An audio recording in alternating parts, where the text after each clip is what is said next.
Umbra, A. A Journal of the Unconscious 2008. Editor. Ryan Anthony Hatch. THIRD and Utopian 5 Ryan Anthony Hatch. Utopia and Psychosis, 13. The Quest for the Transcendental Danielle Bergeron. Nowhere Else, on Utopia 37 Juliet Oer McCannell. The Ambiguity of the Utopian Gaze 49 Slavaheek. A Blast from the Future 65 Freud, Lacan, Marcuse, and Snapping the Threads of the Past Adrian Johnston. Inheritance Law Reform and Theological Election 87 Joseph Jenkins. Resurrection Without Death? 97 Notes on Negativity and Truth in Luther's and Badiou's Interpretations of Paul Felix Enslin. Justice and Equality, A Political Dilemma? 111 Pascal, Plato, Marx Etienne Balibar. Revolution and Repetition 131 Kojin Karatani. Reviews 148. Umbra, A. 5. THIRD and Utopian Ryan Anthony Hatch. Unless we deem happiness in a rather sad way, namely that it is to be like everybody else, which is what the autonomous ego could be resolved into, nobody, it has to be said, knows what it is. Jacques Lacan 1. We maintain that the invention of psychoanalysis discovers its true specificity at the precise point when Freud, having listened well to the appeals of his Anneliese and, refuses to concern himself with making her happy again, with recalibrating her relation to reality so as to help her Anneli achieve her full potential. We can read this specificity at the outset, in Freud's early studies on hysteria, which concludes with these words of encouragement to the Anneliese and, much will be gained if we succeed in transforming your hysterical misery into common unhappiness. 2. One might say, and this would be to say nearly the same thing, that psychoanalysis arrives at the domain proper to it, and only it, when Freud, rather than respond to his patient's demand to simply get rid of her suffering, to excise, annihilate, or at least cauterize the symptom that stands between her and the world in which she recalls she once took so much satisfaction, instead allies himself to her symptom, positions himself as its oblique addressee. In so doing, Freud absents psychoanalysis once and for all from the normalizing schema of therapy, a schema oriented toward the elimination of what is beyond the pleasure principle. Today we call this orientation biopower, and makes of it a practice oriented toward the subject's construction of a knowledge about the Jower essence which alone marks her singularity. The promise of psychoanalysis, then, is neither personal happiness nor a happy return to the shared norms of the social eld, but the articulation of a singular truth that opens up for the subject a horizon for creative action. From the vantage point of this rough sketch, to the extent that it is true, psychoanalysis appears to be an intrinsically anti-utopian venture. That throughout his entire corpus Lacan mentions utopia very rarely is telling, that on those rare occasions when he does say something about it, he says very little, is more telling still. One such occasion, however, will be particularly important to an examination of the relationship between analysis and utopia. In his seminar on the Purloined Letter, Lacan not only opposes psychoanalysis to the utopian but, more dramatically, inverts the basic terms by means of which the utopian is typically thought.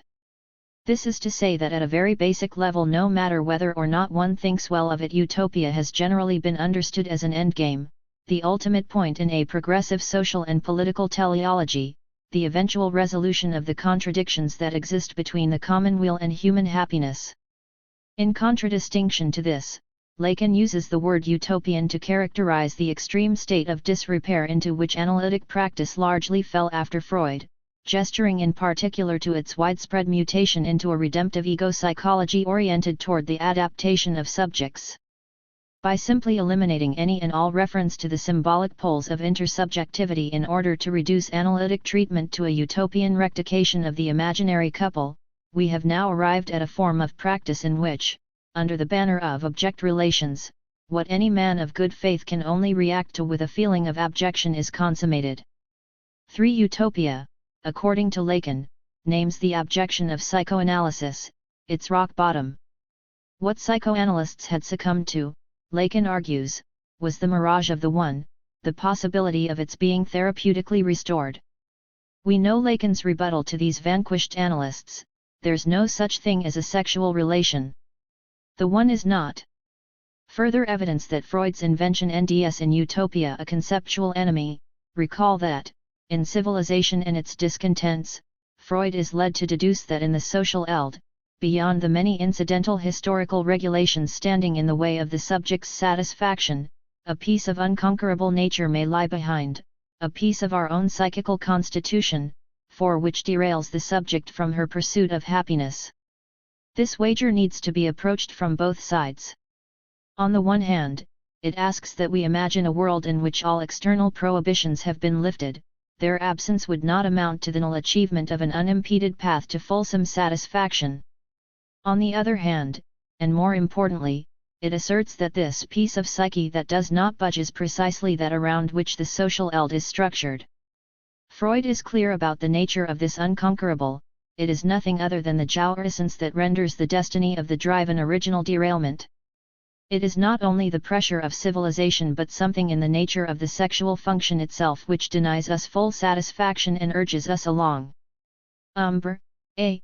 7. Other paths. 5. It is thus this primary intrusion of jouissance, the fact that the sole action of jouissance is to intrude, that both prevents us from realizing happiness and presses us to wander out in search of it. Freud's discourse too is subject to this wandering. The program of becoming happy, which the pleasure principle imposes on us, cannot be fooled, yet we must not indeed, we cannot give up our efforts to bring it nearer by some means or other. 6. Does this complicate things for us? Does it invalidate our claim that psychoanalysis is at odds with the utopian project? It could, but only if we fail to place the stress where it belongs in Freud's remark. If there is such a thing as genuine satisfaction, the subject will not arrive at it progressively.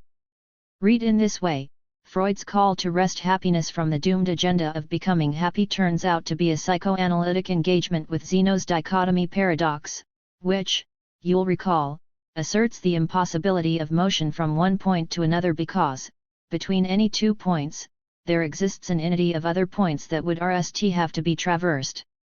How, by what other means does psychoanalysis propose to overcome this paradox, to arrive at happiness? Let's defer the answer to this question in order to speak more precisely about what, exactly, constitutes utopia. Until we do, we will fail to grasp the productive dimension of thinking through its articulation with psychoanalysis.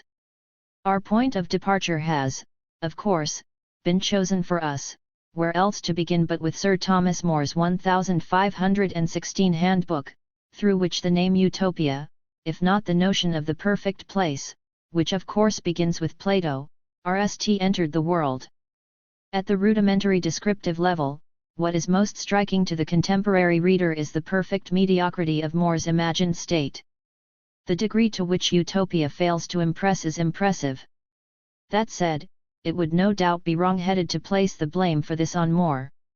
We have to also take into account the fact that the better part of what must have been a truly novel, fantastic, and remote proposal at the time of its emergence, bear in mind, for instance, that More's entire public likely thought of manual labor as a bad joke, has since been realized.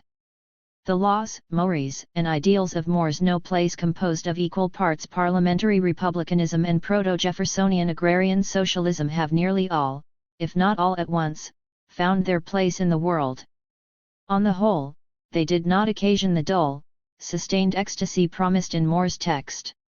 True though this may be, it probably does little more than summarize the fate of any speculative political text. Moreover, it makes room for a critique only of the content of the utopian project, leaving the form by means of which such projects are sustained untouched. One therefore ought not to rest content with such a generic historicist argument to account for the conceptual letdown as which utopia gurs today. We will obtain results more compelling and more faithful to the principles of psychoanalytic method if we scrutinize the logic at work within utopia, if we follow Freud's lead and read the utopian narrative for its limits, impasses, and ruptures. The new island of utopia, More tells us he himself hasn't been. He relates a report conveyed to him by a new friend. Hythloday, roughly, the nonsense peddler, is a state composed of several city-states, each one perfectly identical to every other one, each almost perfectly square in shape. Utopia is a grid. Like any geometric grid, it tends toward its complete exposure and mapping. There are therefore, ideally, no folds in Utopia, nowhere to hide oneself. There is no space for the subject with whom psychoanalysis is concerned, a subject who is partly constituted by her being hidden from herself. This is the cost happily paid, we are led to believe, by all utopians of a state of complete equality and the perpetual harmony of pleasure and virtue. Because they live in the full view of all, the citizens of Utopia, more rights, are bound to be either working at their usual trades or enjoying their leisure in a respectable way. 7. Hence the claustral order of Utopia is not maintained by way of a forced renunciation of pleasures, but rather through a total policing of enjoyment organized around the violent injunction to enjoy usefully and in plain sight. The pleasures of the utopians are administered by law, as duties to be performed in very particular ways. Nothing is left to the imagination. The content, duration, periodicity, and purpose of each and every form of recreation is calculated in advance. It should thus come as no surprise that the one pleasure most enthusiastically banned from the space of the state is playing at dice. This seemingly minor detail, one among a great many, is in fact crucial for us. More's text is curiously vague about exactly why dicing has no place in Utopia. In one instance, More writes that this ruinous pastime is so beyond the superior reason and virtue of the Utopians as to be unthinkable by them here, the throw of the daggers as a privileged element whose foreclosure sustains the fragile integrity of the Utopian conception of pleasure. But in another instance, More gives us the impression that the citizens of Utopia know of dice games, yet altogether fail to grasp their appeal. If there were any pleasure in the action, wouldn't doing it over and over again make one tired of it? 8. Whether prohibited or foreclosed, dicing must never arrive on the shores of Utopia, and for obvious reasons. In playing at dice, the subject forges a link between himself and the odds. He stakes a bit of himself on repeated instances of pure chance, on the meaningless difference between a win and a loss, which escapes all calculation. Such a mode of recreation seizes jouissance in its true form and mode of action. It precipitates a short circuit between the symbolic domain of sociality and its punctual support in the real, duji. To win or lose at dice is to encounter the minimal difference between eudugia and dustugia.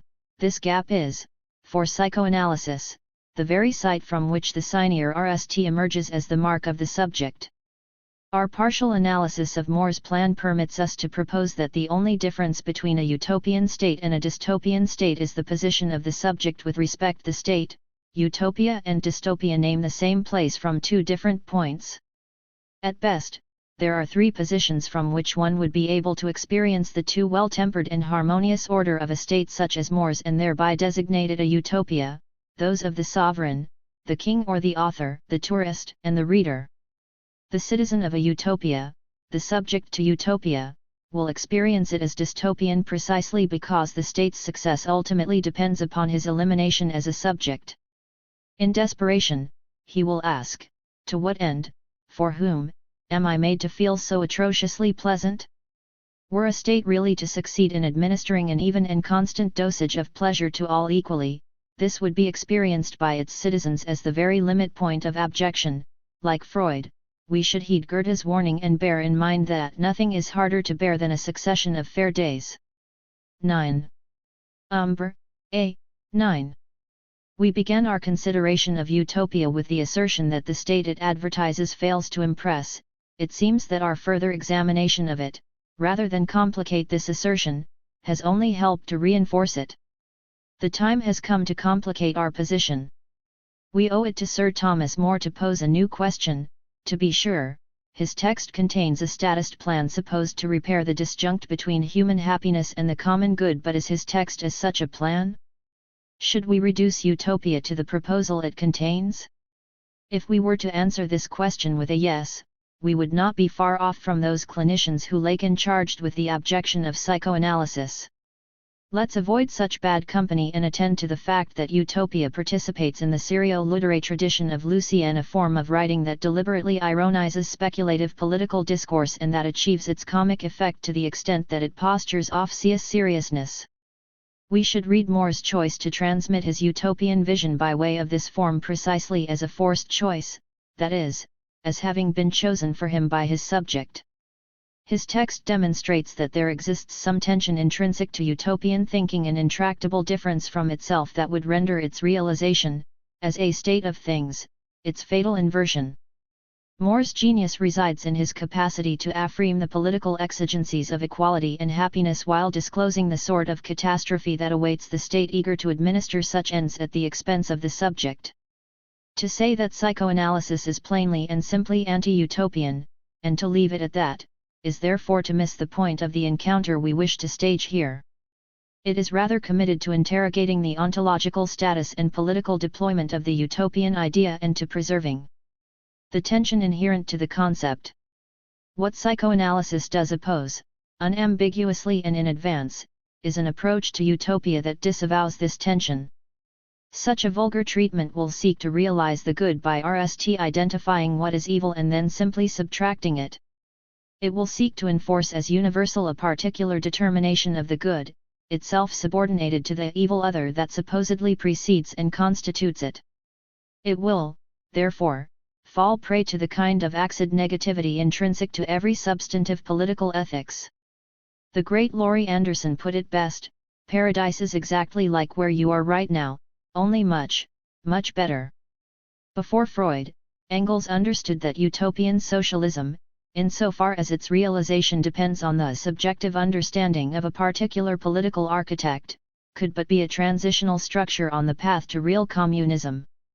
Yet unlike Engels, who opposed to utopian socialism's subjective impasse the real basis of science, Freudian thought, which aims to wrest the subject from both ethico-political relativism and scientism, moves in exactly the other direction and insists that utopian thinking has not yet been subjective enough.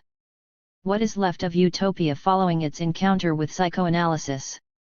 If we do in fact oppose its vulgar realization, do we thereby add it to the growing list of ever-receding ideal ethical horizons? Certainly not. This would be to resign the subject to capture by Zeno's bad entity, an option that, as we noted above, Freud refuses. Over and against the interminable traversal of an entity of points between what is and what ought to be, between discontent and satisfaction, psychoanalysis proposes, as an axiomatic movement that overcomes Zeno's problematic, the act of the subject, which places her in relation not to reality, but to an irreducible encounter with the real. The true act, which for both Freud and Lacan is the single site of ethics, occurs as a rupture in the eld of the other.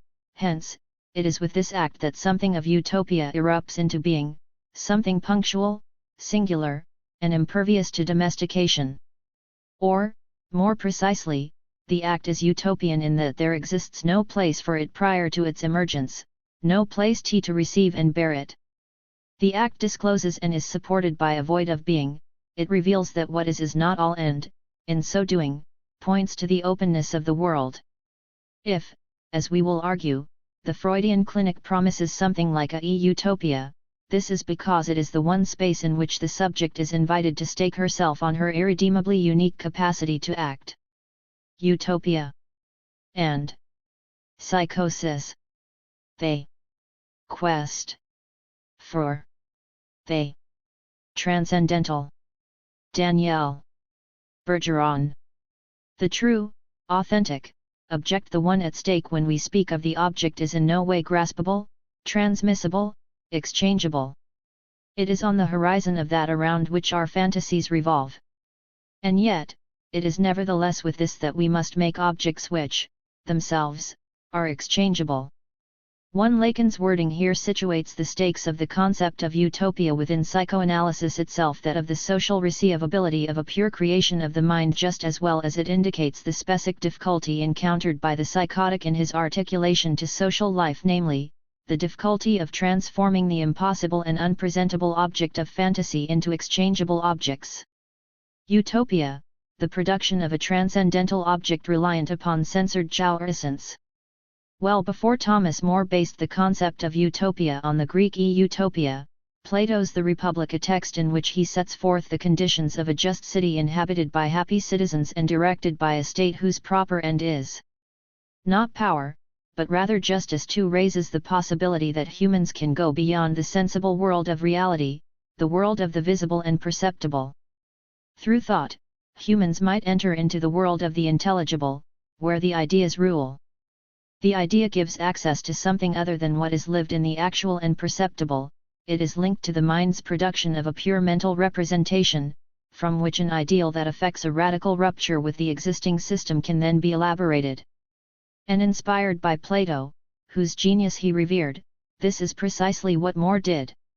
With a utopian approach, he developed his project for an ideal egalitarian society by targeting an entirely novel human ideal, deriving from a pure mental representation, whose impressive impact upon the future of humanity can now be varied. Claude Mazurek considers utopia to fulfill a triple function. By nourishing the dream of a better, that is to say, different society, it sustains the retrospective hope for a voluntary transformation of the real world. By describing the ideal organization of this inaccessible world, it encourages the assumption of a critical distance with respect to the political institutions and social inequalities within which we live. By opposing the possibility of another life to the attitude of habituation and acceptance of what surrounds us, it can become an invitation to practical contestation, or in any case, a refusal of the hardship of living. 3.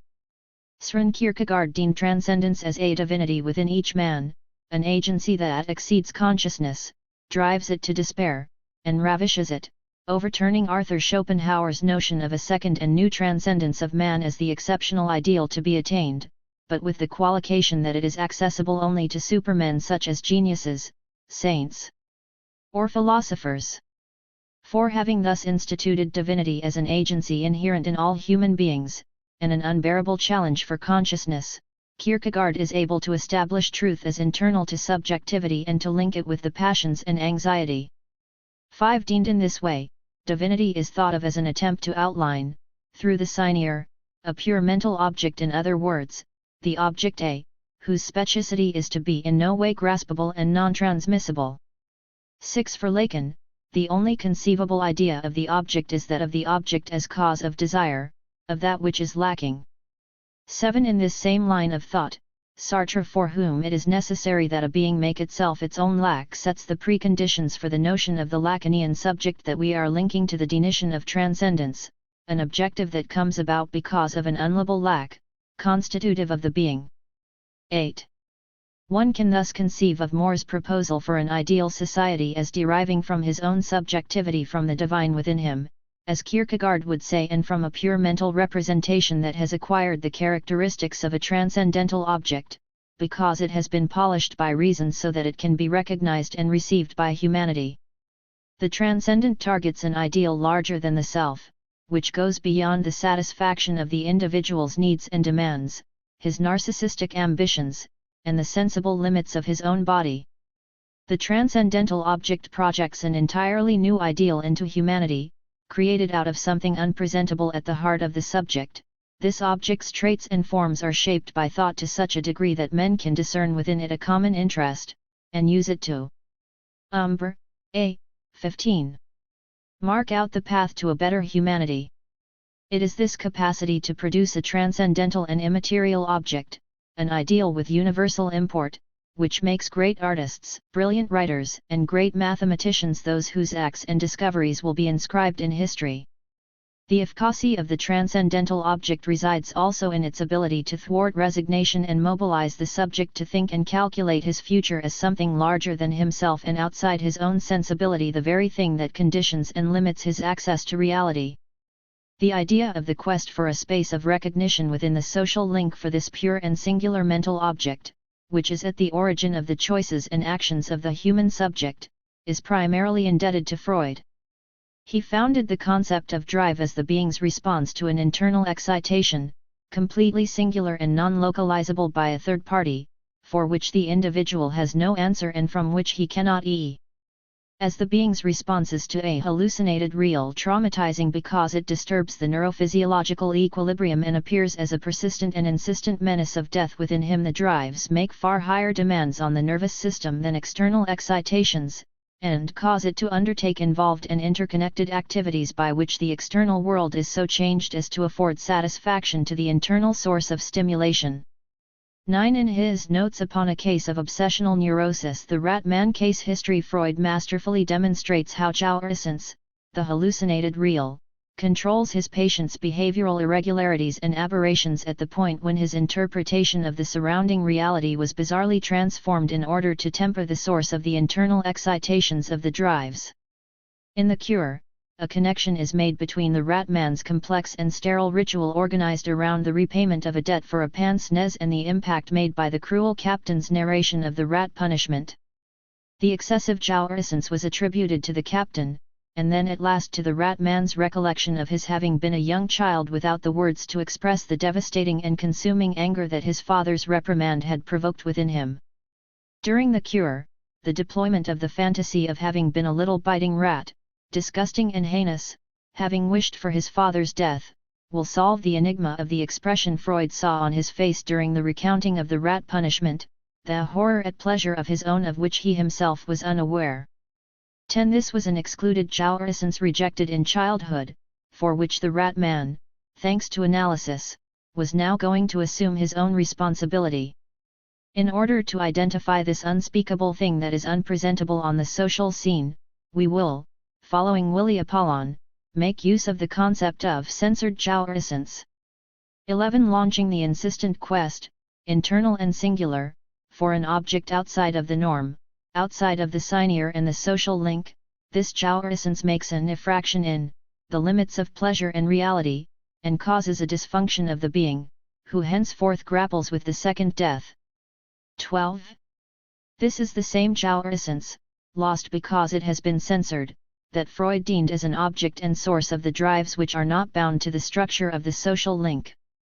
This jouissance will have to be transformed into desire by the action of the fantasy, so that it can be translated into that phenomenal capacity for creation which is characteristic of the speaking being in his constantly repeated attempt to return to the lost jouissance. As indicators of the passage from the animal to the human, and promoters of humanity's progress in surpassing organic limits and the reality that is supposed therein, the drives what Lacan refers to as responses of the speaking being parlatre to the object A, which constitutes him as that which he is lacking, are the bearers of transcendental objects that will spring from the manifestations of desire, in spite of and through the social link. The intimate experience of the psychotic, the identification of a maddening contradiction in the symbolic. The psychoanalyst who works with the psychotic has, on more than one occasion, met with his sharp critiques of our social systems, and been interrogated about the pitfalls of our social organizations, their injustices and their failings. He has been surprised by the scope of the psychotic's critique and enterprise, which aims to correct not only the functional defects of his own socio-culture, but also extends so far as to seek to repair humanity, if not the entire universe. The application of his theory, which was conceived and elaborated in his mind, often from his earliest childhood, would give rise to a new humanity, one that is free from the defect that has been heretofore unstoppable, and which has led to its present state of decline. Having thus targeted what is considered to be an originary anomaly, those faults that are identified as being fatal from his own subjective experience, whether it be opulence, passion, the society of consumption, prostitution, cowardice, class inequalities, even Euroterrorism, or a telepathic virus, the psychotic will devise a theory in order to definitively curb it, and therefore make possible a new humanity which would not be hindered by any default, an ideal or perfect humanity. Does this make the psychotic a utopist? Let us push a little further before reacting upon this. The psychotic denounces the contradiction between, on the one hand, the functioning of the human, and, on the other, the structure of the social link. For the human, libido, the work of jouissance, develops thoughts that guide his reason and lead him to base his ethic on fundamental objects. In the social, however, everything is centered around relations of force between individuals, whether they are determined by the economical, in the context of resource utilization, by the political, where reason rules at its most powerful, by the juridical, where laws imposed by the dominant prevail, or even by the affective, which produces a maddening arbitrariness in decisions. The experience of this contradiction triggers a fundamental mistrust of all human relations in the psychotic. "We cannot count on anyone," argued a solitary young psychotic in order to justify and continue his seclusion in his apartment. "Power, sex, and money run the world," he added, to make sure that he had been understood. Psychotics contest this contradiction between the human and their societies, which are nourished and ruled by relations of force to such an extent that some cannot enter into the social link, which in their eyes offers nothing believable. Others refuse to join the social link because of their unshakable ethical Umbra, 17 position. Being thus folded back into their imaginary, they rein their cynical analysis of human events. By living this antinomy as an incompatibility that threatens humanity, they assume the responsibility of rectifying this apparently unsolvable problem through a humanistic crusade that seeks to make the social link believable by eliminating its defect. Because they consider narcissistic struggles to be alienating and refuse any compromise, psychotics suffer profoundly from this contradiction and become socially and personally dysfunctional if their solution to this antinomy proves to be irreceivable. It is at this point marginalized, disorganized, anxiety-stricken, and lost that the behaviors sustaining their quest for meaning become erratic and they are taken for medical care, having become thoroughly distressed by the failure of their quest for transcendence. If, at this time, the psychotic subject is fortunate enough to be heard and guided by a psychoanalyst who does not recoil in the face of his delusion and mission, then a future other than one of stigmatization and exclusion from the social link will be opened up to him. Out of his discourse which, commanded by voices, is apparently unreasonable or implausible, a space of recognition will be cleared for the mental object, which this time will be connected to the social link and to language. This is the address that we wanted to make possible 20 years ago in Quebec City, when we created the Center for the Psychoanalytic Treatment of Young Psychotic Adults, the 388, in the middle of urban political life and the turmoil of a national capital. 13. The Center acts American Samoa, a place where psychoanalysts work in concert with psychotics to open up a space for the exploration of a socially receivable expression of the dissidence and singularity founded upon the mental representation of censored Chow essence. The psychotic, we have said, encounters a major problem, even though his ethical quest is based on a responsibility facing the human which makes this quest something transcendental. Its object, which seeks to repair the defect of language by creating a new social link, cannot be described as transcendental. Effectively, insofar as this object is outside of language, it cannot be useful for humanity.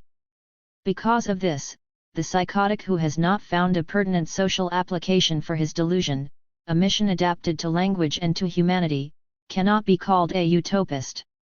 His object does not have this transcendental quality.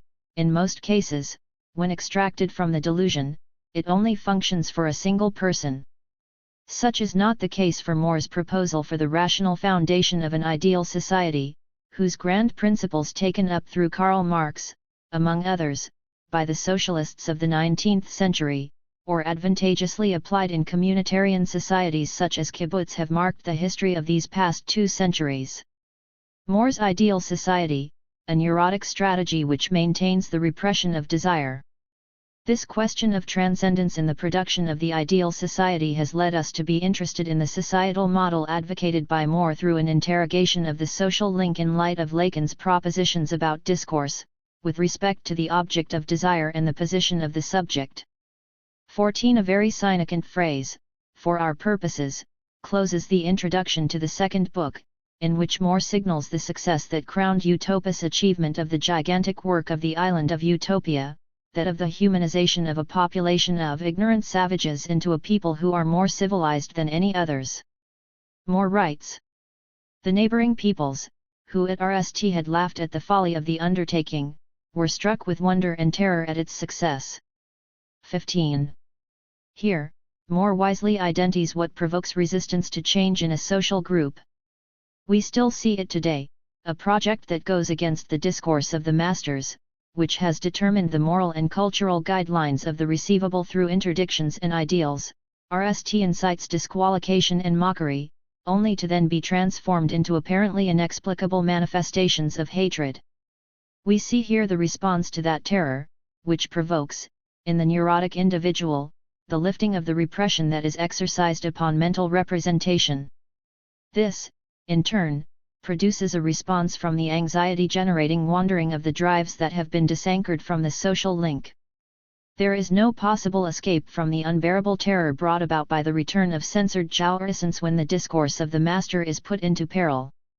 This is unlike fright, which is clearly deemed by Freud as the state a person gets into when he has run into danger without being prepared for it, while the danger itself can be avoided in reality. 16. The profound hatred, which is in fact the hatred of the phallus that surges forth in the individual when the discourse of the master is called into question, puts the spotlight back on the social group's own unconscious scene, the scene governed by the obscene dimension of jouissance, by lack, by desire, and by the object A. The unreason that characterizes this hatred is what directs its real address, which is none other than the libido that supports the other jouissance in each one of the group's members. Avoiding a useless and risky direct confrontation with feudal politics, More's strategy was to propose the rational foundations of a new society in a heavily politicized work of literature, whose action is set in an imaginary no place, the island of Utopia. As a jurist and a great humanist who was troubled by the indigence of the people in feudal England, and touched by the profound social inequalities and rampant deplorable abuses that were causing misery and famine, More created a concept of the ideal society, a strange republic founded on communal living and a moneyless economy, where an ideal government rules. 17. In the utopist society, public happiness comes through the application of the principle of equality among the members of that society. To achieve this, More identifies the modifications that must be carried out in the functioning and ways of life of known societies, abolish individual property and social hierarchies based on money, and eliminate all of those who live at the expense of others. Monks, idle. Umbra, A. 19. Nobles, and lazy servants, by distributing the workload among all, disband the army, which spills blood for someone else's petty pride, and exclude lawyers, a class of men whose trade it is to manipulate cases and multiply quibbles, abolish luxury and its wild expenditures, combat drunkenness, places of prostitution, debauchery, and ill repute, and all of the seeds of crime and misery. 18. On this island of no place, where idleness and laziness are inconceivable because each person contributes to the collective task, a 6-hour workday will suffice. With an extreme abundance of all things, the father of the family returns from the market with everything that was asked for, the utopians being everywhere at home. The doors to all of the houses are opened with a simple push, the sick are protected, and the elderly who preside over the familial group are honored, just like all their ancestors, to whom they have devoted a cult. Dress is standardized and precious stones are reserved for children, who cast them off as puerile frivolities upon growing up. With marriage being an integral part of society, the utopians do not marry blindly, anks are presented to each other completely nude, so that they have a precise idea of the body to which they are joining themselves, and so on. In utopist societies, observes historian Jean Servier, just laws protect citizens from stasis, which is deemed as the battle of passions and reason. 19. What, then, are the foundations of this type of social link? The discourse on social life that we have just described, and which makes it possible to apply the notions of justice and equality among the members of this society, becomes operational through an obligatory passage, the belief in the existence of a God-creator and in the immortality of the soul. This conditions the practice of virtue in this country, where to hope for nothing after death is the height of madness. In the name of morality and the hope that in the end, madness will yield to reason, one educates the skeptical citizens, the weak link in the group, to believe in the immortality of the soul and a future life, where crime is awaited by punishment and virtue is awaited by reward. 20. Without this conviction of a life after death, they would lose all reason to submit themselves to the rules of society. Is there, then, a price to be paid by each individual in order to prot from this ideal society, where no one suffers from indigence and all needs are satisfied? What, exactly, is this price? A voluptuousness which is optimal and intrinsically without pain. Two main moral principles subtend the practice of virtue. 1. Stoic, exhorts man to follow the impulse of nature, which bears within itself the voice of reason. The other, Epicurean, prescribes the optimal use of voluptuousness as natural delight, which is equitable because it is potentially accessible to everyone, and authorizes the voluptuousness that brings about the most intense joys and pleasures, on the condition that it is not followed by pain. 21. Here, we see, quite explicitly, how desire is marked with the stamp of impossibility for the utopian. He must constrain his desire to the voluptuousness under the sway of the pleasure principle, which is to say, to those satisfactions made possible by the social link within the framework of what is authorized or forbidden. 22. It is here that we endy the price to be paid, the renunciation of desire. In this society, the expression of desire is forbidden, as well as subjectivity and the passions that it animates, and with good reason. By hurling the individual into the beyond of the pleasure principle, desire would eliminate society. Thrown, in effect, into a psychic register that is managed by the quest for the impossible object, and confronted with an unlovable lack that no voluptuousness could soothe, the individual who is grappling with desire is introduced to the malaise, pain, and suffering of his anxiety-inducing imposture in the beyond of the pleasure principle. Thus, he becomes not only useless for society but also, above all, uncontrollable by any discourse. Even if we are able to assume that Moore, who was revolted by cruelty, violence, and injustice, elaborated the guidelines for an ideal society beginning from the transcendental within him, it nevertheless remains the case that this society must suppress subjective desire and the quest for the transcendental object in order to function. In Utopia, Moore conceives a social link with much better masters, renewed religion, and laws that are considerably more just, but he upholds them as the pillars of his proposal. The utopist moves within the structure of discourse, while maintaining the discourse of the master. The objects of consumption that are offered to the demand, in the guise of need and the right to pleasure and maximal voluptuousness, erode the space of the mental object and its substitutes, which must be silenced in the name of the collective good. Thus, his society remains one that is built upon a neurotic strategy. Its success depends on the repression of desire and the maintenance of censorship on pure mental representation. Indeed, in the place of personal ethics he imposes a morality which is founded upon virtue and in opposition to the impassioned quest for the transcendental in the subject's relation to the object A, the emblem of the subject's lack of being monk aeter. Moore retains the image of the Father God as the promise of a beyond for the exaltation of the soul after death. For Freud, this mechanism proper to religion consists in depressing the value of life and distorting the picture of the real world in a delusional manner which presupposes an intimidation of the intelligence. 23. In large measure, the Oedipus of civilization postulates the non-satisfaction of powerful drives. Under the ideal promoted by the utopist society, the discourse of the master which makes the ersatz of extreme voluptuousness seem to sparkle is employed to give the illusion of plugging up the gap hollowed out by the object A, just as it attempts to erase any manifestation of the subject's lack of being. The social link in the utopist society tries to abolish the effects of the object A, it condemns desire to serve demand. The psychotic's utopia, creating a humanity ruled by a new symbolic order without defect. Just as the utopist, the psychotic is also concerned with the symbolic. But unlike those who, in the same line as Moore, suggest changing masters and religions in order to improve them, the psychotic wants to reconstruct everything by wiping the slate clean of masters, instituted knowledges savoirs, and the Umbra. 21. University and religious discourses. 24. The psychotic wants to create a new language, free from the defect introduced into it by jouissance. His solution, which suppresses lack, necessarily fails to materialize. Let us take up the example of Mr. F's manner of restructuring the world, in order to grasp its characteristics with respect to the social link.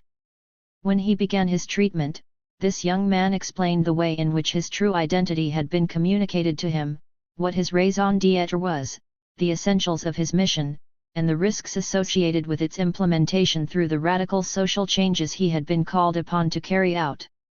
I am the Redeemer Lamb, he who is going to come at the end of time to vanquish the forces of evil. This may seem extraordinary to you, but it is the truth, and here is why.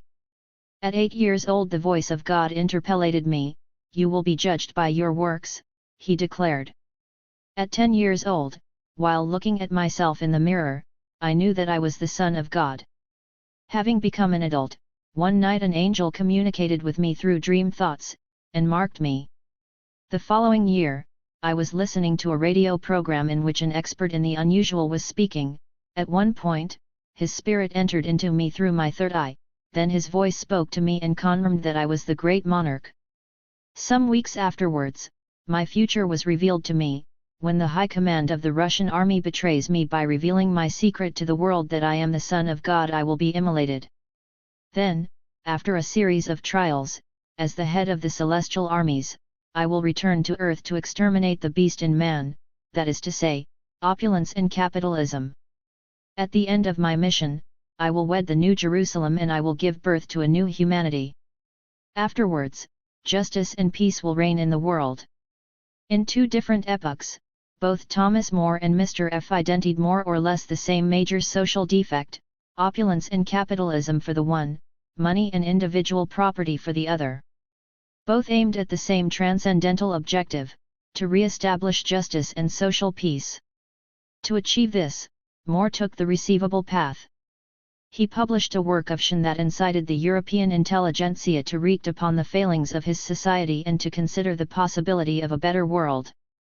For Mr. F, however, there is nothing fictional in the enterprise that has become his raison d'être, his unique reality, when he outlines the mission that was assigned to him as the Redeemer Lamb and Savior of the world. He also explains how he had to rearrange his daily life in order to concentrate on the speech he will give on the day of his immolation, whose imminence he awaits with sentiments divided between fear and hope. Unlike the utopist, whose project can go unrealized without his being destroyed, the psychotic makes the realization of his enterprise into a matter of life or death. For him, it is not a matter of a stimulating intellectual or political game. And this is the reason why it is so important to treat the psychotic through psychoanalysis, to give him the means to survive the failure of his delusional project. Indeed, the ideas of death that surge forth when the constraints of reality introduce missteps or delays into the execution of the mission can very well end in a fatal suicidal act, if the mission should fail. The fact that the possibility of a tragic end in reality is considered with so much more seriousness than death is not at all strange to the psychotic, because, in believing himself to be personally responsible for the dysfunction of society, he has often considered it. In his imaginary, this end may be the only way to guarantee the accomplishment of his task for humanity. For example, Mr. F, who advocates a total transformation of worldwide human relations, says that he is ready to suffer, to die, and even to be castrated in order to achieve his goal, because it is his duty. Since the New Jerusalem will be made up only of men, it will be quite necessary if he must marry it to sacrifice his masculinity and become a woman in order to repopulate the earth. He has become tranquilly accustomed to these initially frightening thoughts about the death of his masculinity, while the analyst detects there a real risk of castration. For lack of the signature of the father to open a space for censored jouissance and temper the exigency of the superego, the psychotic interprets his relation to the pure mental representation which brings about an anxiety of unbearable division within him as an arbitrary exigency of jouissance which is commanded by an intransigent master, an imaginary other. In order to correct this defect, he wants to radically transform the social link so that man will never again be submitted to some arbitrary power and will no longer need a master, or religion. The new humanity for which he is responsible will rebuild a totally new social link, one without masters, without gods, without recourse to the laws or knowledges instituted by masters, defying all names of the Father. This is the type of humanity that Pierre, another analysand, aspires to establish. As God of the unconscious, he says that he possesses the formula for constructing a perfect imaginary society, animated by a force of sensibility. This society, according to him, and contrary to utopist societies, actually works, and within it everyone will be free. I am the only one capable of constructing a society that works. The strongest society, I have it right here in my head, he affirms. The utopist's ideal society, supported by neurotic strategies, establishes its basis on the repression of originary trauma beneath the gur of the father, exchanging the subject's desire and his imperious quest for a purtion the object A for the tranquility of the satisfaction of needs and maximal pleasure. The formula for a perfect humanity that the psychotic develops in his delusion, and for which he gives his life as collateral, would definitively eradicate the voice of the other, the very thing in him that imposes the mental representation as a cruel and insatiable superegoi exigency, which he lives as a perpetual threat of death. The roots of the psychotic's contribution to humanity, making the mental object of the delusion transmissible through the mission. Mr. F awaited his immolation in vain. His wait was punctuated by critical moments wherein, discouraged by having been abandoned by God, he made plans for suicide. This is the point at which he entered into his Umbra, A. 23. Psychoanalytic treatment. Having elaborated his project for a new humanity through mental representations that he had not succeeded in making transmissible and receivable, we are able to say that, like many other psychotics, he had just come up against a tragic impasse of meaning. Nevertheless, a number of other people with a psychotic structure have succeeded in taking up the challenge of producing a mode of transmissibility for the unpresentable. This production has most often found its receivability in the dimension of the act, rather than of discourse. Such is the case with Salvador Dali, who with a innate talent for painting, and with his wife Gala serving as his reference point in reality, never stopped creating an appropriate space for his imaginary, where the mental object insisted. In this manner, he channeled his madness into the production of an inspired work precisely by inventing a frame for the unpresentable. Hence the truth of his big-headed aphorism, "The only difference between me and a madman is that I am not mad." 25. Despite his psychotic structure, his extravagances, and his peculiarities, Dali was never considered an ill person who required treatment in a psychiatric hospital. His art was, on the contrary, a source of wealth and notoriety for him, and an invaluable treasure for society that laid the groundwork of new aesthetic criteria for modernity. He almost always worked alone, in his head, usually walking, often whistling Bach. 26. Sylvia Nassar, here, calls to mind another gur of genius in the past century, John Nash, the mathematician and winner of the 1994 Nobel Prize for Economics. Just like Dali, he leads us to press the question of utopia even further, and to rethink the place that should be given to the psychotic when faced with the development of humanity in this age of globalization, where the explosion of communication systems educates us about the urgency of acting in order to avoid extinction. It is necessary, on the one hand, to afford the psychotic the possibility of explaining his proposals rather than excluding them straight away. On the other hand, when he comes to the psychoanalyst, it is necessary to deploy the means for helping him rethink and reconsider what he has constructed out of his mental representations and uncompromising social critiques, with the aim of making it transmissible and humanly useful.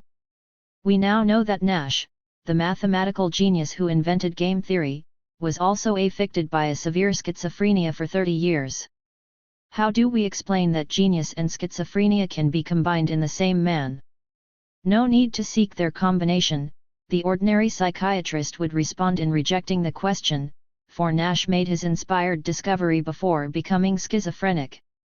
He was 21 years old when he produced his doctoral thesis on non-cooperative games, which revolutionized game theory and transformed economic science, while his schizophrenia broke out when he was 30. Such a response would represent the presently dominant point of view in psychiatry, emphasized by the Diagnostic and Statistical Manual of Mental Disorders, DSM. Based on the strict observation of symptoms collected into syndromes, this psychiatry excludes any dimension of transcendence in the human, which is to say, the dimension that is inaccessible to observation and scientific experimentation, unpresentable within the discourse that regulates the social link, but which is present and active in every human being, in every epoch and in all cultures.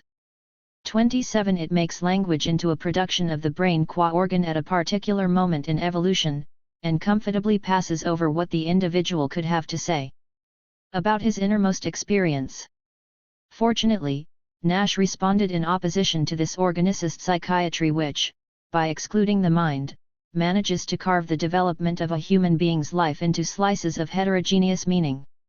When provoked by a former colleague's question about his irrational and illogical belief in extraterrestrials, he solved the apparent contradiction between his brilliant work and the illness that was disrupting his behavior by linking them together as integral parts of his most secret subjectivity. The ideas I had about supernatural beings came to me in the same way that my mathematical ideas did. So I took them seriously. 28. For a long time, the great scholar coexisted with the schizophrenic. On the one hand, this is exactly what the testimony of our schizophrenic adolescents whose delusional elaborations began, in childhood, to forge the reference points of meaning in their lives authorizes us to think. It is also, on the other hand, what psychoanalysis confirms since Lacan, in that it considers psychosis to be a structure and not, as other analytic approaches suggest, a form of maladjustment in the stages of childhood development. For a long time, well before the noticeable beginning of his slide from eccentricity into madness at the age of 30, Nash was living with voices. 29. And if, in retrospect, one relies upon Nassar's words in her minutely detailed biography of this exceptional man, it certainly seems that some signs of schizophrenia were brewing in his childhood and adolescence.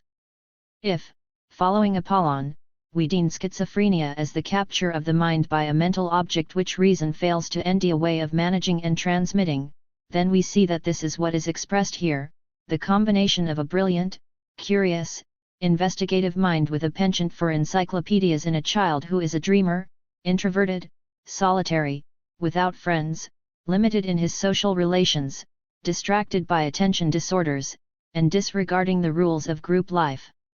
Just as in the case of Mr. F., who says the fact that God designated him as his own son has put him to the task of saving the world ever since childhood, thereafter orienting his entire manner of being and of entering into relations. It appears that the young Nash's intellectual curiosity helped him to understand what his mind presented as problems that needed to be resolved through managing the censored jouissance that insisted within him, for which he had to create a space of visibility. His inner difficulty and psychic questioning were bound to cause his social link and interpersonal relations to fall by the wayside. As with other psychotics, this quest for a mode of transmissibility for the irreceivable and unpresentable also marked his life as a student at Princeton University. People were surprised that he was impervious to the teachings and working methods of the prominent figures that surrounded him such as Einstein and von Neumann, or that he did not become the disciple of anyone or any school of thought, or even still that he managed to develop alone in the complex world of science, without a guide, indifferent to ridicule and his dubious colleagues, shielded by Earth's independence and colossal individuality.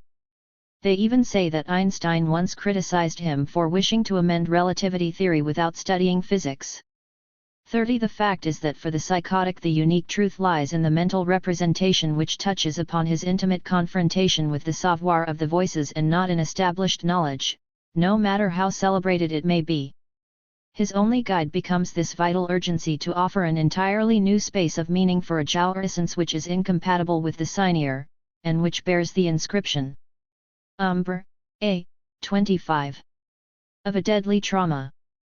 Some recurrent aspects of Nash's biography show him to be a man who is as resistant to the discourse of the master as to the discourse of the university, as if he had found nothing in the social link that could regulate the psychic problem that had been monopolizing and consuming his libidinal energy since childhood.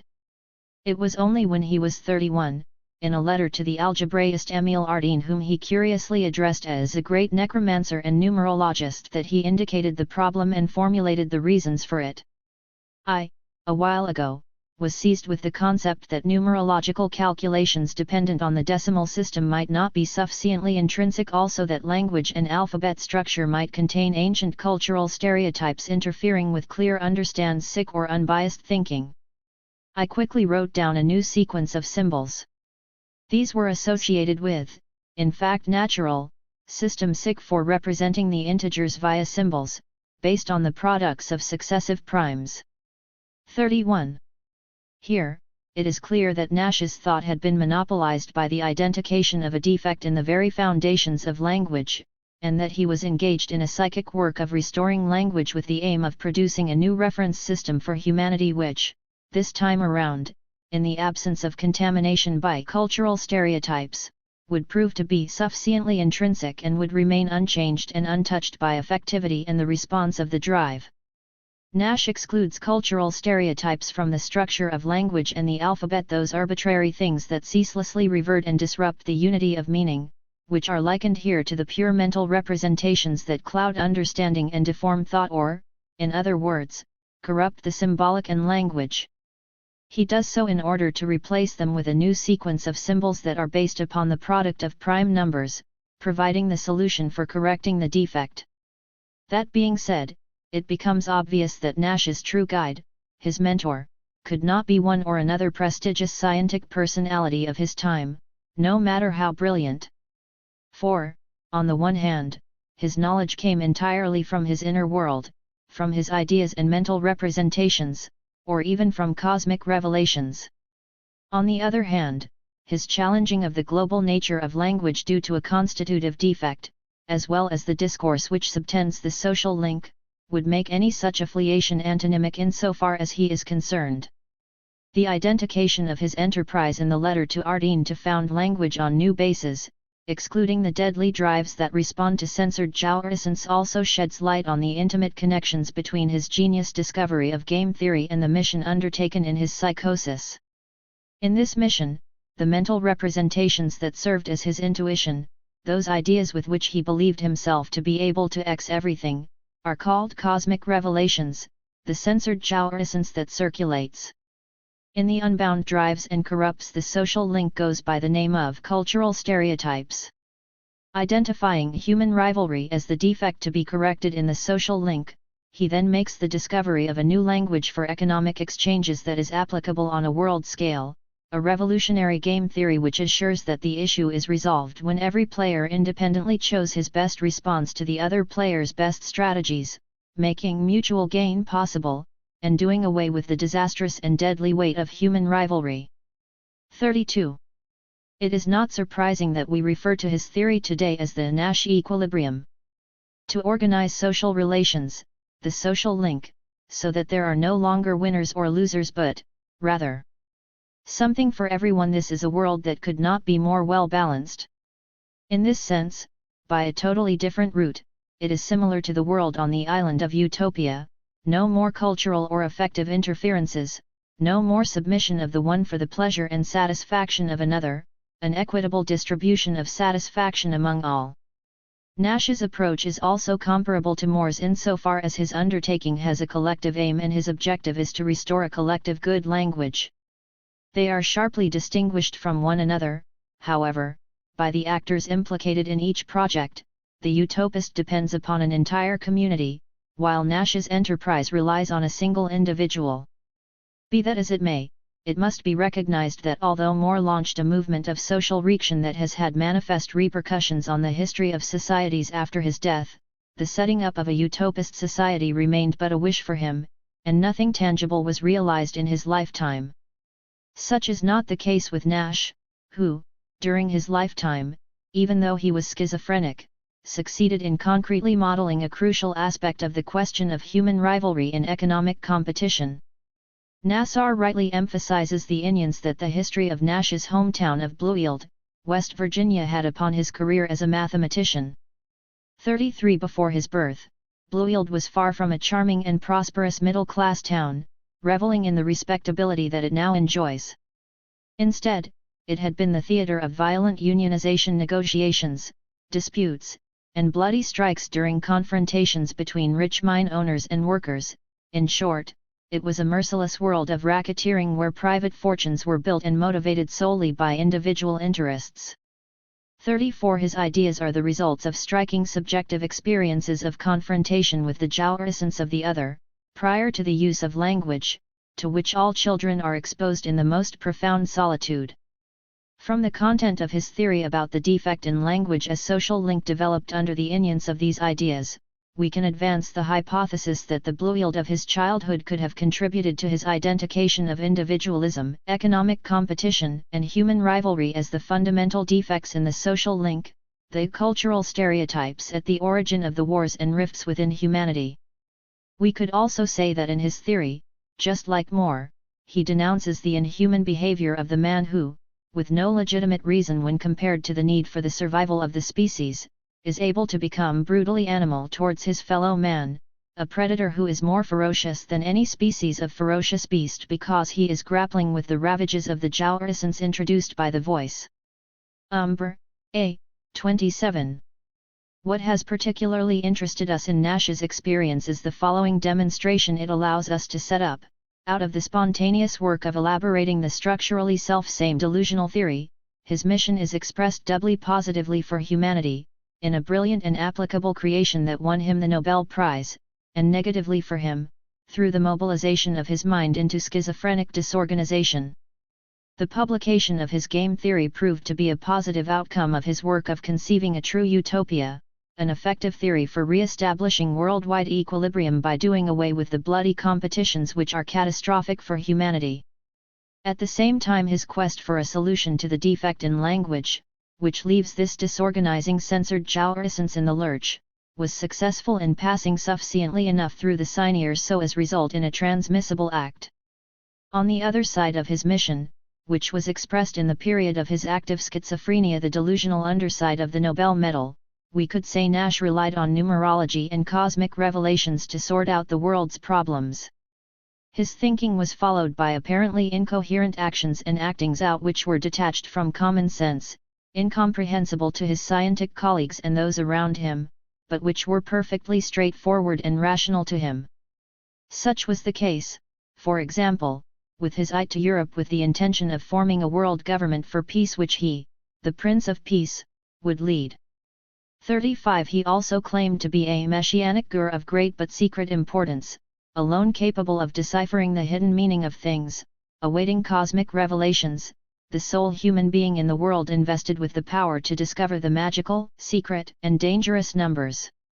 36. Ultimately, the magical structure of the numbers, to which he alone would one day have access, will make possible a new language that would allow the unpresentable which profoundly distresses human beings to pass into the social link. Deriving, in his own words, from the same ideas and the same delusional elaboration, it is no wonder that gurs and numbers were of vital importance to him just as much in his brilliant game theory as in the exercise of his schizophrenic mission, during which his scribblings revealed a mix of mathematics and numerology. Even if one would like to clearly distinguish his genius from his madness, even if it would seem to be troubling to attribute Nash's Nobel Prize to an invention based upon a delusional theory, we must admit this evidence. There is nothing surprising here for a subject with a psychotic structure, whose thinking is very early on put at the service of the enterprise which gives meaning to his life. This is something that Nash, whose scientific discoveries were the result of visions for which he constructed the laborious proofs long afterward, never would have denied. 37. This acknowledgement of the delusion as a source of remarkable social progress drawn, here, from the history of a well-known personality assumes an exceptional importance by restoring value and a human dimension to all psychotics. It also provides a courageous lesson for the neurotic, who all too often chooses to convey himself to the mediocrity of repression and compromise rather than be engaged in and contribute to social history, spurred by that thing in him which makes him human and singular. This fact also permits us to rehabilitate the psychotic, to return him to the place and importance to which he is due in society, that of a potentially prodigious thinker, and a sage who is capable of shining light upon our great social debates and acting for the good of humanity. This is realizable on the condition that he has access to a psychoanalytic space when the psychotic illness is triggered by an encounter with an insurmountable obstacle in his work of reconstructing the symbolic. This is a place wherein his ideas, under the constraint of the desire of the analyst and the wager of speech, will end new social access articulated, this time, in language. André teaches the following to his analyst about the vital necessity of a welcoming place for his speech, in overcoming the tragedy of his existence. Someone who has constructed worlds in his head, which he has never been able to speak about, does not see any way he could talk about them, because if he talks about them to someone who is unreceptive, if he gives himself to people who do not understand, he dies. If he does not die, it is inwardly painful. This is an extreme annoyance because, for his whole life, he must defend himself on account of his dreams, which are not like the rest of the world's dreams. Many forces, sentiments, impressions, reactions, perceptions, or convictions about life's events can produce imaginary creations in him. The psychotic knows that a crucial truth is expressed in his theory, and the psychoanalyst must recognize this if he wishes to guide him in the reorganization of his articulation to the social link, with the aim of making his mental representation receivable. In the autobiography Nash composed for the Nobel Prize ceremonies, he lends support to the position the analyst and, moreover, all other clinicians must assume, when he recalls the important role his delusional way of thinking played in his discoveries. He also, with a note of bitterness, indicates the risk that humanity runs by wanting too much to restrain creative inspiration under the auspices of rationality and standardization. So at the present time I seem to be thinking rationally again in the style that is characteristic of scientists. However, this is not entirely a matter of joy as if someone returned from physical disability to good physical health. One aspect of this is that rationality of thought imposes a limit on a person's concept of his relation to the cosmos.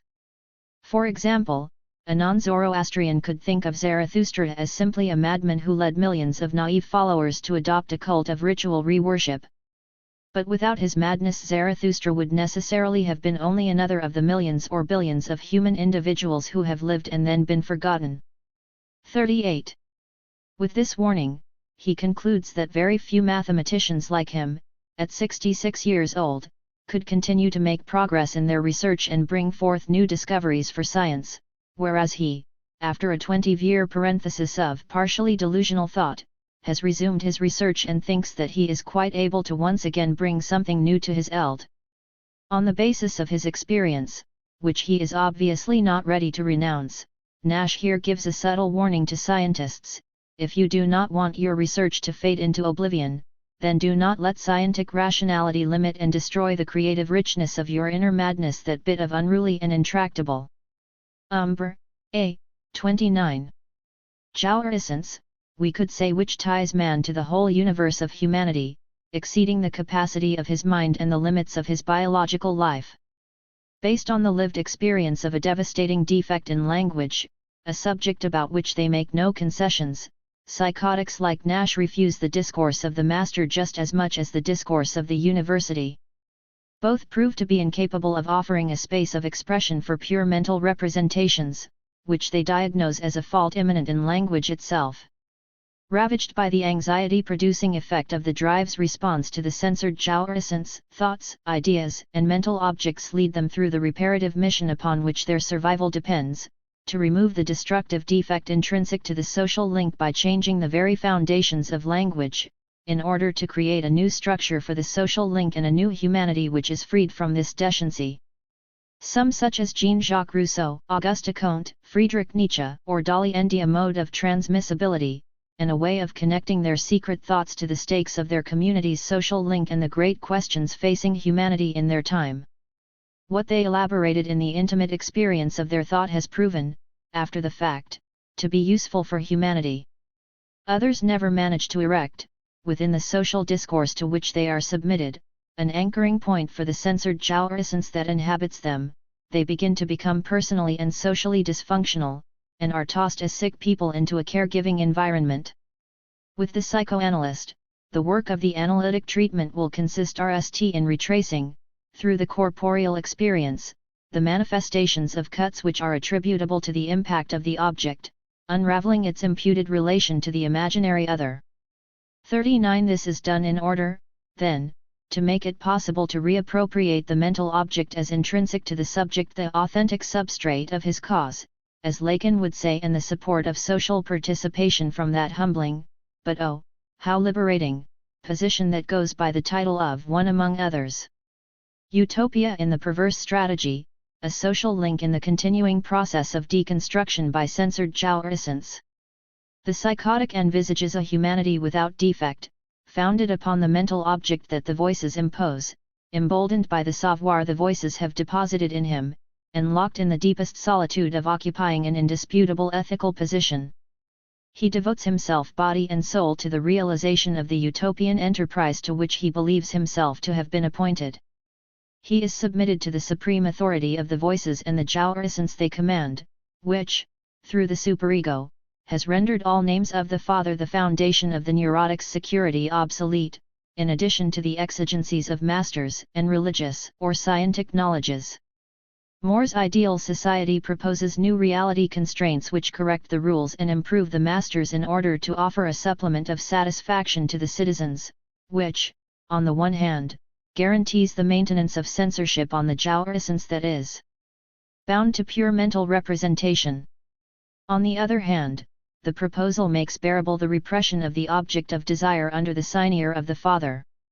We would like to recall here another perspective on utopia, which makes use of the strategies that are proper to the structure of perversion. These strategies denounce the uselessness of the paternal phallus and of the names of the Father, as well as the arbitrariness and inconsistency of the laws and rules that found the social link across cultures and civilizations. They give themselves the objective of establishing a new humanity and new living conditions, not by imposing new rules for living in society, but by starting from the laws of the unconscious, where censored Jiao essence is at work. The pervert likens this Jiao essence to nature, of which man would be but a moment of development.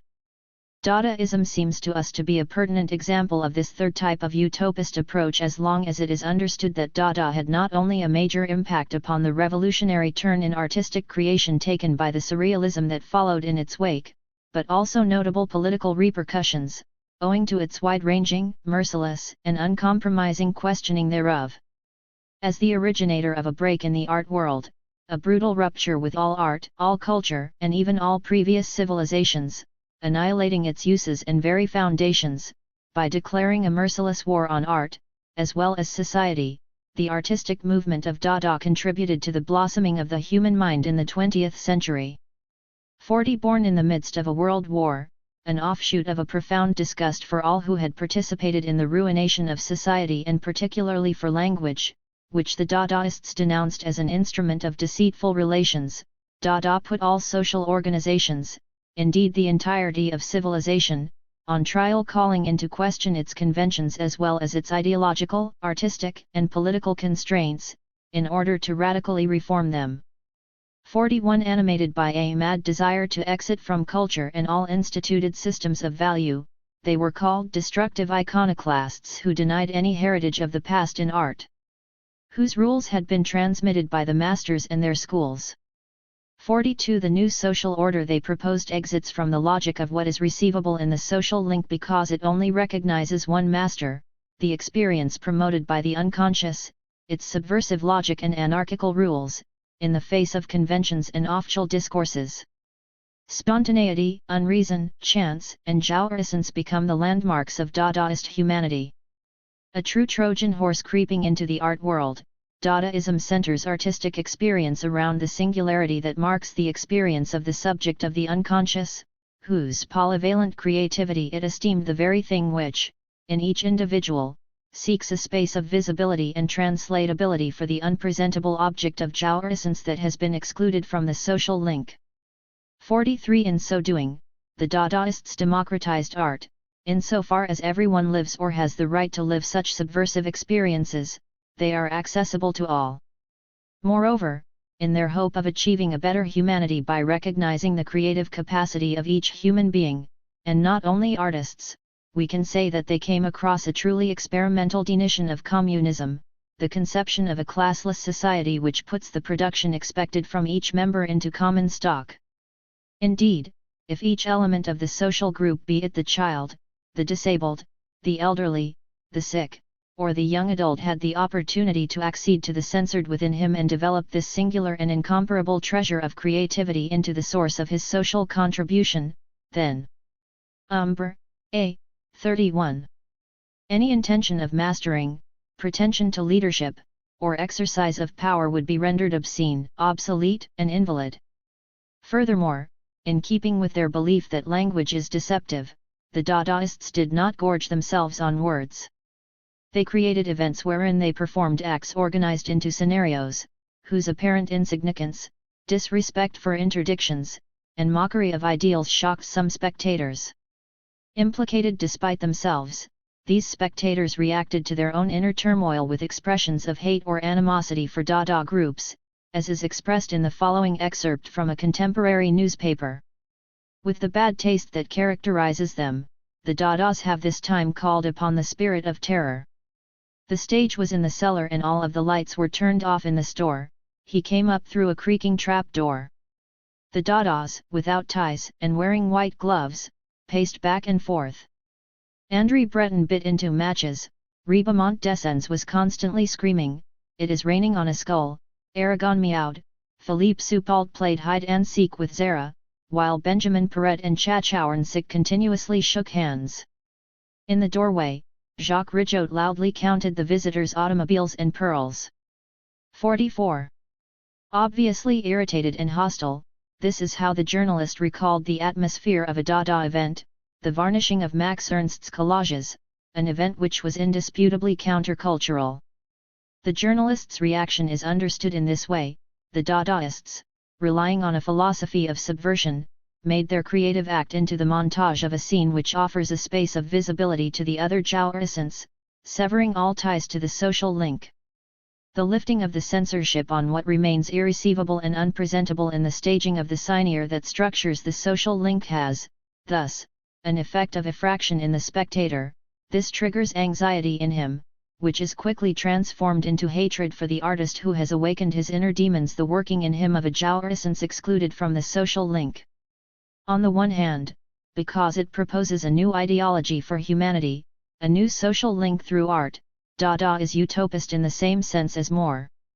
On the other hand, the subversive character of this ideology, that of subjecting the social link to the laws of the unconscious, contains the paradox that irreparably separates it from Moore's utopian project, which maintains the repression and censorship of Jaurisance and its manifestations in the drives. Dada raises the psychotic's critique of the social link to the power of 10.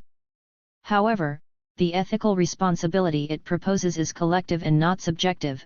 This is not a personal mission, it is a new social project, and is unbearable as such for the majority of the population. Conclusion: Psychoanalysts and Psychotics in the City, a utopia that has become necessary.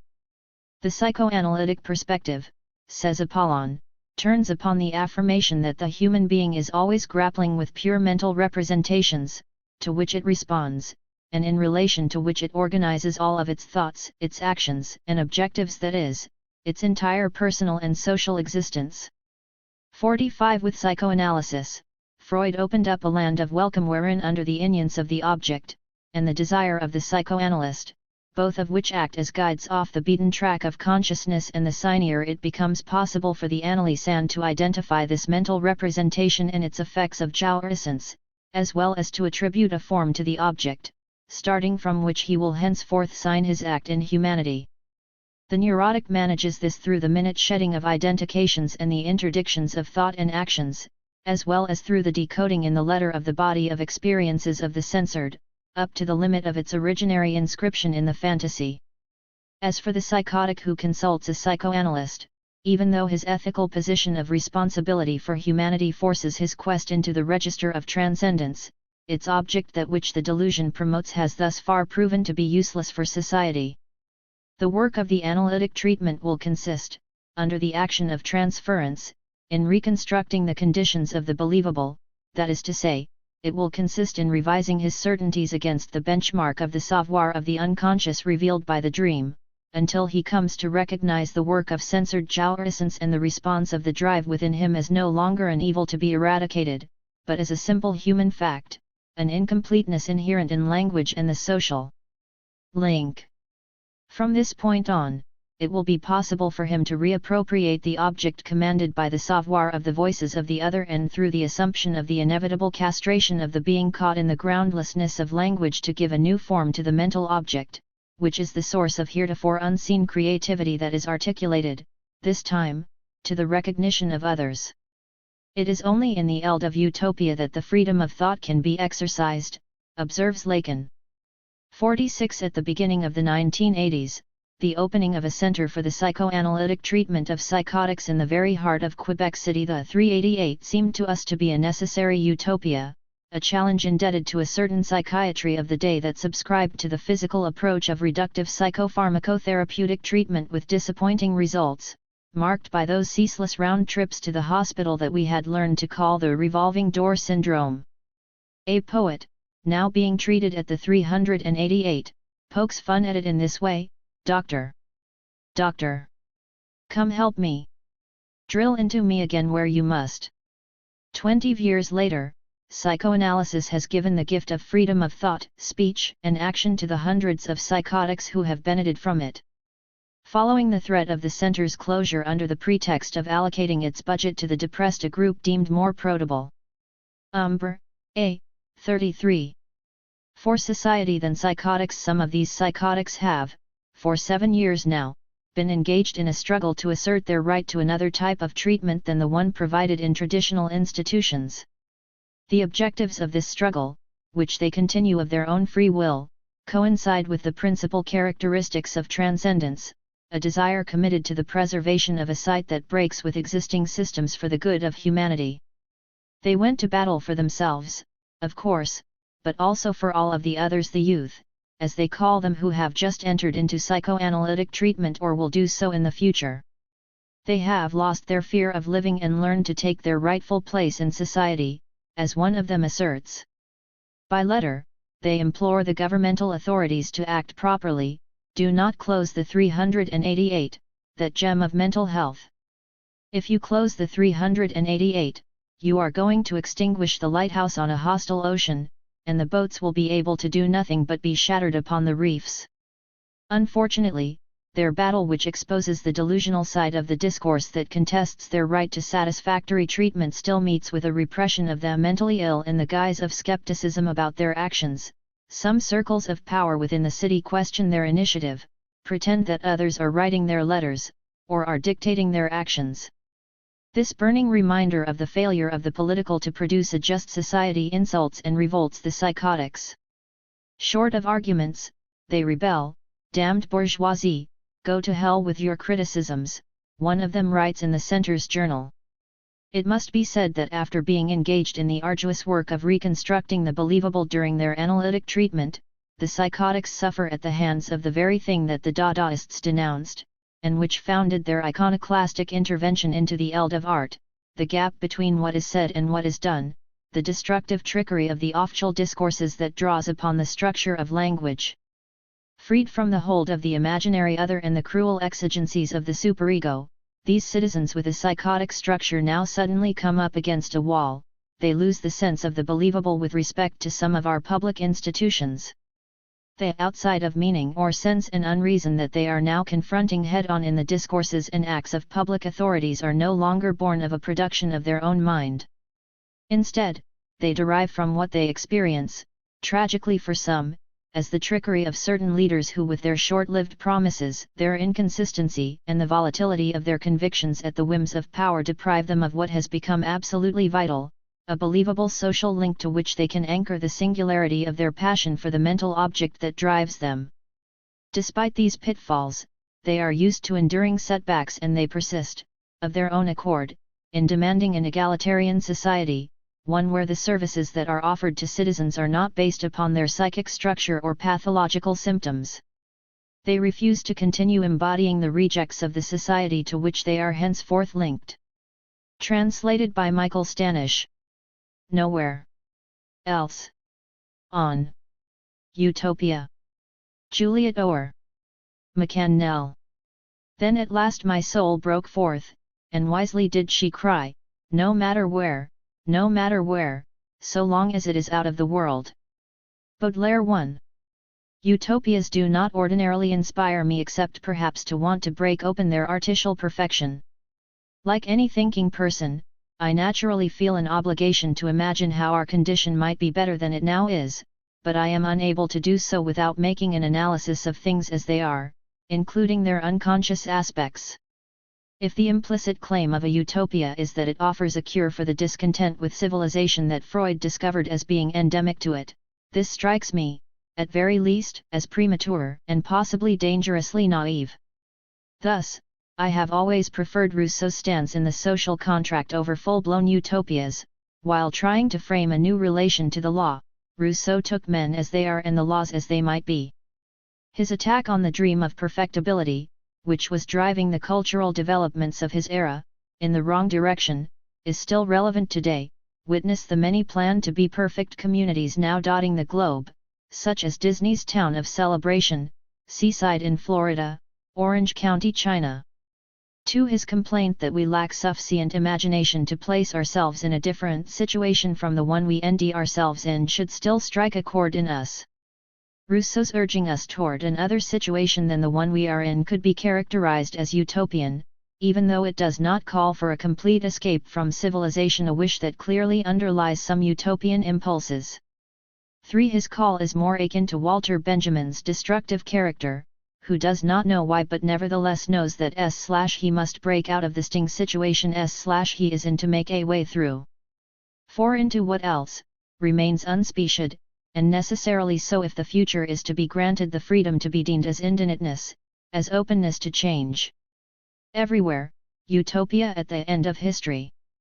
Today, the sort of utopian drive I see in Rousseau's criticaltions and Benjamin's destructive character seems quaint, even antiquated, lost to the charms of the utopia that, it is claimed, has emerged at, and as, the end of history, a utopia many of us experience as suffocating, to be sure.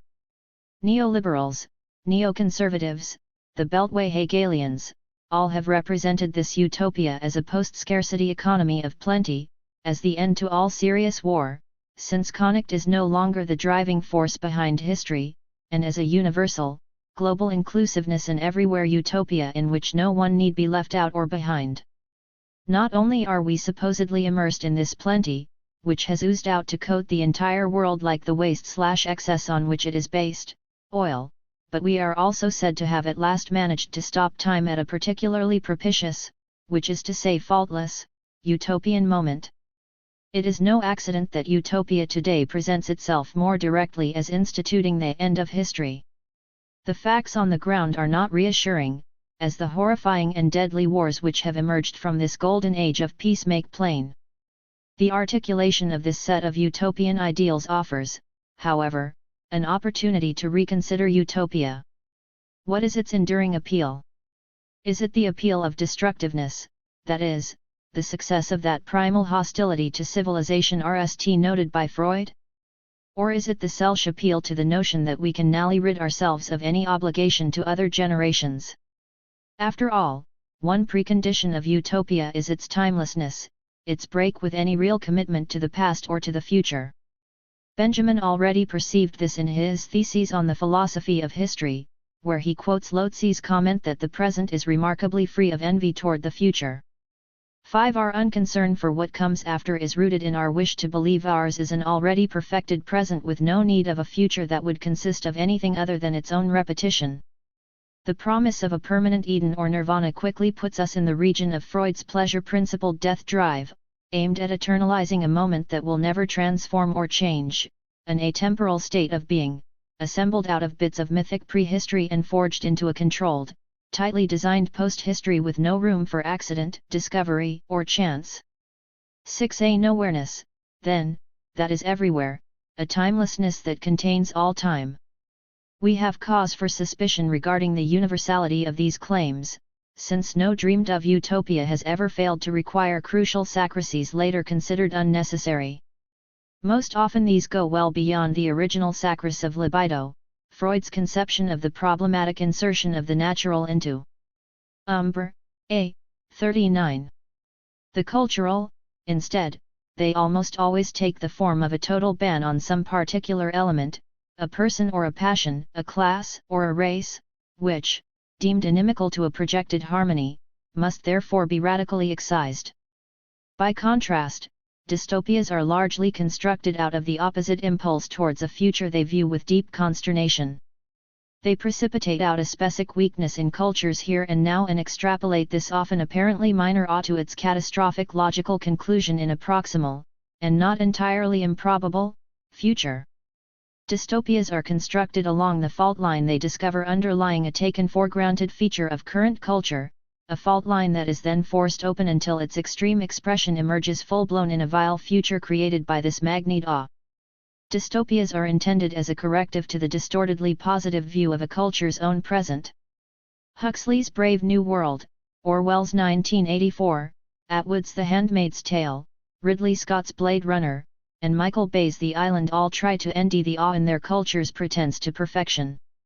For Orwell, this feature is the debasing of everyday language in the service of power, resulting in unimaginable totalitarianism.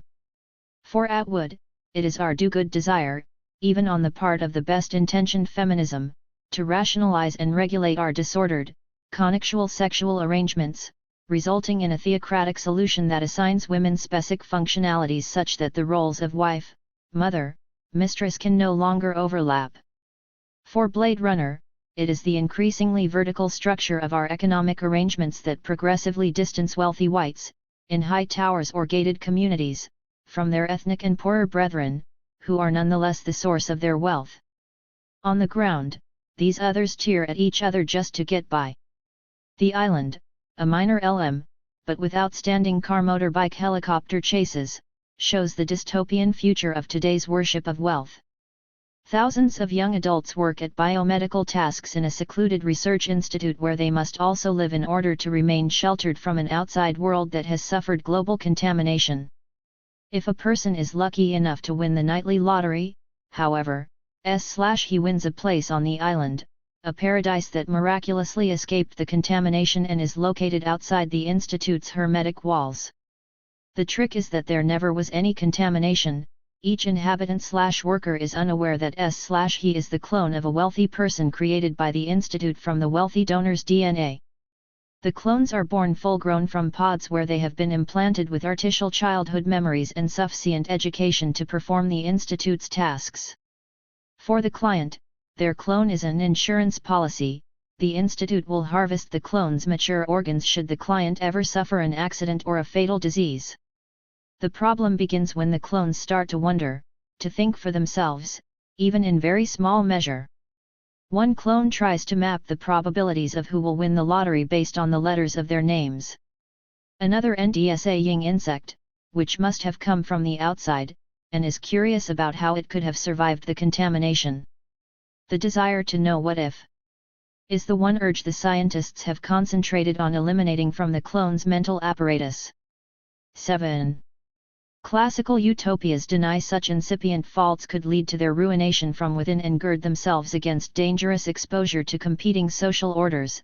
They are often sealed off spatially and temporally from other communities. Think, for example, of the trench that protects More's utopia from other societies, or the mountains that mark the uncrossable boundary of Hilton's Shangri-La. 8. It could even be said that, as a rule, no utopia can entertain any intercourse with other communities if it hopes to persist in its being. Witness the travails of Bill Paxton's character, Bill, in the HBO series Big Love, who perpetually tries to immunize his personal utopia, consisting of a three-wife, three-house family faithful to the principle of righteous polygamy, from attacks by the radical polygamous outlaw compound, presided over by the totalitarian leader Roman Grant. Bill was born at the compound, but exiled from it as a potential troublemaker when he was a teenager. He also has to protect his utopian commune family from potentially damaging censure from the surrounding Mormon culture. Should his lifestyle become known, the Mormons gave up polygamy a century ago so that Utah could become a state. Bill juggles his life by becoming a successful Salt Lake City entrepreneur, which places him in constant jeopardy of exposure because it earns him a precarious prominence in the business community. On the other front, he intervenes in the internal power politics of the compound, and attempts at the same time to outmaneuver its members by snatching profitable investments from their large portfolio, thus incurring their wrath. It is because Bill struggles on all these fronts that his utopian home front comes near to ruin. Nowhere. When there's nowhere you have to be, where do you go? 9. Can a case be made for utopia today? In its very nowhereness, is there not something to be said for the utopian urge that might still manifest itself against our own presumptive plenitude, the saturation of satisfaction, or what I am calling the utopia of everywhere. 10. Could a different utopian impulse and a more fertile imagination conceive of new satisfactions and other forms of enjoyment not, death, driven by a pleasure principle that inevitably joins the reality principle in a lethal null? 11. Despite the resistance I have to utopianism, I must admit that most famous literary and philosophical utopias, from Plato's Republic to Thomas More's Utopia, actually can and possibly should be read completely upside down, ironically, if only because they are composed by language, which always has a repressed, unconscious, and therefore metaphoric side. In stating their claims, utopian works inevitably lead us to question the situation surrounding their enunciation. Reading utopias crosswise to their self-representation is possible and possibly necessary. And this possibility is even built into works such as More's, where the narrator explains that utopia bears a name, Hythlade, whose Greek root points to a triviality that undercuts his reports. Moreover, theoretical utopias often go so far in their proscriptions that they edge toward self-satire. When they insist on banning, say, poets from the Republic, readers feel compelled to question why, and they often side with the excluded, not with the utopians, with the poets, with the lying, and hence the possibilities of metaphor and shun, that are banished from Swift's land of the Hohums, in which no one can say the thing that is not, with the theatre outlawed by Rousseau's Umbra, A. 41. Idyllic Geneva in his Lettre à d'Alembert sur les spectacles, a Geneva whose isolation and self-satisfied smugness he could hardly wait to see as a boy. Fictional and theoretical utopias can be ironically reversed because they are composed of the ambivalent form called language, language being the central formative force of civilization and thus the ultimate source of our discontent with it. Language is also our primary, if not only, means of dealing with that discontent. Plato, More, Swift, Rousseau, who made the case that perfectibility was the source of a great human misery, wrote their utopias to maximize the potential to read them satirically while at the same time taking them seriously. Taking perfectibility seriously leads to nightmarish outcomes. Efforts to institute actual utopias, and not only by the neocons today, but also by the myriad others who preceded them, from the phalansteries of Fourier to the often religious utopian communities of upstate New York to Jonestown, Waco, and the Kampuchea of the Khmer Rouge, have had decidedly mixed and often extremely negative results. When the Khmer Rouge dreamt of extracting a truer, purer, more original, and more authentic Kampuchea out of the Cambodia it had become under various colonialisms, they banned many things, among them those with weak eyesight and less than ideal body shapes. These, along with the artists, they killed. While the excisions that foundational utopia as a nowhere are intended to preserve the community's serene detachment, the violent cuts required to establish de facto utopias are always lethal for some. Anywhere, utopia, suburbia, and the unconscious. The processes of the system UCS are timeless, i.e., they are not ordered temporally, are not altered by the passage of time, they have no reference to time at all. Disregard of the characteristic of time is no doubt an essential distinction between the activity of the PCS and the UCS. Freud 12. This leads me to my long-standing criticism of the idea that we are at the end of history. This idea has opened the door to a belief in an actually utopian world of plenty or full satisfaction, 13. That has materially shaped and also fundamentally distorted communal life. Contemporary culture and its economy have not failed to present themselves as global in character, as a comprehensive single system encircling the entire world. 14. A world of wealth gained peacefully, without exploitation. 15. If wealth, as Freud deemed it, represents the amount of instinctual satisfaction obtainable by its means, and if civilization formerly required that certain instinctual satisfactions be sacrificed for the good of the human group, today's immense accumulation of commodities, Marx's phrase, renders such sacrifice unnecessary, or so the argument goes. 16. A culture of satisfaction, of jouissance aplenty, even if Lacan revealed the fakeness of such jouissance, is the center of today's representations of the world as a utopia of timeless, universal enjoyment. But in refusing to acknowledge any possible other side, its global character must be called into question. What is the drive to install ours as a one-dimensional universe free of the internal and external contradictions that might propel it in unpredictable ways? The reader may by now have seen that I have been building a picture of this everywhere/anywhere utopia on the model of the Freudian unconscious, timeless, without contradiction, inalterable. Neoconservative/neoliberal theory frames its utopia as a space-less, time-less, that fully saturates the drives once consigned or conned to the unconscious. The preeminent concrete expression of its ideal global state, concrete, literally and figuratively, that which anchors its vision, is suburbia as utopia.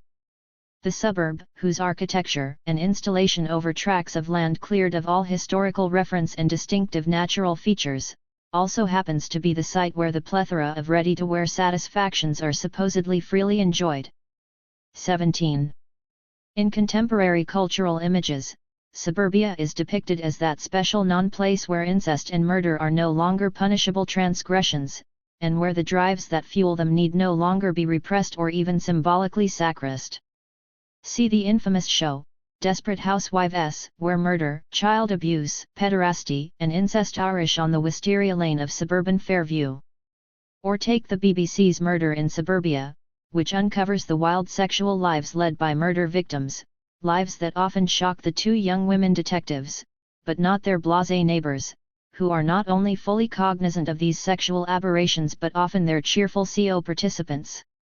Or consider Showtime's Weeds, which features a widowed housewife in a San Fernando Valley suburb of Los Angeles, who also happens to be a dope dealer.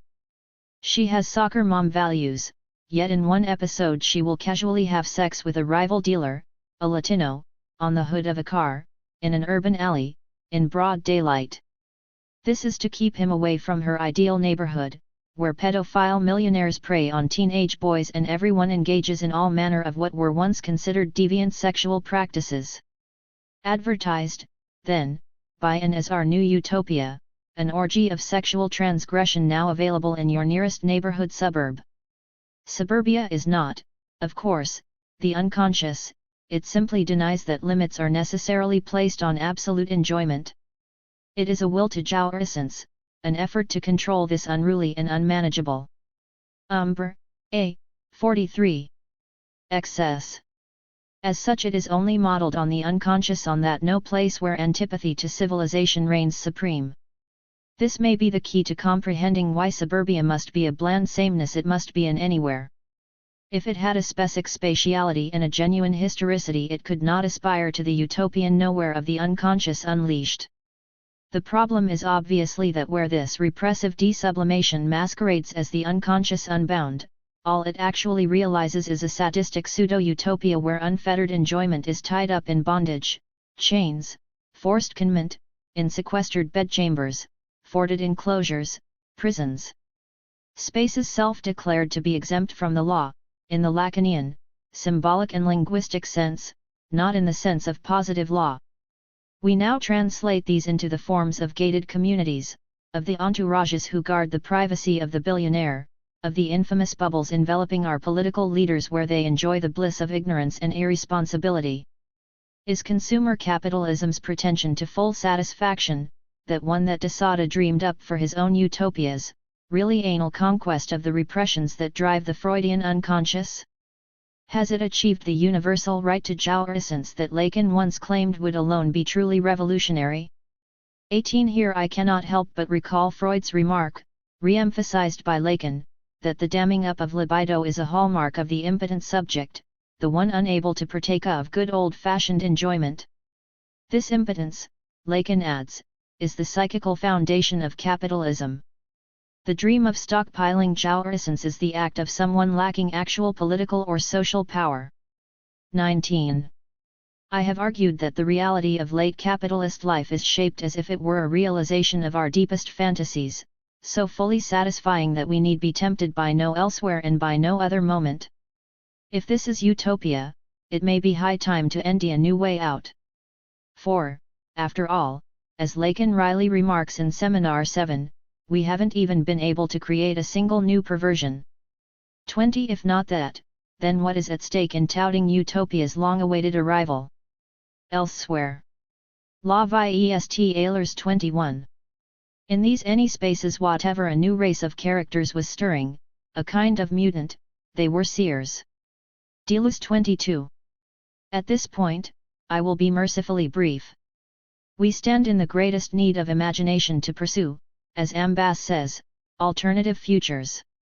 It is indeed seers we need now, seers who will dream utopia for us neither as a nowhere and everywhere, nor as a never and forever, but simply as elsewhere. The utopian turn of the post-war mid-century has now reached a denouement that turns out to be only the bland, blank anywhereness of global sadism as suburbia. In other words, it has arrived at no utopia at all. Its subjective commandment superegoi informed to enjoy by respecting none of the laws of civilization shows itself as nothing more than the age-old game of exploiting us by extracting our wealth and adding it to the stores of the already wealthy. What is to be done? If utopias have been the chief mode of attempting to solve the insoluble puzzle of what to do with the surplus that comes from / with the sacristies, of enjoyment, imposed on us in the name of civilization, they have never yet come up with anything more than a series of proposals for administering this excess which is also its waste. None has yet devised anything like a perfect solution. Recall Freud's late thesis that civilization spontaneously generates 3 ways to treat the problem of surplus enjoyment: identification, with cultural ideals, 23 art, deemed as the sublimated substitute for vicariously satisfying forbidden drives, and religion, which orders society around a non-negotiable demand to keep the basis for its authority closed to inspection. 24 Freud found all 3 of these illusions wanting, they have become increasingly ineffectual the more civilization perfects itself.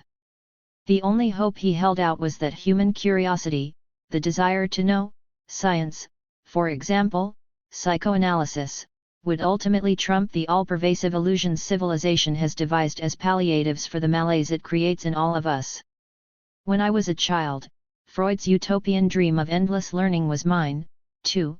I imagined always being able to live in the land of the free, thinking. But this utopia now seems as impossible to me as continuing to believe we could live forever in the land of the free. A passion for ignorance and contempt washes over global culture as it reaches the end of history. But should we not rethink at least one of Freud's premises about the illusions that falsely reconcile us to a civilization to which we can never really be reconciled? At least in the domain of art, I think we should entertain some new hypotheses. The value of art, according to Freud, lies in its sublimation, its illusion of satisfying our necessarily repressed drives. 25. But what if we were to consider art differently, as a unique undertaking to confront the real, with its unknowable, terrifying jouissance, and to transmute the experience of that confrontation into something that not only places it at a protective distance, sublimation, but also brings it unimaginably closer than we could ever dream possible. By making it into an entirely new, transmissible experience of the thing, without deceiving ourselves as to its horror and its pleasure. At the end of his life, Lacan set off along this other pathway and wondered if we could not, indeed, get out from under the burdens civilization forcibly imposes on speaking beings while yet retaining the crucial generative value of the language that is its instrument of choice. He turned to James Joyce who, Lacan thought, had contrived a way to convey jouissance, which the cynier carves off, in language. 2. Umbra, A. 45. Read Joyce, Lacan notes, is not necessarily to experience the promise of meaning inherent to the structure of language, but to feel instead the reality of the author's jouissance. To accomplish this impossible task, Lacan says, Joyce had to destroy the English language as we know it. Joyce's personal malaise in his own, Irish, civilization was that of a double encirclement by the hell of an English language that had been forcibly imposed on his culture and that had remained XED at the moment of its imposition. It had no freedom to change or evolve. Like the language of conquerors forced upon their new subjects, it brooked none of the playful, metaphoric outlets for the jouissance language represses outlets open to any native speaker. English stagnated in its Irish iteration. See the passage in A Portrait of the Artist as a Young Man, where young Stephen discovers that only he knows that the English priest laughs at the old-fashioned word for candle snuffer, tundish, one no longer current in English usage. The upshot was that Joyce was oppressed not simply by language, but that his oppression was aggravated by the fact that this language was deeply foreign to his culture. It was the language of his imperial oppressor. Lacan saw that Joyce's solution to the double impasse he encountered in language was his breaking out of, while not altogether breaking with, language. For Lacan, Joyce was the Saint Home, the one who forged unimaginable signiers that bear our essence. 26. What can we draw from Lacan's appreciation of Joyce? Perhaps this, that art can now be charged with the singular burden of absorbing the slings and arrows of our permanent cultural misfortune in order to turn them into a new experience of our essence. Not just for the sake, as in Joyce's case, of the artist's treating her own impossible condition, but rather to transmit her own transmuting of that experience, a transmutation that has allowed her to bear it, and to bear witness to it, and to share it with others. This would be an art that follows an alternative path, then, from the consumer path along which art is currently racing. The ambiguity of the utopian gaze Slavaha. Eek. The RST novella of David Grossman's Her Body Knows does for jealousy in literature what Louis Buñuel's Elle does for it in cinema. It masterfully displays the basic phantasmatic coordinates of this notion. In jealousy, the subject creates/imagines a paradise, a utopia of full jouissance, from which he is excluded. The same definition applies to what one might call political jealousy, from anti-Semitic fantasies about the excessive enjoyment of the Jews, to Christian fundamentalist fantasies about the weird sexual practices of gays and lesbians. This logic recently reached its climax in Alan Weisman's The World Without Us, a vision of what would happen if humanity, and only humanity, were suddenly to disappear from the earth. Natural diversity blooms again, nature gradually reclaims human artifacts, and so on. We humans are reduced to a pure disembodied gaze observing our own absence, and, as Lacan points out, this is the fundamental subjective position of fantasy, to be reduced to the object A, to the gaze that observes the world in the condition of the subject's non-existence, the fantasy of witnessing the act of one's own conception, the parental copulation, or of witnessing one's own burial, like Tom Sawyer and Huck Finn. The world without us is thus fantasy at its purest, witnessing the earth in its pre-castrated state of innocence, before we humans spoiled it with our hubris. The irony is that the most prominent example of the world without us comes from the catastrophe at Chernobyl, exuberant nature taking over the disintegrating debris of the nearby abandoned city of Pripyat, which was left the way it was. These examples indicate an approach to utopia that leaves behind the usual focus on content, which is to say, on the structure of the society proposed in a utopian vision. Perhaps it is time to step back from the fascination with content and react on the subjective position from which content appears utopian. On account of its temporal loop, the phantasmatic narrative always involves an impossible gaze, one by means of which the subject is already present at the scene of its own absence. An exemplary case of this vicious cycle in the service of ideology is an anti-abortion fairy tale written in the 1980s by a right-wing Slovene nationalist poet. The tale takes place on an idyllic South Sea island where aborted children live together without their parents. Although their lives are nice and calm, they miss parental love and spend their time in sad reflection on how their parents could have preferred a career or a luxurious holiday to themselves. The trick, of course, resides in the fact that the aborted children are presented as having been born into an alternative universe, the lone Pasek Island, all the while retaining the memory of the parents who betrayed them. This way they can direct a reproachful gaze at their parents, which makes them culpable. What this reactionary fairy tale relies on is the overlapping of two lacks in the subject's encounter with the enigma of the other's desire. As Lacan puts it, the subject answers the enigma of the other's desire: what does the other want from me, what am I for the other, with his own lack, by proposing his own disappearance.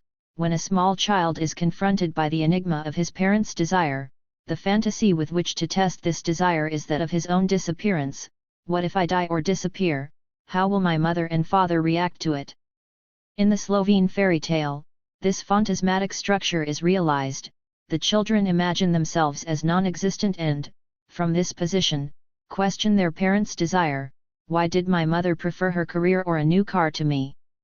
Is utopia, however, constrained to this phantasmatic dimension, or is there another dimension to it, a dimension that one might be tempted to call fantasizing beyond fantasy? Surprisingly, it was none other than Hegel who delineated the contours of this other dimension.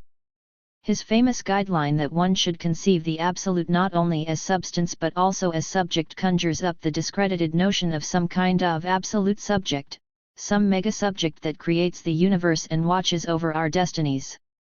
For Hegel, however, the subject in its very core stands also for nitude, for the cut or gap of negativity, which is why God only becomes subject through incarnation. He is not already in itself, prior to incarnation, a mega-subject ruling the universe. Consequently, it is crucial not to confuse Hegel's subjective spirit with the Dilthian notion of a life form, a concrete historical world, objectivized spirit, the product of a people, or its collective genius.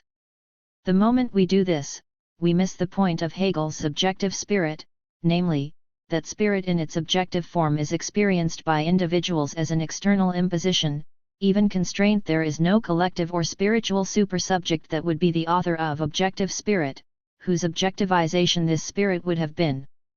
There is, for Hegel, no collective subject, no subject spirit above and beyond individual humans. Therein resides the paradox of objective spirit. It is independent of individuals, encountered as given or pre-existent, and as the presupposition of Umbra, A. 51. Activity, yet it is nonetheless spirit, i.e., something that exists only insofar as individuals relate their activity to it, only insofar as it is their pre-supposition. 1. This is why Kierkegaard's critique of Hegel relies on a fatal misunderstanding of Hegel's fundamental insight. The RST thing that strikes the eye is that it is based on the thoroughly Hegelian opposition between objective and subjective thought. Objective thought translates everything into results, subjective thought puts everything into process and omits the result, for as an existing individual he is constantly in process of coming to be.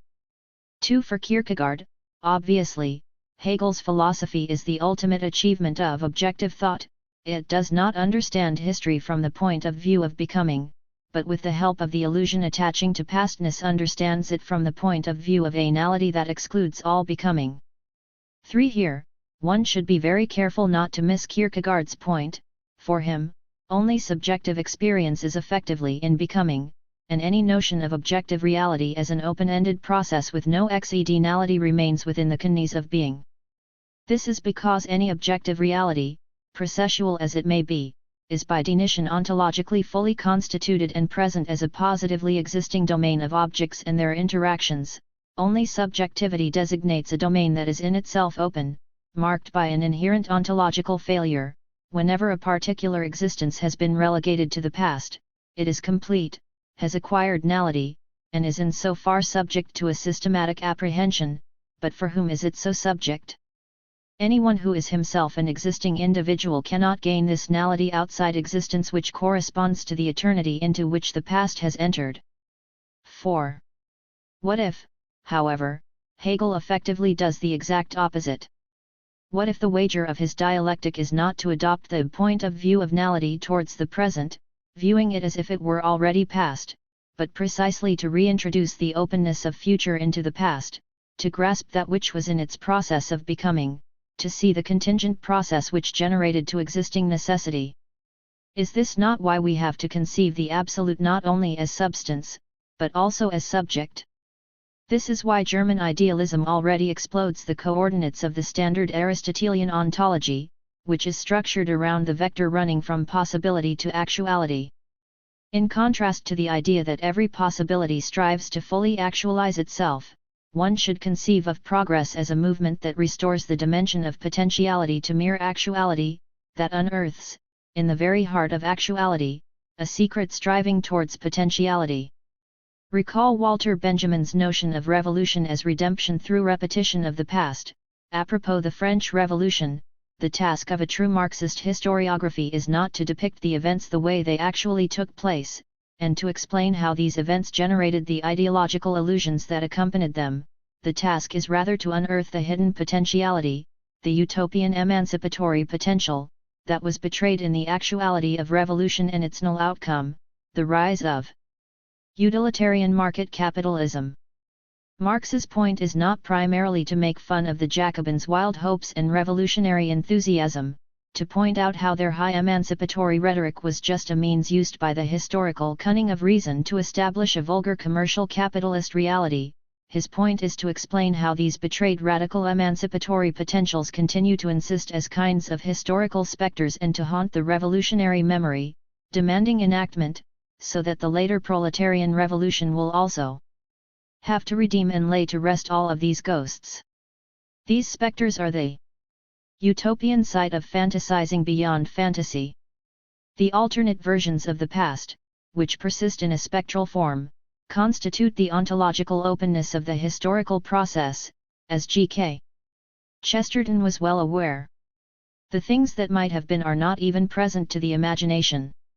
If somebody says that the world would now be better if Napoleon had never fallen, but had established his imperial dynasty, people have to adjust their minds with a jerk. The very notion is new to them.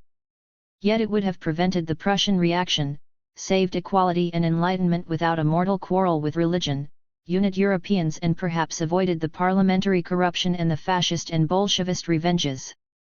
But in this age of freethinkers, men's minds are not really free to think such a thought. What I complain of is that those who accept the verdict of fate in this way accept it without knowing why. By a quaint paradox, those who thus assume that history always took the right turning are generally the very people who do not believe there was any special providence to guide it. The very rationalists who jeer at the trial by combat, in the old feudal ordeal, do in fact accept a trial by combat as deciding all human history. 5.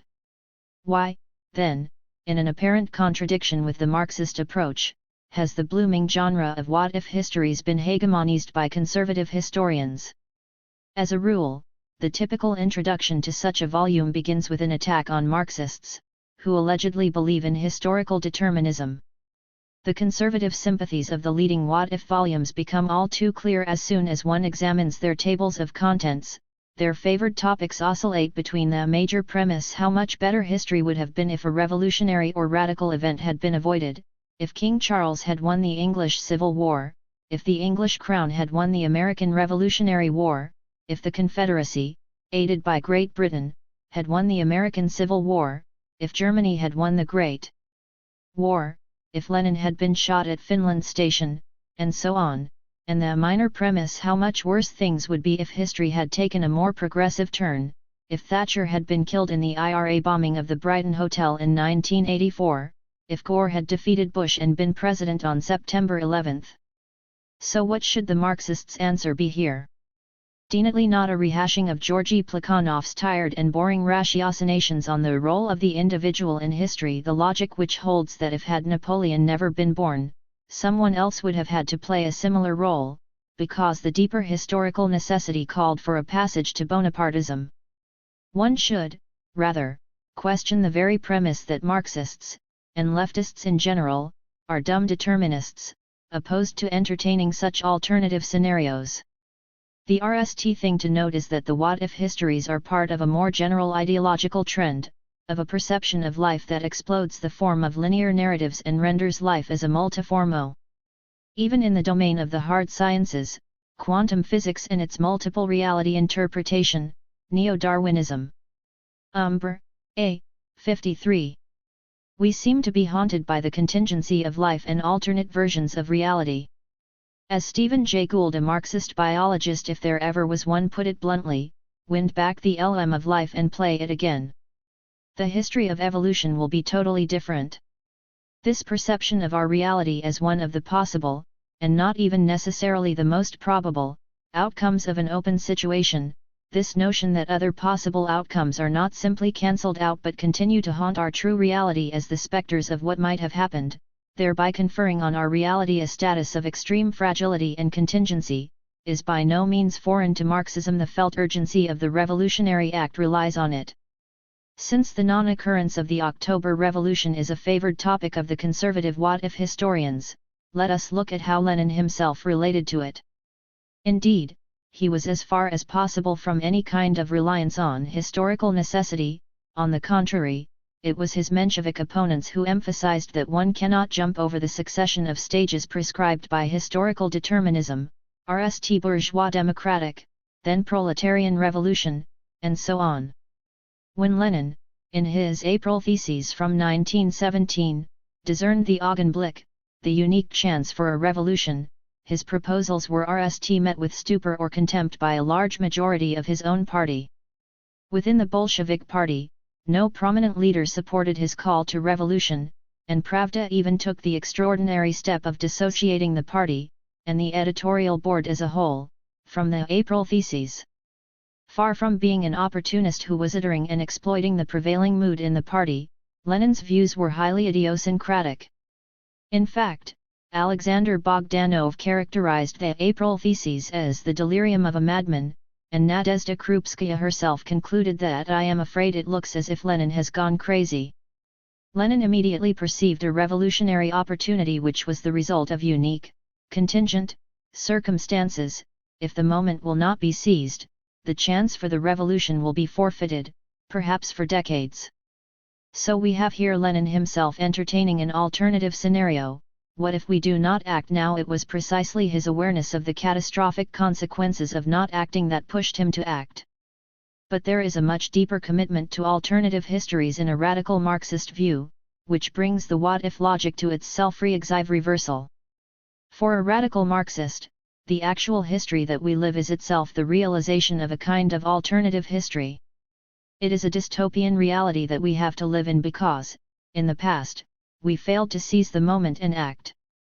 Military historians have demonstrated that the Confederacy lost the battle at Gettysburg because General Lee made a series of totally uncharacteristic mistakes. Gettysburg was the one battle, fought by Lee, that reads like-tion. In other words, if ever there was a battle where Lee did not behave like Lee, it was there in southern Pennsylvania. 6 For every wrong move, one can play the game of what would Lee have done in that situation. In other words, it is as if, in the Battle of Gettysburg, an alternate history actualized itself. This brings us back to the what-if dimension that permeates the very core of the Marxist revolutionary project.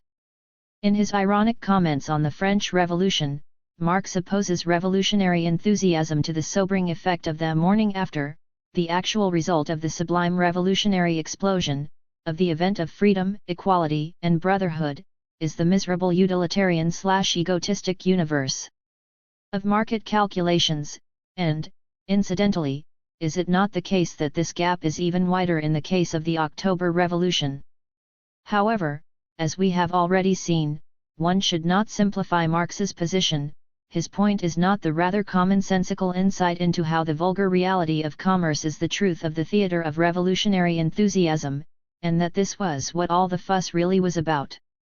In the revolutionary explosion as an event, another utopian dimension shines through, the dimension of universal emancipation, which is precisely the excess betrayed by the market reality that takes over the day after. As such, this excess is not simply abolished or dismissed as irrelevant, but is transposed into the virtual state, continuing to haunt the emancipatory imaginary as a dream waiting to be realized.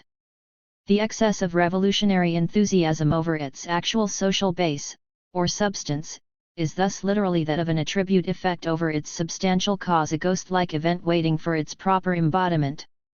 This is why one should bear in mind Walter Benjamin's fundamental lesson, which is, to put it somewhat crudely, that scientific socialism, the science of historical materialism, cannot survive without utopian socialism, the theological dimension of the messianic redemption of the past. To properly grasp historical reality, one must include within it the utopias that were betrayed and defeated in the victorious march of real history.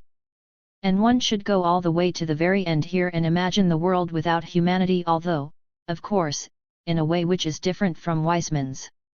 It was Gilles Deleuze who showed the way here, often varying the motif of how, in becoming post-human, we should learn to practice a perception as it was before men, or after, released from their human coordinates. 7. Those who fully endorse the Nietzschean return of the same are strong enough to sustain the vision of the iridescent chaos of a world before man. 8. Although Deleuze openly resorts here to Kantian language, with reference to direct access to things, the way they are, in themselves, his point is precisely that one should subtract the opposition between phenomena and things in themselves between the phenomenal and the noumenal level from its Kantian functioning, where noumena are transcendent things that forever elude our grasp. What Deleuze refers to as things in themselves is in a way even more phenomenal than our shared phenomenal reality. It is the impossible phenomenon, the phenomenon that is excluded from our symbolically constituted reality. The gap that separates us from noumena is thus not primarily epistemological but practico-ethical and libidinal. There is no true reality behind or beneath phenomena.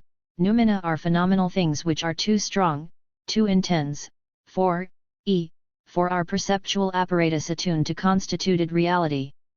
Epistemological failure is a secondary effect of libidinal terror, which is to say that the underlying logic is a reversal of Kant's you can, because you must.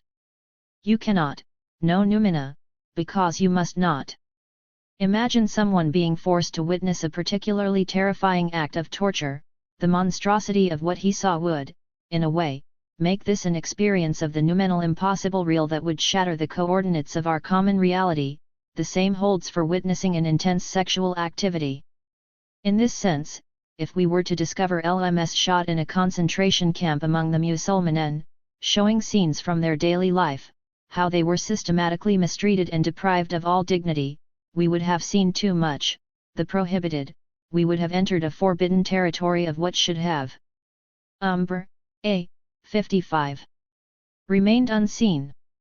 This is also what makes it so unbearable to witness the last moments of people who know that they are about to die and are, in this sense, already living dead.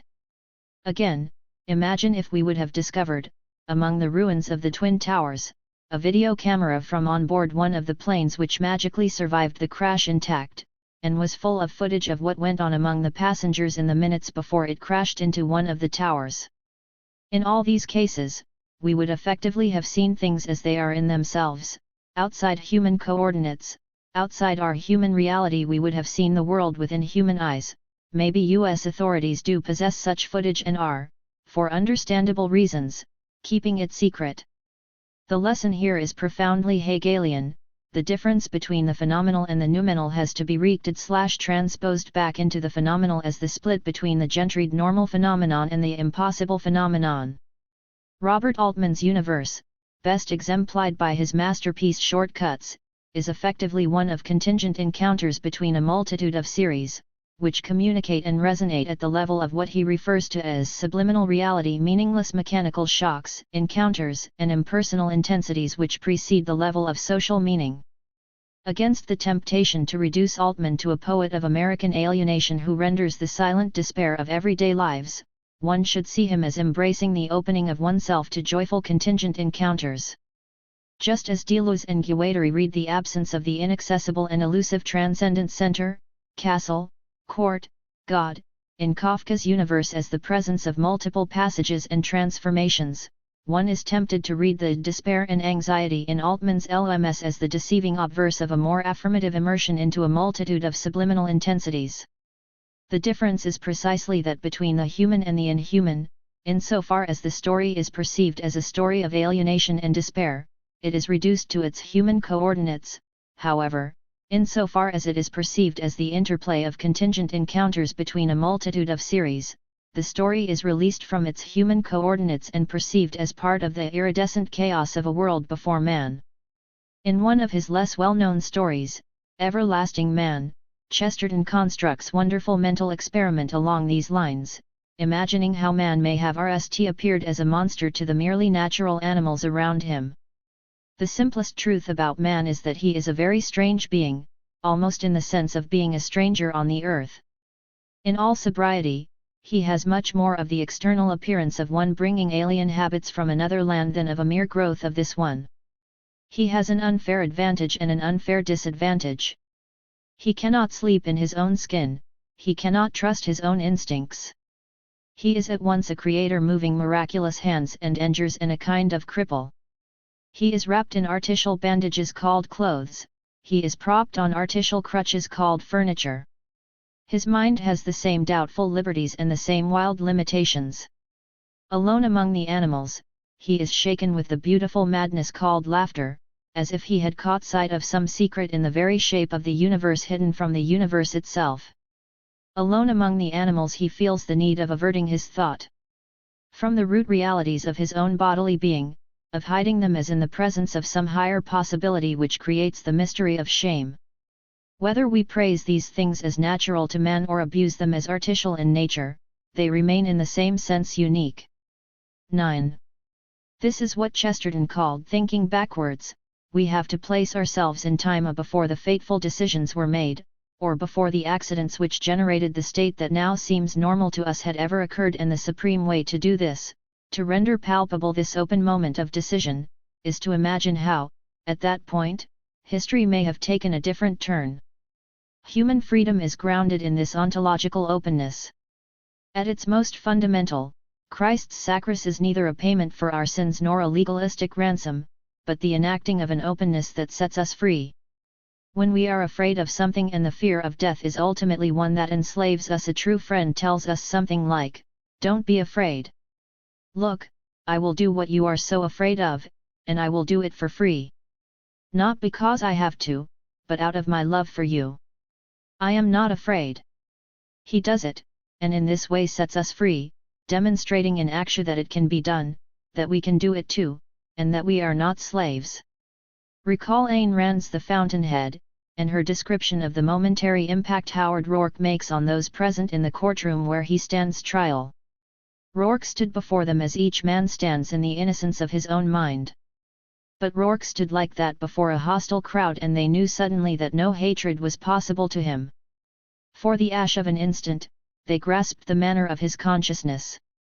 Each asked himself, "Do I need anyone's approval? Does it matter? Am I tied?" And for that instant, each man was free enough to feel benevolence for every other man in the room. It was only a moment, the moment of silence when Rourke was about to speak. 10. This is the way Christ brings freedom. When confronting him, we become aware of our own freedom. The ultimate question, thus, is in what kind of universe is freedom possible? What ontology does freedom imply? In September 2006, Pope Benedict XVI caused an uproar in Muslim circles when he quoted the infamous lines of a 14th-century Byzantine emperor, "Show me just what Muhammad brought that was new, and there you will end things only evil and inhuman," such as his command to spread by the sword the faith he preached. Some commentators defended the Pope's remarks as the beginning of a serious theological dialogue between Christianity and Islam. Along these lines, Jeff Israeli praised the Pope's razor-sharp intellect for shifting the terms of a debate that has been dominated by either feel-good truisms, victimization complexes, or hateful confrontation. He sought instead to delineate what he sees as a fundamental difference between Christianity's view that God is intrinsically linked to reason, the Greek concept of logos, and Islam's view that God is absolutely transcendent. Umbra, A. 57. Benedict said Islam teaches that God's will is not bound up with any of our categories, even that of rationality.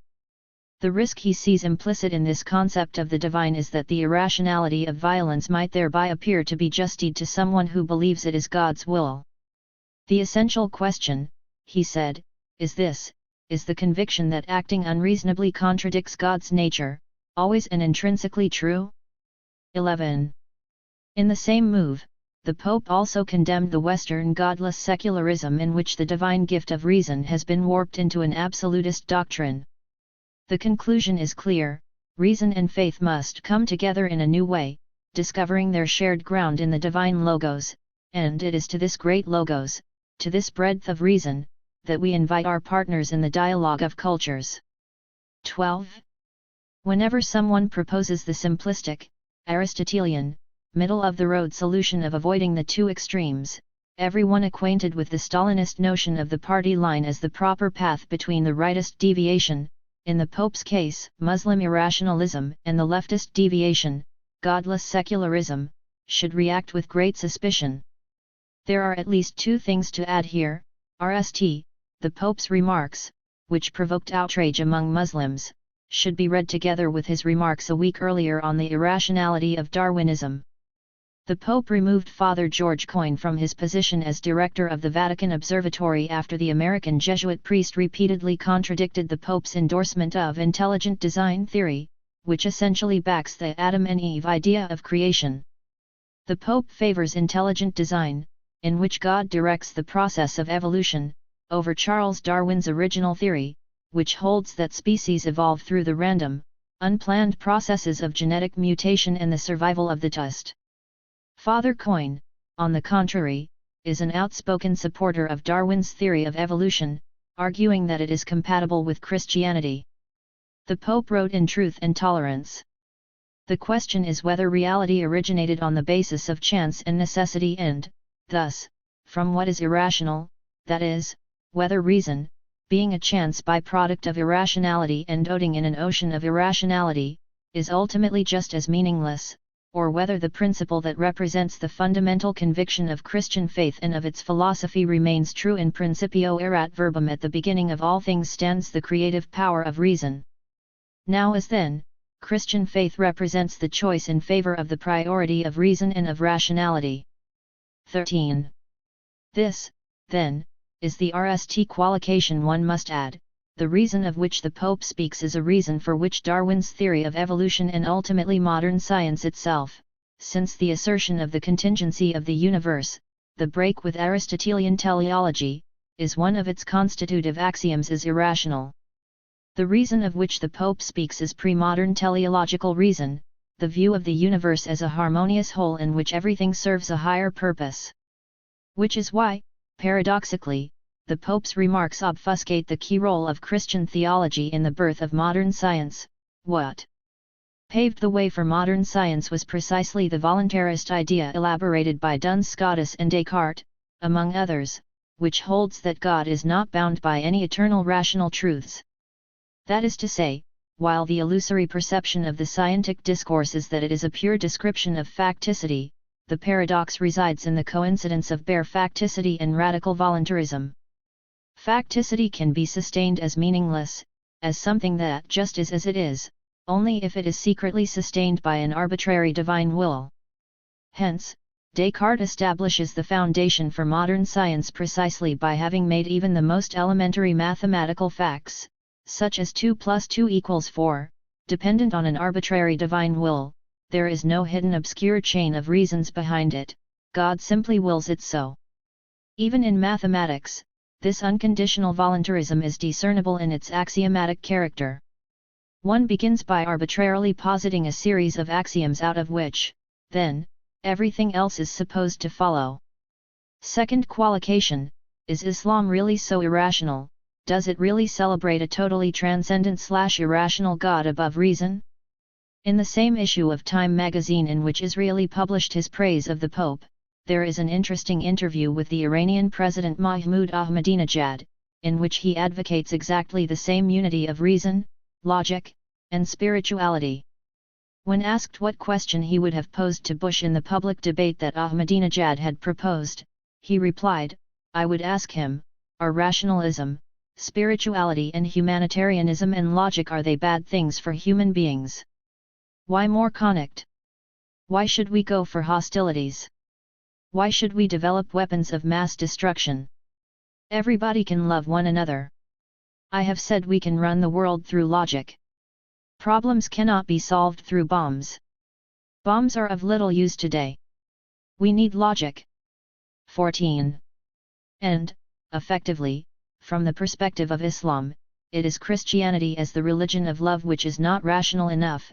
Its focus on love makes God all too human and biased in the gur of Christ, who intervenes into creation as an engaged and combative actor, allowing his passion to overrun the logic of the Creator and Master of the universe. The Muslim God, on the contrary, is the true God of reason. He is wholly transcendent, not in the sense of frivolous irrationality, but in the sense of a supreme Creator who knows and directs everything, and thus has no need to get involved in earthly accidents with partial passion. As Muhammad Buri, the Islamist who killed the Dutch filmmaker Theo van Gogh, wrote to Ayaan Hirsi Ali in a letter which was stuck into Van Gogh's body with a knife, "You, as unbelieving fundamentalist sick, of course don't believe that there is a higher power who runs the universe. You don't believe in your heart, with which you repudiate the truth, that you must knock and ask this higher power. Umbra, A. 59. For permission. You don't believe that your tongue with which you repudiate the direction of this higher power is subservient to his laws. 15. This idea, according to which our very act of opposing God is directed by God, is unthinkable in Christianity.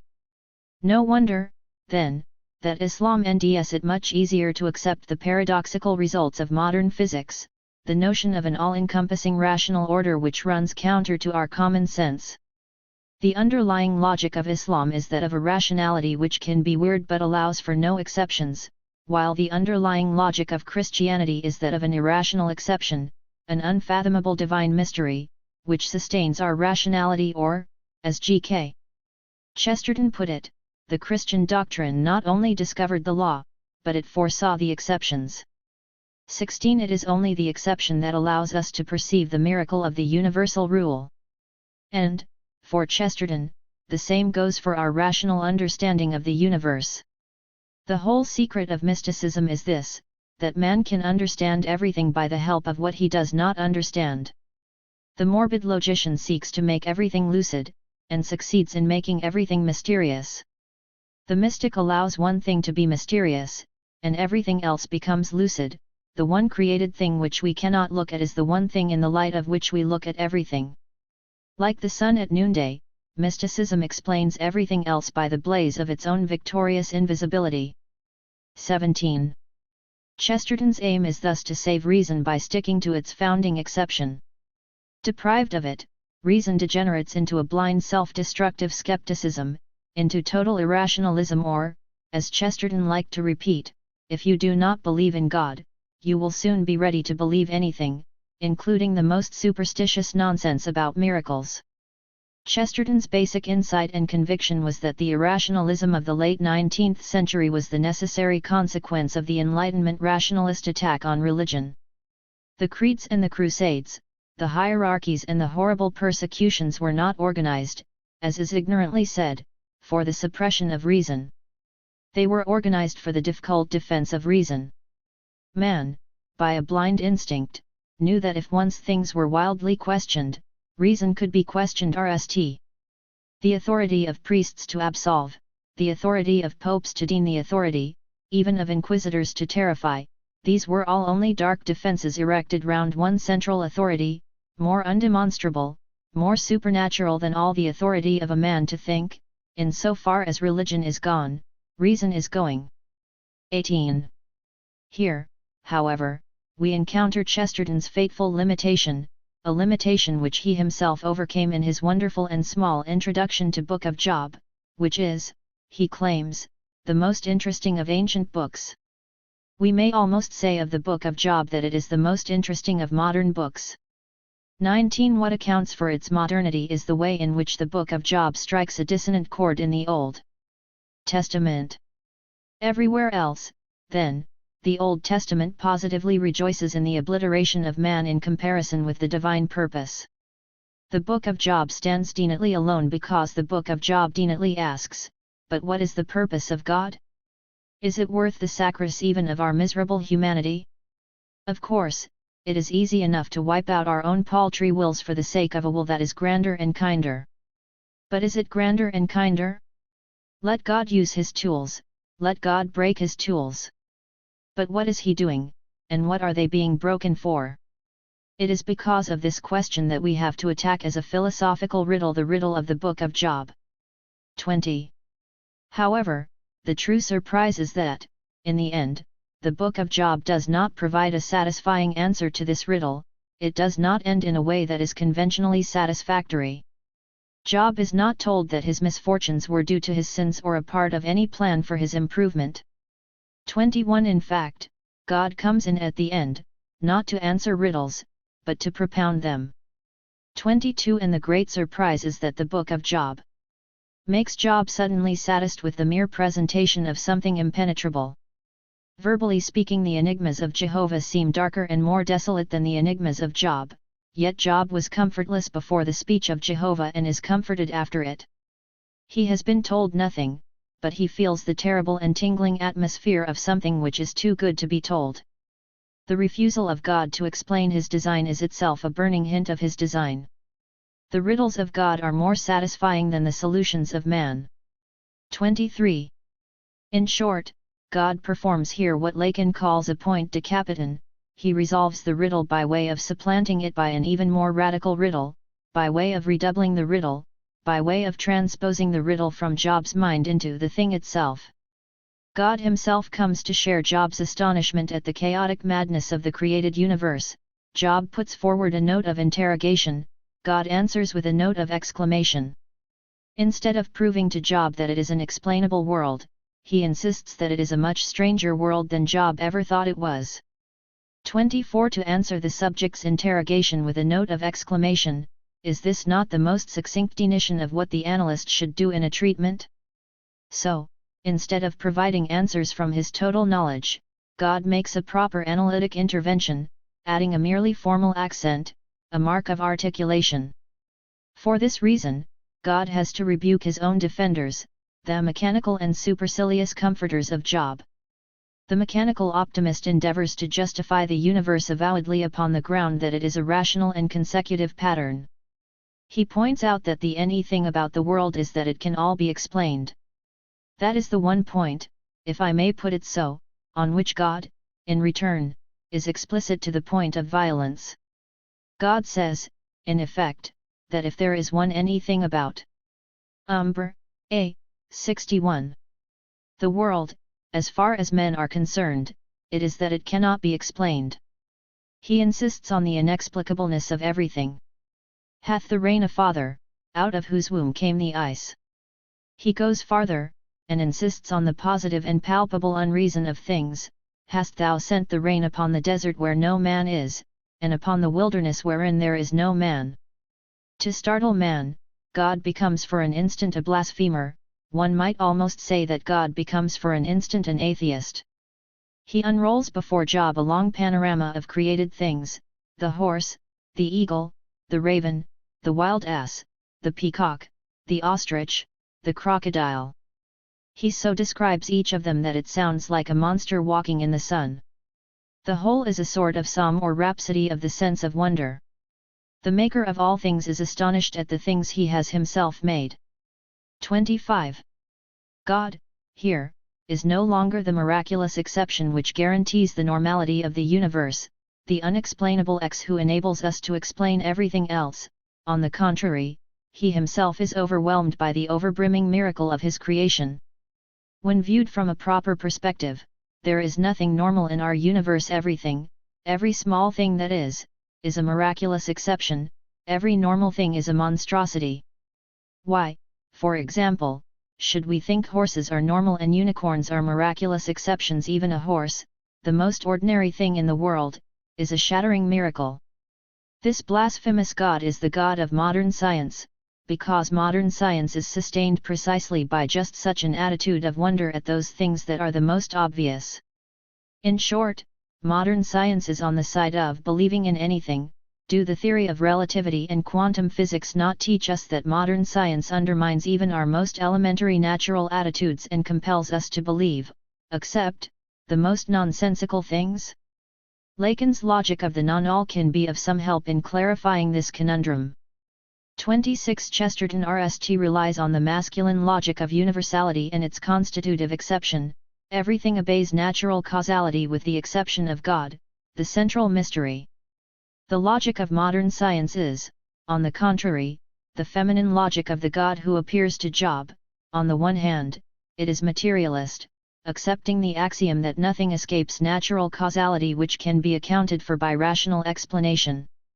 However, the other side of this materialist axiom is that not all is rational, obeying natural laws not in the sense that there is something irrational, something that escapes rational causality, but in the sense that it is the totality of the rational causal order itself which is inconsistent, irrational, non-all.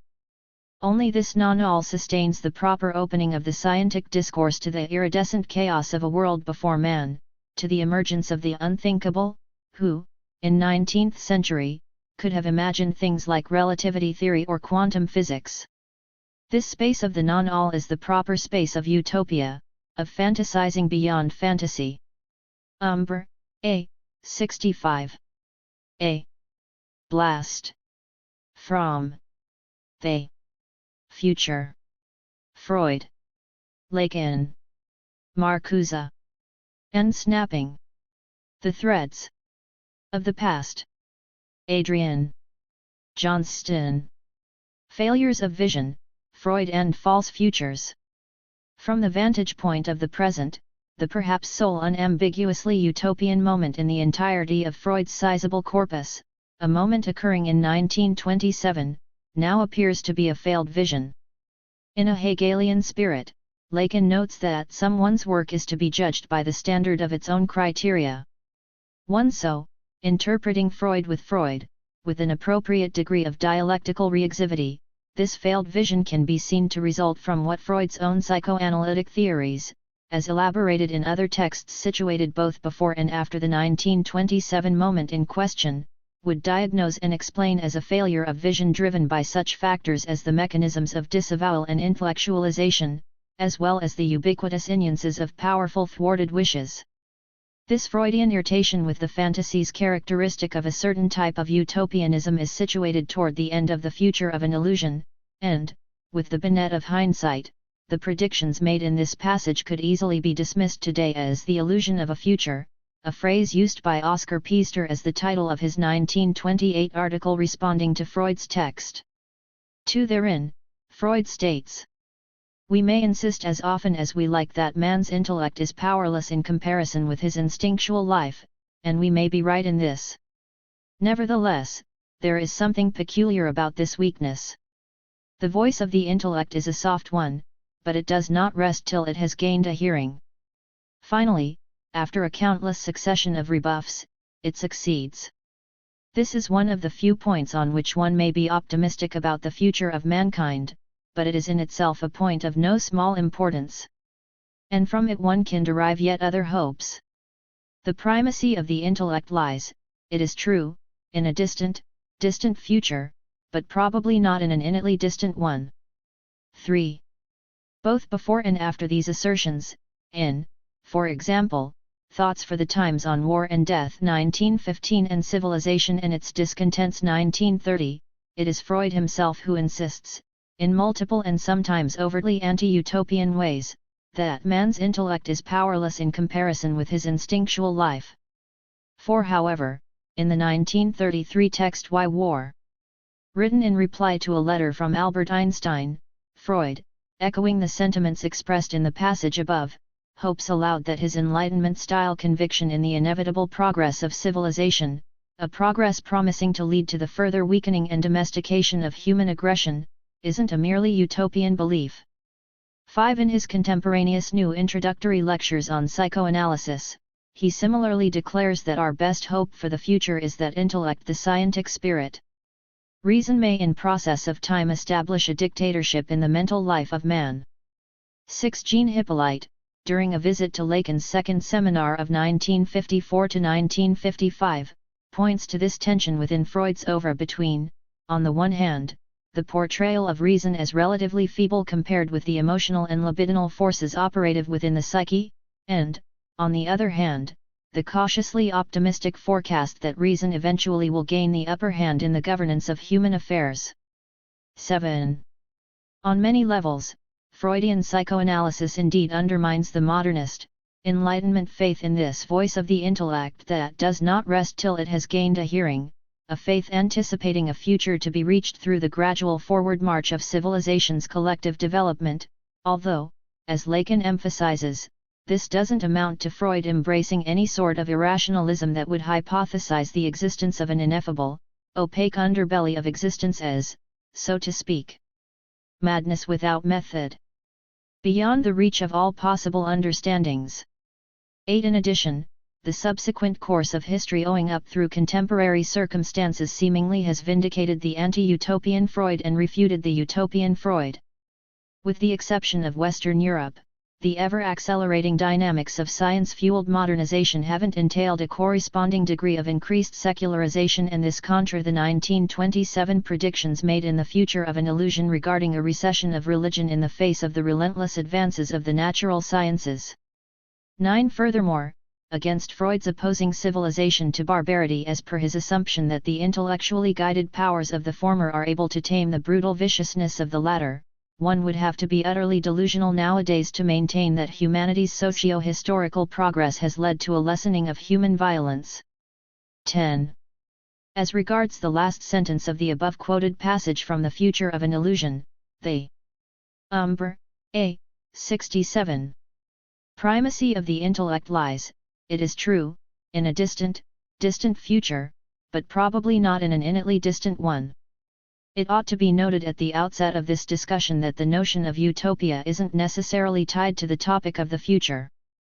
For instance, rather than being limited to imaginings of the avenir, utopias can be posited either as paradises lost, alluringly shrouded in the mists of an obscure past, or, to use Kantian terminology, as a temporal regulative idea, such as, most notably, the admittedly impossible to realize beautiful city, Callipolis, envisioned by Socrates in Plato's Republic, not to mention spatial localizations of utopia, with Thomas More's depiction of utopia as geographically elsewhere being the most obvious and paradigmatic example.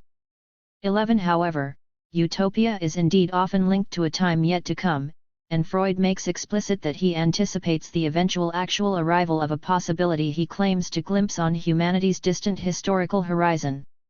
And, of course, this utopian moment surfaces in a text whose very title indicates its concern with the future. Freud's explicit references to the future are rare.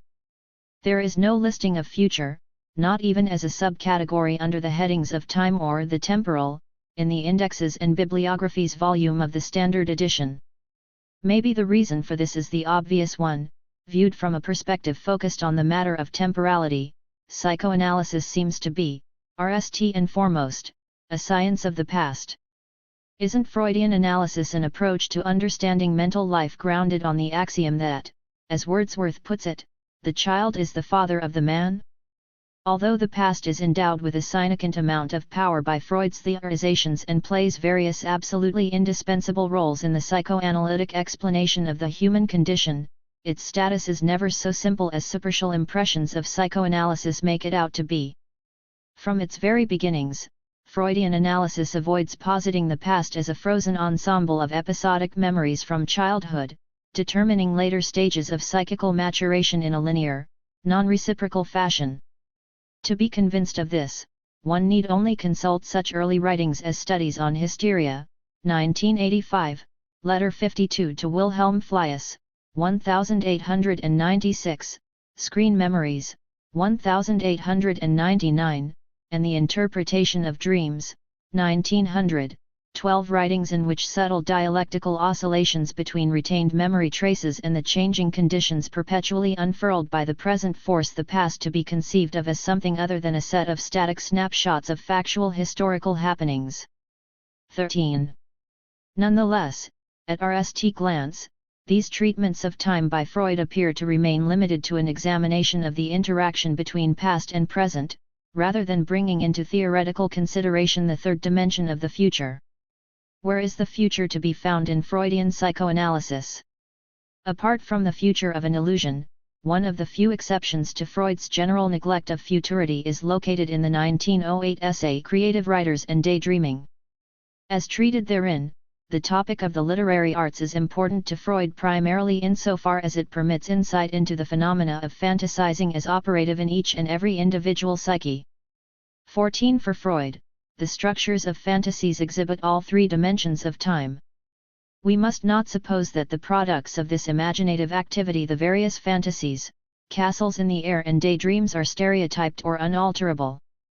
On the contrary, they tee themselves into the subject's shifting impressions of life, change with every change in his situation, and receive from every fresh active impression what might be called a date mark. The relation of a fantasy to time is in general very important. We may say that it hovers, as it were, between 3 times the 3 moments of time which our ideation involves. Mental work is linked to some current impression, some provoking occasion in the present which has been able to arouse one of the subject's major wishes. From there it harks back to a memory of an earlier experience, usually an infantile one, in which this wish was fooled, and it now creates a situation relating to the future which represents a fulfillment of the wish. What it thus creates is a daydream or fantasy, which carries about it traces of its origins from the occasion which provoked it and from the memory. Thus past, present, and future are strung together, as it were, on the thread of the wish that runs through them. 15.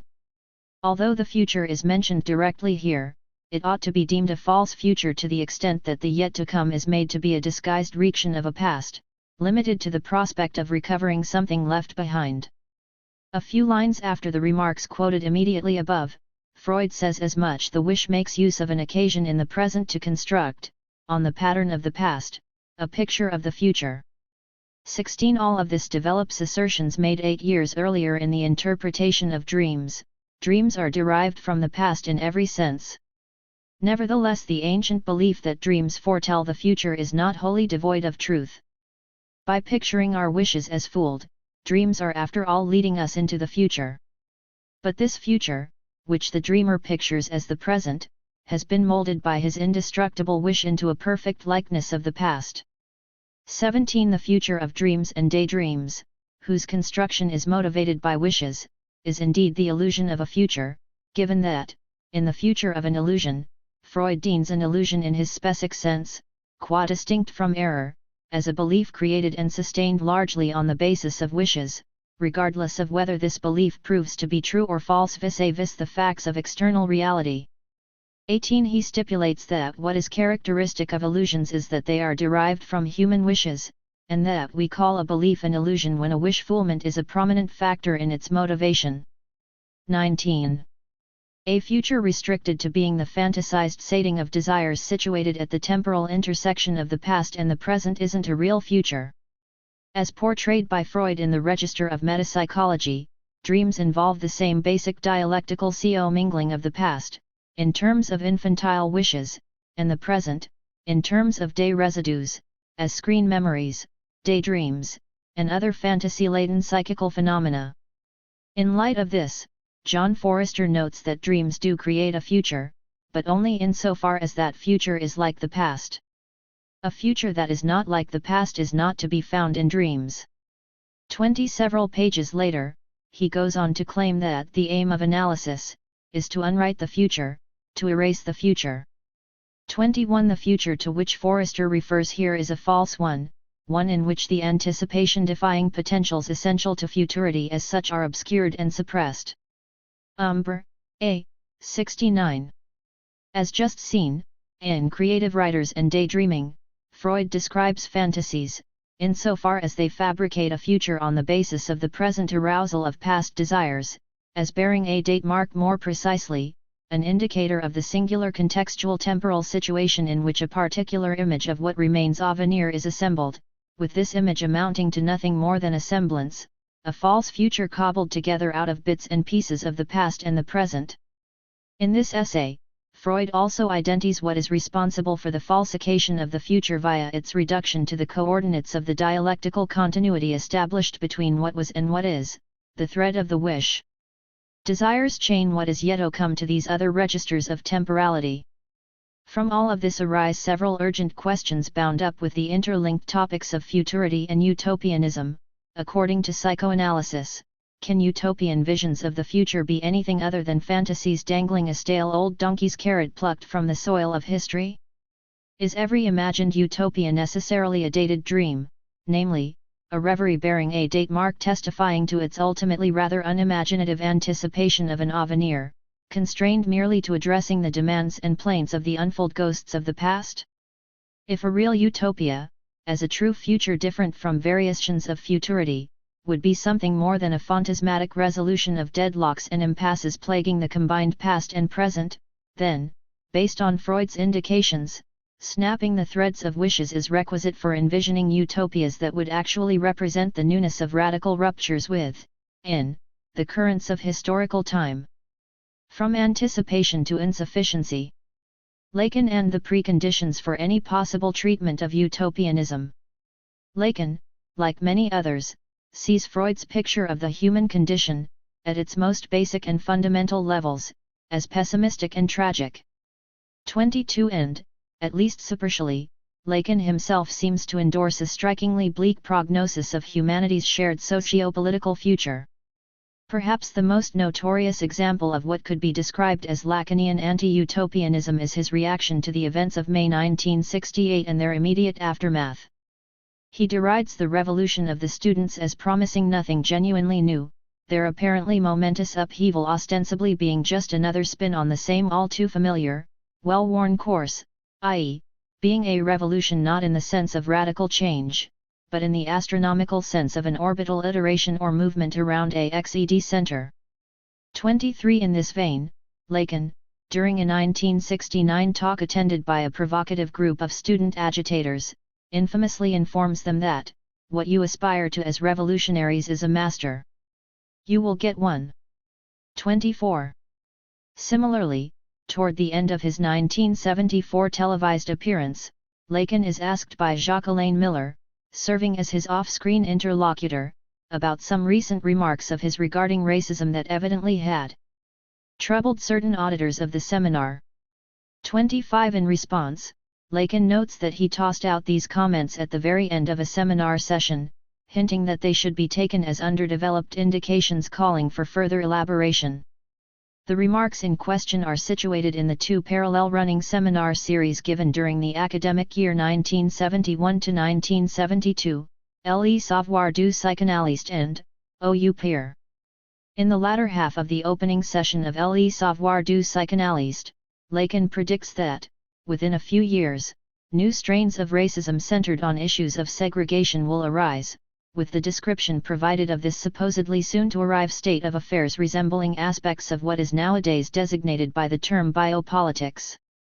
Moreover, this session closes with Lacan's announcement that his upcoming 19th seminar, launched a little over a month later, is to be entitled, Utopia, or worse, an announcement immediately preceded by the assertion that psychoanalysis involves an outlook that cannot be characterized as progressive. 26 The last session of this thus announced 19th seminar concludes with Lacan stating that he cannot permit his audience to view the future in rosy hues, that they must brace themselves for the onslaught of a renewed racism grounded on the fraternity of the body, a racism about which, he ominously tells them, the null word has yet to be said. These statements are presumably what Miller asks about in the televised interview. 27. Both the published and broadcast versions of television wrap up in a rather dark fashion, sounding distinctly anti-utopian notes. In print, Lacan ends by enigmatically speaking of a trajectory running from dad to worse du père au pire. 28 Not only does this echo the title of the 19th seminar, it resonates with Lacan's 1938 predictions regarding a social decline of the paternal imago. 29 Interestingly, then, Lacan's 1972 musings about the rise of a reinvigorated racism associated with horizontal brother-to-brother racial relations might very well be linked to his 1938 warnings regarding the coming dissolution of all vertical relations to any viable, validated socio-symbolic authority figure. In the absence of such a paternal/patriarchal avatar standing over and above various lateral individual and group positions, fratricidal tendencies allegedly are inclined to intensify. In fact, in Les Complexes Familiaux dans la formation de l'individu, the early Lacan discusses the forces and factors involved with sibling rivalries, forces and factors capable, when exaggerated to a pathological degree, of producing psychotic manifestations of jealousy and paranoia. All of this also foreshadows Lacan's 1950s account of the pathogenesis of the psychoses as due to the foreclosure of the name of the father. 30. On the air, after answering Miller's question about the issue of racism in such a way as to tie it together with the non-existence of the sexual relation and the mislaying of jouissance, Lacan ponders aloud the possibility of a return to a gloomy past in the near future. With an apparent disregard for the Cameralmingham, he then terminates the interview by asking, "Well, what do you want?" He silently lights a cigar in seeming indifference, and the closing credits roll. Lacan pointedly signals here that he has no intention of providing prescriptions for what is to be done in light of the dim prospects for humanity he discerns further down the historical road. Umbra, A. 71. Explicit occurrences of the concept term utopia in Lacan's oeuvre are few and far between. In his 1938 Encyclopédie Française article, he diagnoses utopianism as symptomatic of the neurotic embodiment of a position akin to Hegel's beautiful soul. To be more specific, this is to say that the condemnation of status quo reality that goes hand in hand with the desire for utopia condemns a situation with which the utopian is fully complicit, despite his or her tendency to refuse to recognize and acknowledge this complicity. 31 Over the 27-year course of the seminar, Lacan directly mentions the notion of utopia a mere 4 times. In the FTH seminar, he associates utopianism with the aspiration toward a society organized around the communist principle, from each according to his ability, to each according to his needs. Laying the foundations for a thorough critique of Freudo-Marxism, he then indicates that this communist utopian aspiration fails to take into account structures revealed by psychoanalysis in its treatment of the libidinal economy and subject formation. These structures, specifically those delineated by Lacan in terms of his need-demand-desire triad, purportedly render any such utopia a literal no place, an unattainable fantasy ideal. 32 A couple of years later, in the 7th seminar, Lacan further develops this line of critical reaction, calling utopia a dream world that overlooks the distance that exists between the organization of desires and the organization of needs, a distance said to be quite familiar to those steeped in the clinical practice of analysis.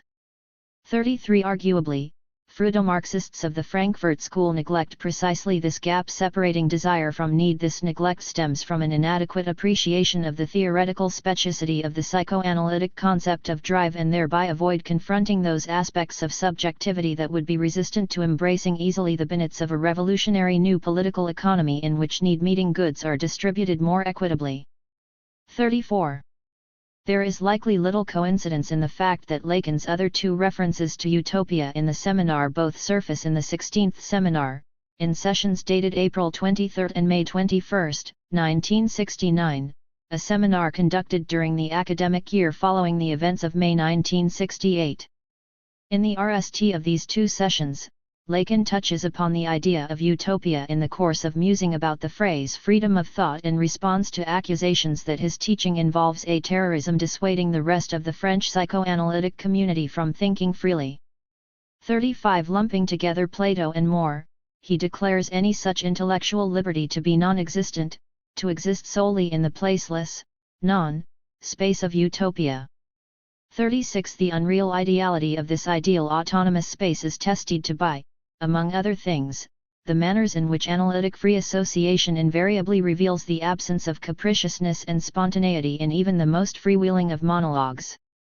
37 In addition to an ensuing detailed discussion of Hegel and Freud apropos the liberty of thinking, or lack thereof, Lacan here pinpoints both a limitation inherent to the utopian imagination as well as an indissoluble barrier to the concrete actualization of a certain type of utopia. 38. Again referring to Plato's Republic, Lacan draws attention to the way in which Socrates moves back and forth between the microcosm of the soul and the macrocosm of the polis in his philosophical pursuit of a comprehension of the essence of justice. As regards the Socratic Platonic embedding of these spheres small and large, he claims that the utopian polis envisioned in this text is a disguised distortion of the microcosmic body image. 39 In other words, the macrocosmic collectivity is an imaginary projection writ large, something hinted at when Socrates suggests that, just as letters are easier to read when enlarged, so too might it be easier to discern what justice is in moving from the smaller level of the individual psyche to the larger level of the collective polis. 40 Additionally, Lacan's references to modern mathematics. Lacan invokes, among other mathematical truths, the incommensurability between a set and its subsets as per set theory are meant to show, contra Socrates and Plato, that the image of embedded spheres in which microcosm and macrocosm form a harmonious, integrated whole is an untenable fantasy. 41. In relation to the topic of utopia, the preceding assertions raise questions similar to those prompted by Freud's creative writers and daydreaming.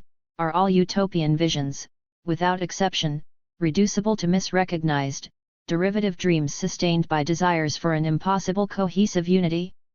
If utopia is an idealized non-place with no place in either the symbolic, as indicated by the need-demand-desire triad and the just-mentioned example from set theory mathematics, or the real, in this same 1969 discussion, Lacan maintains that utopia has no place in the real. Can it be anything other than a ational phenomenon of the imaginary? 42. Both sessions of the 16th seminar in which Lacan mentions utopian matters, April 23 and May 21, involve pinpointing an indissoluble barrier to the concrete actualization of a certain type of utopia. This obstacle is nothing other than the Lacanian notion of jouissance as impossible. 43. Insofar as this unattainable enjoyment could be deemed as the null result of eliminating the discrepancy between need and desire generated via the fateful ontogenetic detour through the mediation of demand, Lacan reiterates, in this later context, the earlier critiques of utopianism articulated in the FTH and 7th seminars. Reaching for an underemployed distinction deployed in the 20th seminar of 1972 to 1973, the various utopias Lacan has in mind can be interpreted as phantasmatic anticipations of jouissance expected. This expected jouissance, for several psychoanalytic reasons, is never equivalent to any instance of the jouissance obtained under desire-driven constraints. 44. Obviously, the kind of utopia rendered unattainable by the impossibility of jouissance, as an actually realized state of full, undiluted enjoyment, is that of an entirely happy set of sustainable circumstances in which all serious dissatisfactions are resolved without remainder, dissolved into the placid waters of a social milieu in which the individual microcosm and the collective macrocosm are peacefully at one with each other. Considering Lacan's tendency toward a sort of pessimistic, conservative resignation and his overtly expressed anti-utopian views, it's interesting to note that Lacanian psychoanalysis, more than any other analytic orientation, devotes considerable attention to futurity, and, more broadly, to temporality. Whereas Freud speaks of the past and the present much more than the future, Lacan, starting with such early texts as the Ecrit introducing the mirror stage, 1936-1949, and logical time and the assertion of anticipated certainty, a new sophism, 1946, assigns the time, of the future a prominent place in psychoanalytic theory and practice. And, of course, there is the notion of the future anterior consistently. Umbra, A. 73. Running through lengthy stretches of Lacan's teachings. The RST seminar, to cite one specific instance where Lacan mentions the future, a la the future anterior, contains the assertion that the return of the repressed doesn't come from the past, but from the future. 45. This would be the future in the sense of the Freudian false future discussed previously here, namely, the future that will have been on the basis of the desires determined through the temporal dialectic enmeshing together the past and the present. Such a future is compelled to conform to the repressed that the past-present dialectic keeps making interminably return in any number of guises. But the yet to come, as dreamed up out of the fragments of what was and is, the new reduced to the old, isn't the sole form of futurity envisioned by Lacanian theory. In The Function and Field of Speech and Language in Psychoanalysis, 1953, Lacan identifies precipitating the subject's realization of his history in its relation to a future as one of the goals of analysis. 46. Appreciating exactly what this means can be facilitated by going back approximately 4 years, returning to the extant version of the account of the mirror stage published in the Ecrits, more precisely, to the well-known concluding sentence of that text, in the subject-to-subject recourse we preserve, psychoanalysis can accompany the patient to the ecstatic limit of the thou art that, where the cipher of his mortal destiny is revealed to him, but it is not in our sole power as practitioners to bring him to the point where the true journey begins. 47. Clinical analytic practice is indeed focused on past and present desire-dominated identifications, which hold in place, for the analyse and certain fate-like trajectories, i.e. the thou art that tu est cella as the cipher of his mortal destiny le chiffre de sa destiny mortelle. 48. However, Lacan indicates that one of the consequences of an analysis seen through to its end is the breaking apart of images of an apparently fated future, a breaking apart that makes way for something different from this false futurity. Tu est cella is homophonous with tuer cella kill that. On this reading, the that to be killed is the future as seemingly destined due to the conscious and unconscious instances of accumulated ego-level identificatory structures, thou art that, installed over the course of the subject's prior history. 49. In the mirror stage, Lacan describes the ontogenetic path leading to Zaschen upon the imago-gestalt of the moi as a movement from insufficiency to anticipation, i.e., from the infantile helplessness Hilossigkeit of the fragmented body in pieces core more sealed to the expectation of eventual, self-mastery aroused by the mirages of the mirror. 50. By contrast, the other futures opened up by the undermining of an avenir previously fated to return again and again, i.e. the avenir of a version of the future anterior, involve moving from anticipation, as expectations of the yet to come modeled on the past and the present, to insufficiency, as the realized inadequacy of these expectations with respect to futures that can and should be different from what came before. Identifying and thereby taking distance from the expected future clears space for the real future, the latter being what Lacan grants as lying beyond the proper boundaries of analysis as a specific practice. The end of a certain utopia. Revisiting the case of Marcuse after Lacan. If Herbert Marcuse isn't guilty of the unpardonable conceptual confusions that Lacanian theory insists are utterly detrimental to particular efforts to wed Marx and Freud, confusions related to the conceptualizations of drive and desiring subjectivity as depicted in psychoanalytic metapsychology, then nobody is. Marcuse's brand of freudomarxism obviously exemplifies the idealism of the late 1960s, using loosely borrowed, quasi-Freudian notions in the course of articulating socio-political aspirations that strike a contemporary eye as hopelessly naive, the emergence of a new economic system in which the meaningless drudgery of alienated labor becomes obsolete and is replaced by fooling activities resembling the play of leisurely free time, the elimination of repression and renunciation as cultural requirements for subjectification, the allowance for creative enjoyments of the unleashing without reserve of advanced industrial society's technological and productive powers, and so on. He encapsulates these interrelated hopes in exuberantly announcing that the achievements of repressive progress herald the abolition of the repressive principle of progress itself. 51. If anyone presses psychoanalysis into the service of shameless, unabashed utopianism, it's Marcuse. Much time could be spent diagnosing the many theoretical and empirical problems plaguing Marcuse's freudomarxism.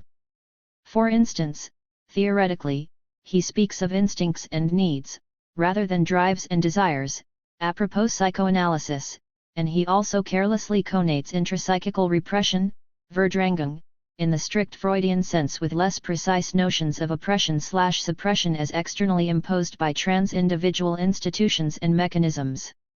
Empirically, it suffices to observe that history since the 1960s hasn't been kind to his cautiously optimistic anticipations. Despite the many glaringly apparent odds with this historically peculiar, and now quite dated, political philosophy, inspired by a rather problematic understanding of psychoanalysis, the details of the perspective on utopia outlined by Marcuse deserve a second look in light of the preceding Freudian Lacanian reactions on utopianism and futurity. Before proceeding further, it must be admitted that Marcuse himself doesn't accept being identified as a utopian thinker. In a 1967 lecture entitled The End of Utopia, he contends that the term utopia refers to whatever is deemed to be totally and completely impossible, as a project for social change that contradicts real laws of nature. 52. Pushing off from a justed general thesis that the border between the possible and the impossible is much more historically variable than reigning ideologies make it seem, Marcuse advances a set of particular claims about specific potentials realizable in the not-too-distant future. 53. These potentials supposedly dwell within the already existent infrastructure of 20th-century capitalism. In Marcuse's view, his hypotheses regarding the possibility of a non-repressive, post-alienated labor socio-political economy aren't utopian, insofar as this not yet present arrangement allegedly isn't impossible, i.e., it doesn't contradict the laws of nature. He concedes that there may very well be, and Umbra, A. 75. Indeed are, potent forces and tendencies opposing possible revolutionary changes. 54. But, he goes on to assert, the apparent non-existence of any social agents of revolution in the current capitalist situation doesn't mean that Marxism is utopian. Instead, if radical transformations create revolutionaries, rather than endy them ready-made, already there in the social eld, then pointing to the absence of groups prepared to foment real upheavals in the status quo isn't to prove the impossibility of genuine, significant change, one cannot help but hear resonances with more recent theorizations concerning self-constituting revolutionary subjectivities. 55. Marcuse's political prophecies and proposals sound utopian, qua unrealistic and unfeasible, only when heard through the distortions of the distinction between the possible and the impossible motivated by the ideology of an established system threatened by prospects for people living differently. Marcuse's end of utopia doesn't mean what this phrase likely connotes for a listener/reader nowadays, abandoning idealism, accepting realpolitik, and so on. Rather, it means ceasing to think of far-reaching alterations of predominating conditions in the here and now as far-fetched fantasies, as vain, ineffective imaginings. 56. In addition to the incredibly useful concept of repressive desublimation, Marcuse's labors at the intersection of Marxist political theory and Freudian psychoanalytic metapsychology yield several insights that should not suffer the fate of the proverbial baby thrown out with the bathwater of his naive idealism. 57. At a very basic, fundamental level, he rightfully insists that psychoanalysis, even as a private clinical practice dealing with the intimacies of individual psychical suffering, cannot be easily and thoroughly depoliticized. Psychoanalysis isn't to be applied to politics insofar as analysis itself is, as both a theory and a practice, shot through with the very stuff at stake in political processes. 58. Furthermore, Marcuse correctly recognizes that a Marxist employment of Freudian metapsychology, in its confrontation with changing conditions in the post-war Western world, demands that materialist approaches devote sustained attention to the dimension of consciousness, that is, the subjective factor as the psychical structures shaped by and shaping social, political, and economic frameworks. I consider the re-evaluation and determination of the subjective factor to be one of the most decisive necessities of the present situation. The more we emphasize that the material, technical, and scientific productive forces for a free society are in existence, the more we are charged with liberating the consciousness of these realizable possibilities. For the indoctrination of consciousness against these possibilities is the characteristic situation and the subjective factor in existing society.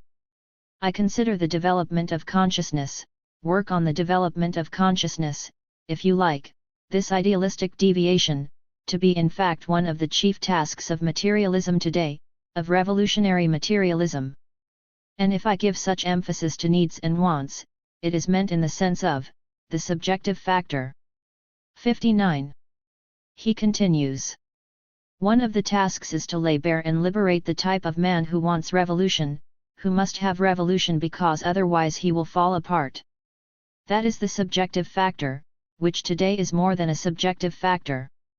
On the other hand, naturally, the objective factor, and this is the one place where I should like to make a correction, is organization. What I have called the total mobilization of the established society against its own potentialities is today as strong and as effective as ever. On the one hand we envy the absolute necessity of RST liberating consciousness, on the other we see ourselves confronted by a concentration of power against which even the freest consciousness appears ridiculous and impotent. The struggle on two fronts is more acute today than it ever was.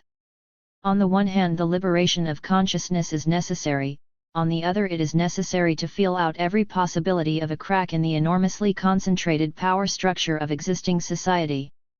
In the United States, for example, it has been possible to have relatively free consciousness because it simply has no effect. 60. Among the many issues raised in these passages, two are crucially important for the present discussion.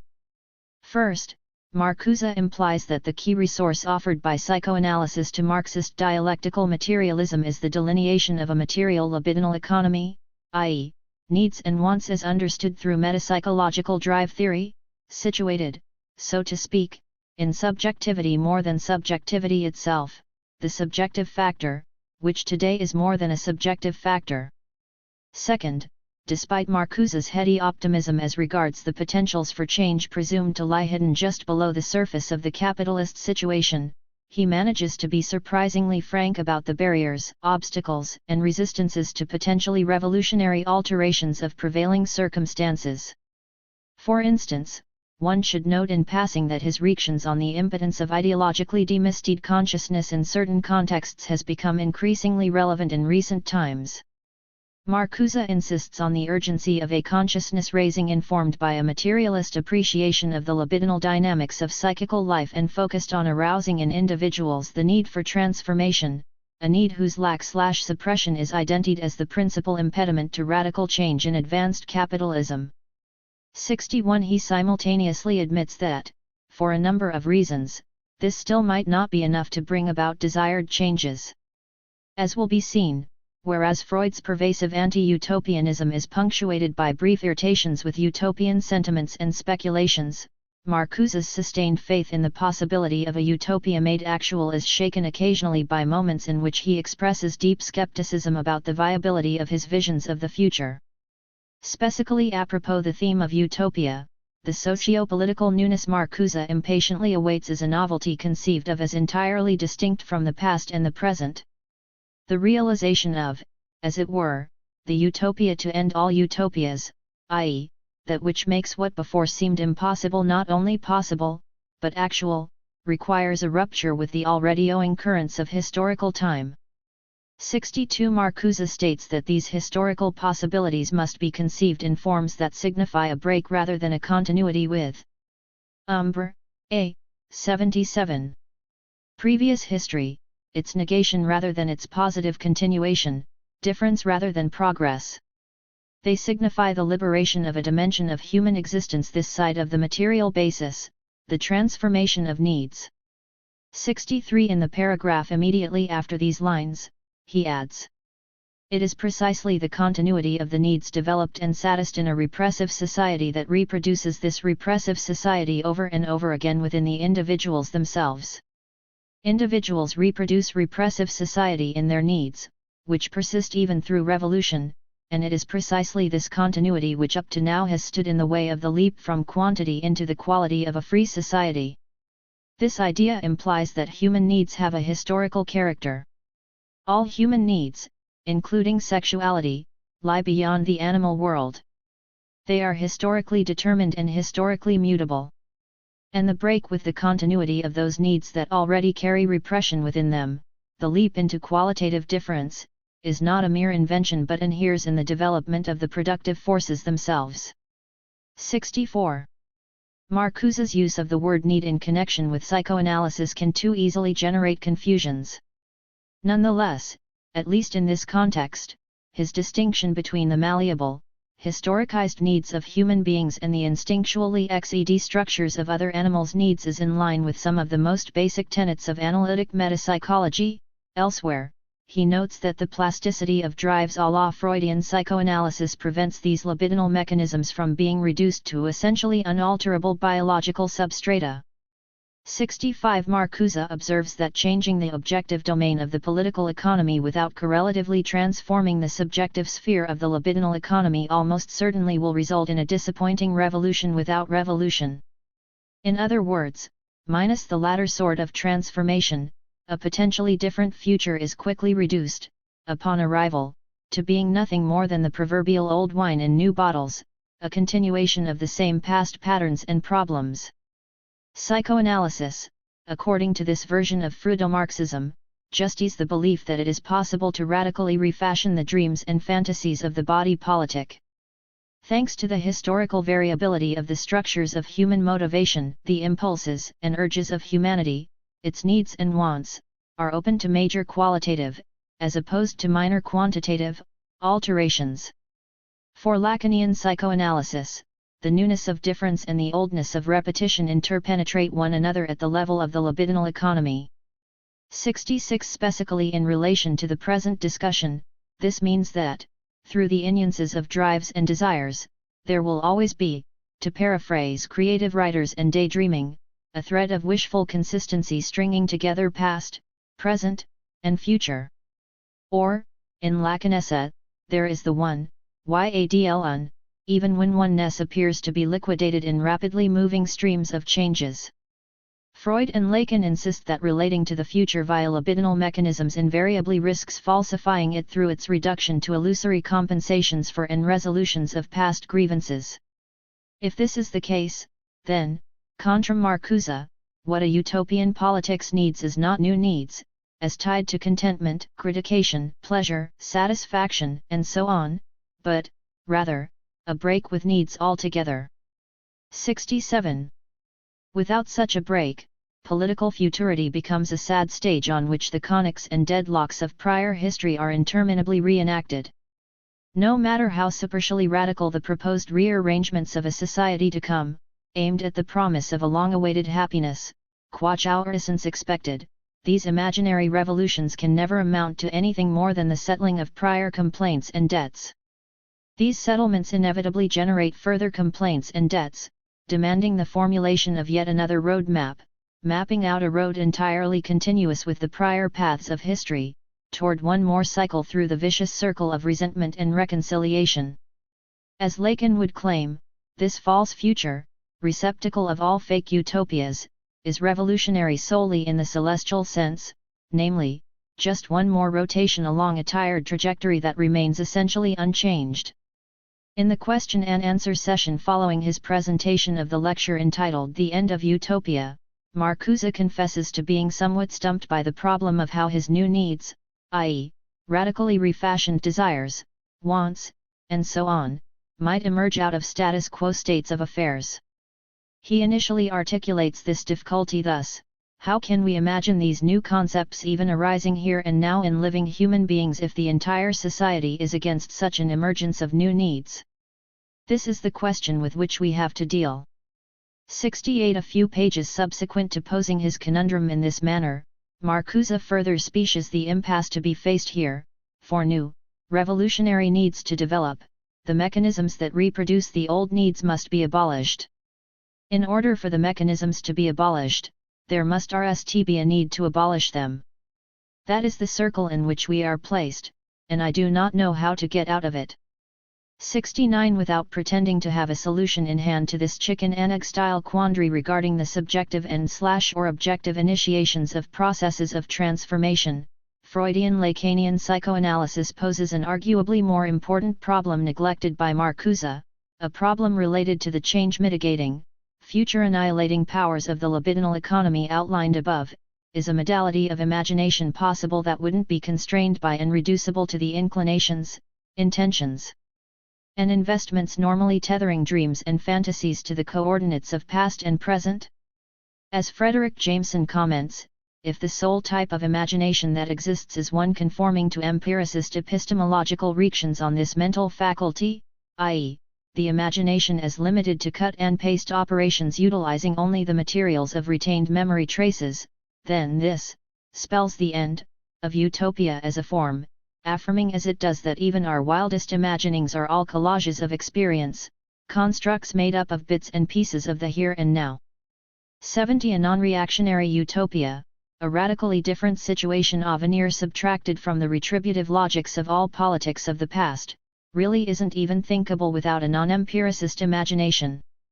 Perhaps the motto for a new utopian politics that truly struggles to rise to the particular challenges revealed by psychoanalysis, challenges not sufficiently grappled with by Marcusian freudomarxism, should be a precise inversion of the Locke-inspired slogan from the United States Declaration of Independence promising life, liberty, and the pursuit of happiness. That is to say, the possibility of utopia today depends on death, necessity, and something other than the pursuit of happiness, or, the pursuit of something other than happiness. Death signifies the readiness to sacrifice the safety and comfort of biopolitical life. Umbra, A. 79. The will to disregard or transcend the mere physical existence of animal organisms. Necessity signs the setting aside of hedonistic self-indulgence for the sake of disciplined commitments overriding the caprice of whim and fancy. Something other than happiness signs causes and values not deemed strictly as mere emollients to be applied to lingering socio-historical injuries actual and perceived, namely, idea, s trumping the prioritization of contentment and well-being. The chance for the actualization of anything resembling a genuine utopia, if there ever will be such a chance in the RST place, turns on the reactualization of these admittedly quite traditional guidelines for concrete action. Taking to heart what psychoanalytic metapsychology has been shown to assert regarding the libidinal economy, futurity, and utopianism, a deontological, qua non-consequentialist, practical philosophy, and ethics and politics decoupled from considerations connected to the inclinations of the pleasure principle, i.e., cost-benefit calculations in light of hopes for anticipated outcomes, indeed has a future, a real future. Additionally, if the space for imagining a novel no place, or, more optimistically, a not yet place, is to be cleared and held open, terrible violence must be done to one's cherished old wishes and daydreams. In his seminal 1911 paper Formulations on the Two Principles of Mental Functioning, Freud, building on insights elaborated in such earlier texts as the Project for a Scientific Psychology and the Interpretation of Dreams, clearly explains his crucial distinction between the pleasure principle and the reality principle. The genesis of the latter out of the former involves the interruption of the hallucinatory gratifications and satisfactions of infantile autoeroticism, with the sense of reality being born through experiences of disappointment and frustration. 71 Generally speaking, for Freud, stinging slaps in the face are needed to awaken human beings from the slumber of fantasizing, a fantasizing that otherwise, left to itself, tends in the direction of a kind of libidinal solipsism. Through fortuitous collisions between a desire for something more than one's desires and the surprise of specific events that provide a jarring, bracing blast from the unpredictable future, maybe an imaginable and deployable framework for refreshing socio-political newness could come into being. Smashing extant phantasmatic foundations allows for breaking away from unnecessary destinies usually fating humanity to, as Lacan phrases it, a return to gloomy past. In the absence of such liberatory masochism, as it might appropriately be called, it is hard not to see every attempt at sweeping revolutionary changes succumbing to the fate of being subverted and spoiled by what Marcuse terms a psychic thermidor. 72 The complicity of the dreams and fantasies of utopian imagining with the libidinal economy, an economy containing fundamentally conservative tendencies, practically guarantees perpetuating the existence of virulent counter-revolutionary psychical political forces tirelessly prepared for a backlash. Utopia isn't a matter of dreaming, it begins with the end of dreaming. Inheritance. Law. Reform. And theological. Election * Joseph Jenkins. I begin with the proposition that questions of legal redress are ultimately undecidable. By enforcing its own redress judgments, often by requiring money payment to be made from one person to another, the law is said to make something right that had previously somehow gone wrong. Clearly, such an undertaking involves a certain reading and writing of history. Trial lawyers know, without the bonnet of any literary theory at all, that their job is to make a certain simple story seem like truth. That is what many in the humanities call, following Walter Benjamin, catastrophic straight-line narrative, a closed form of writing that renders unthinkable what is covered over through simplification. Further proof about the undecidability of legal redress judgments can be found in Stephen Kirschner's 2002 article in Legal Theory, The Inheritance-Based Claim to Reparations. 1 There, Kirschner reacts to demands for reparations, that is, redress, voiced on behalf of United States slavery victims. In addition to political pressures from various quarters requesting acknowledgments and financial responses from various government agencies, several class action suits were led, and later consolidated, in the United States Federal Court, Northern District of Illinois. The suits, brought by slave descendants, sought damages from named insurance, tobacco, and transportation companies. One group of plaintiffs alleges that these companies conspired with slave traders, and with others, to commit human rights atrocities and to profit illicitly from the labor of slaves. The plaintiffs, by so framing the complaint, join deep-pocket defendants who cannot respond with claims of governmental immunity. Enslaving another person for life is arguably the most extreme injustice. Yet Kirshner deploys the following arguments, among others, in assembling what he calls an overwhelming case against reparations. 267. 1. Slavery did not harm the descendants of slaves, because had there not been slavery they would never have been born. 244-51.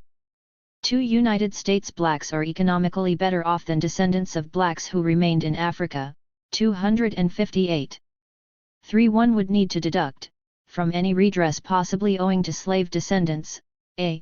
compensation to the victims of crimes, disproportionately, committed by United States blacks and, b. repayment of United States welfare benefits, disproportionately, paid to blacks. 258-63. 4. Differences in intelligence, socio-cultural beliefs and values, crime rates, etc. between the descendants of slaves and other U.S. populations are not necessarily the effects of slavery and related oppression, because interracial adoption studies provide evidence that there is a genetic explanation of interracial differences in intelligence. 259-60. 5. It would be difficult to calculate and allocate any such reparations. 259-61. 6. Finally, the United States government should not be liable for reparations because its Constitution explicitly recognized slavery. 263. The point here is not to take issue with this article, although the temptation to do so is great. It is rather to manifest, by relating actual debate, that human efforts at redress judgments are no match for the complexities that will inevitably confront them. In addition to political biases, such as those that seem to color the above deployed arguments, the problem remains: how far into history could a community possibly probe, attempting to set right the wrongs to which its people are heirs?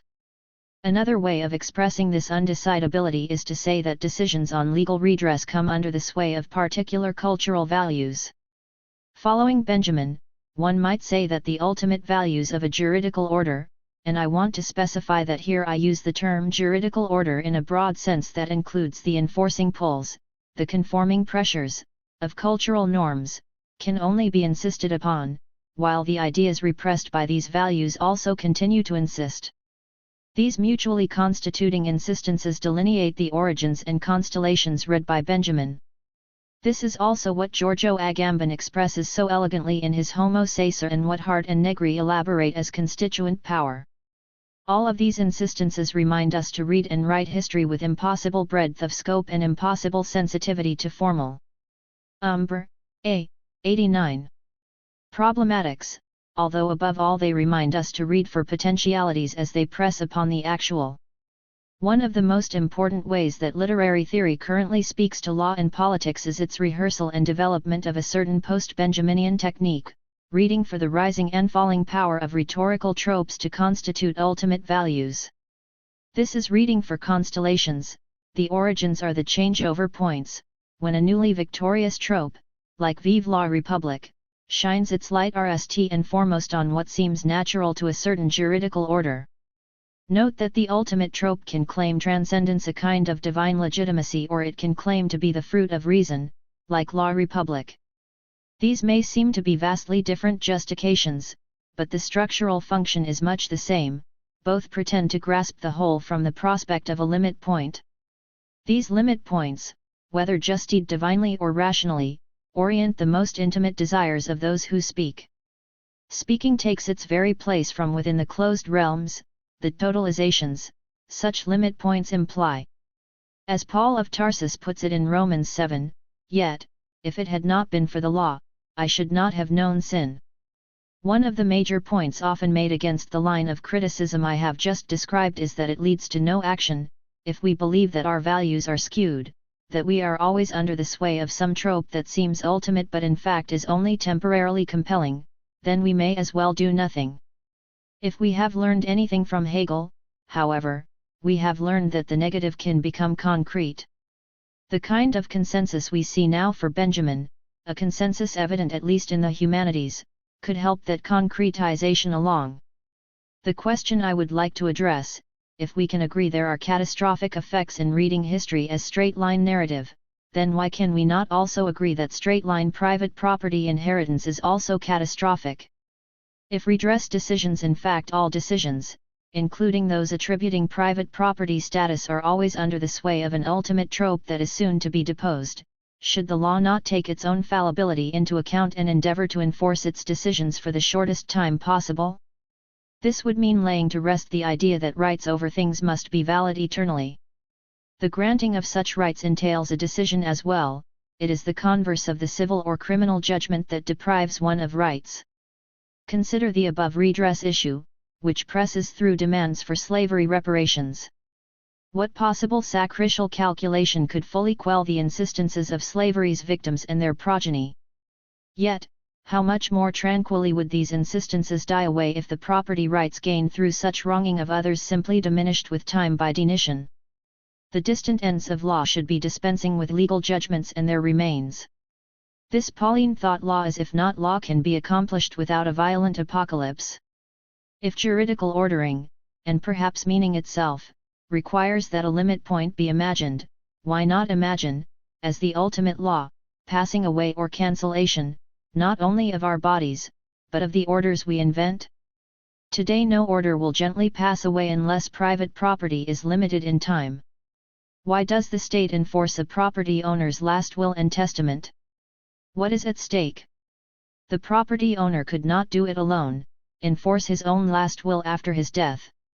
There needs to be a kind of pact, an agreement that those who remain alive will respect a last will. Even when someone dies without writing a will, the laws of intestate succession, which then take effect, are drafted with the aim of distributing property as the deceased would have probably wanted it. Regardless of whether there is a writing, the law imagines a last will and enforces it. According to current United States logbooks, the last will of the property owner is enforced as a means of motivating economic production. French legal commentators have disparaged this justification, calling it le capitalisme acharné, capitalism out of control. The French see their own laws of succession, stemming from a proposal by Mirabeau in 1791, as only partly written to motivate production. The French law is also concerned, they say, with producing egalitarian families worthy of the French Republic.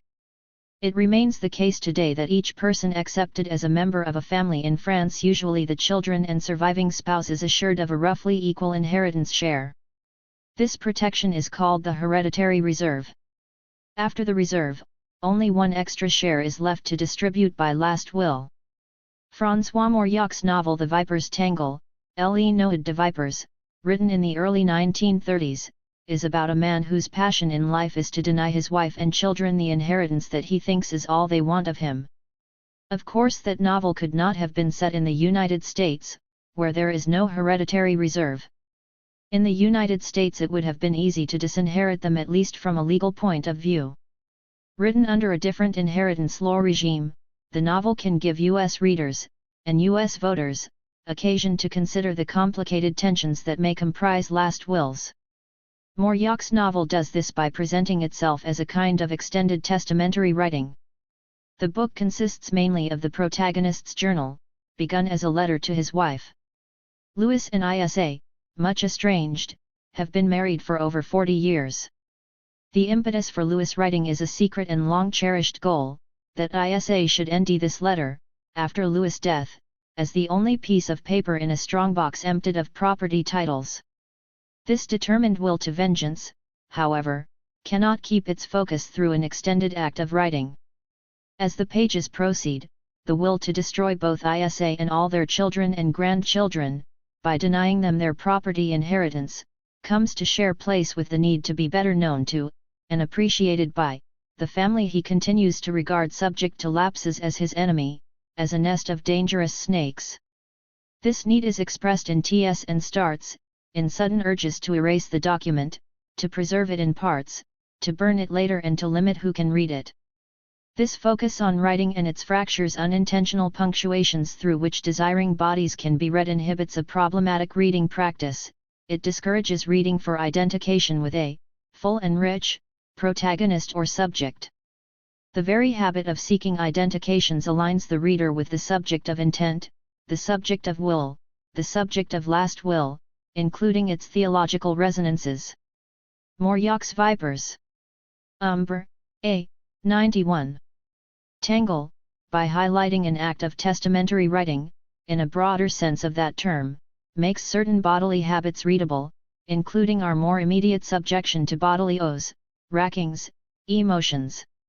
These bodily habits render holding rm for long to any conscious resolution impossible, despite the fact that we may think ourselves the subjects of ultimate wills.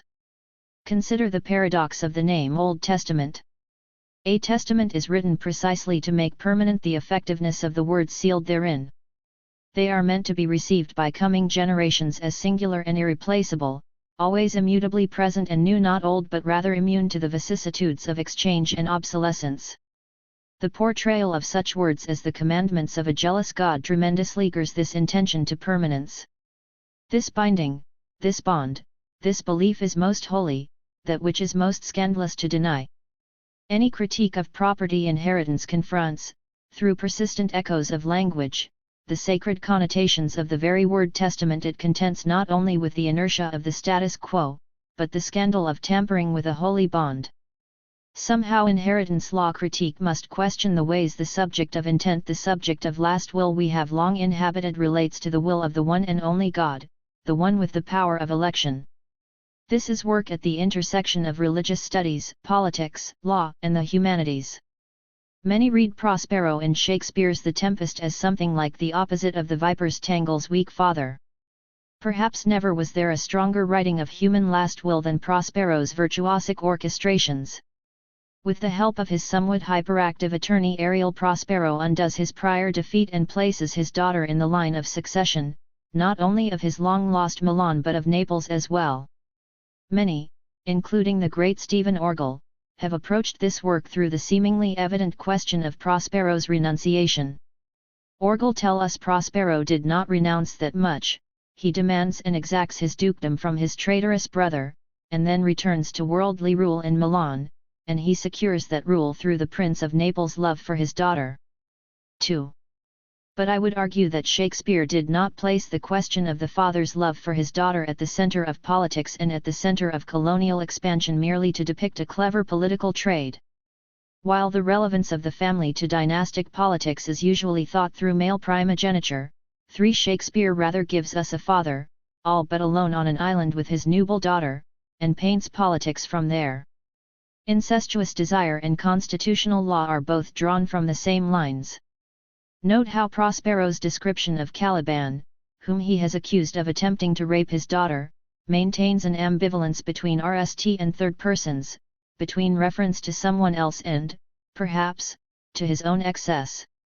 Prospero, a devil, a born devil, on whose nature nurture can never stick, on whom my pains, humanely taken, all lost, quite lost.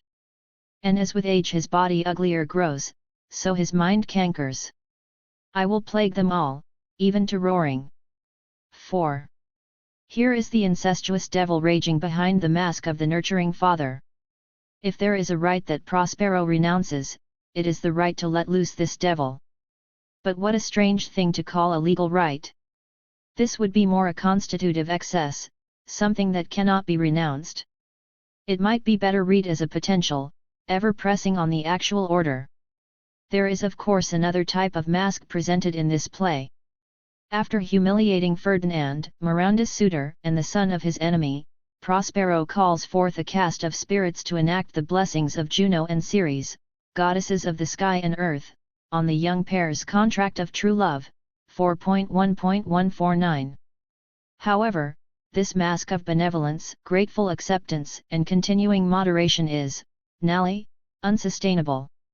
At the sign of sunburned sick lemon, that is, men of his own, dying, age dancing with fresh nymphs, 4.1.150, 153, Prospero's determined image projection suddenly starts and breaks.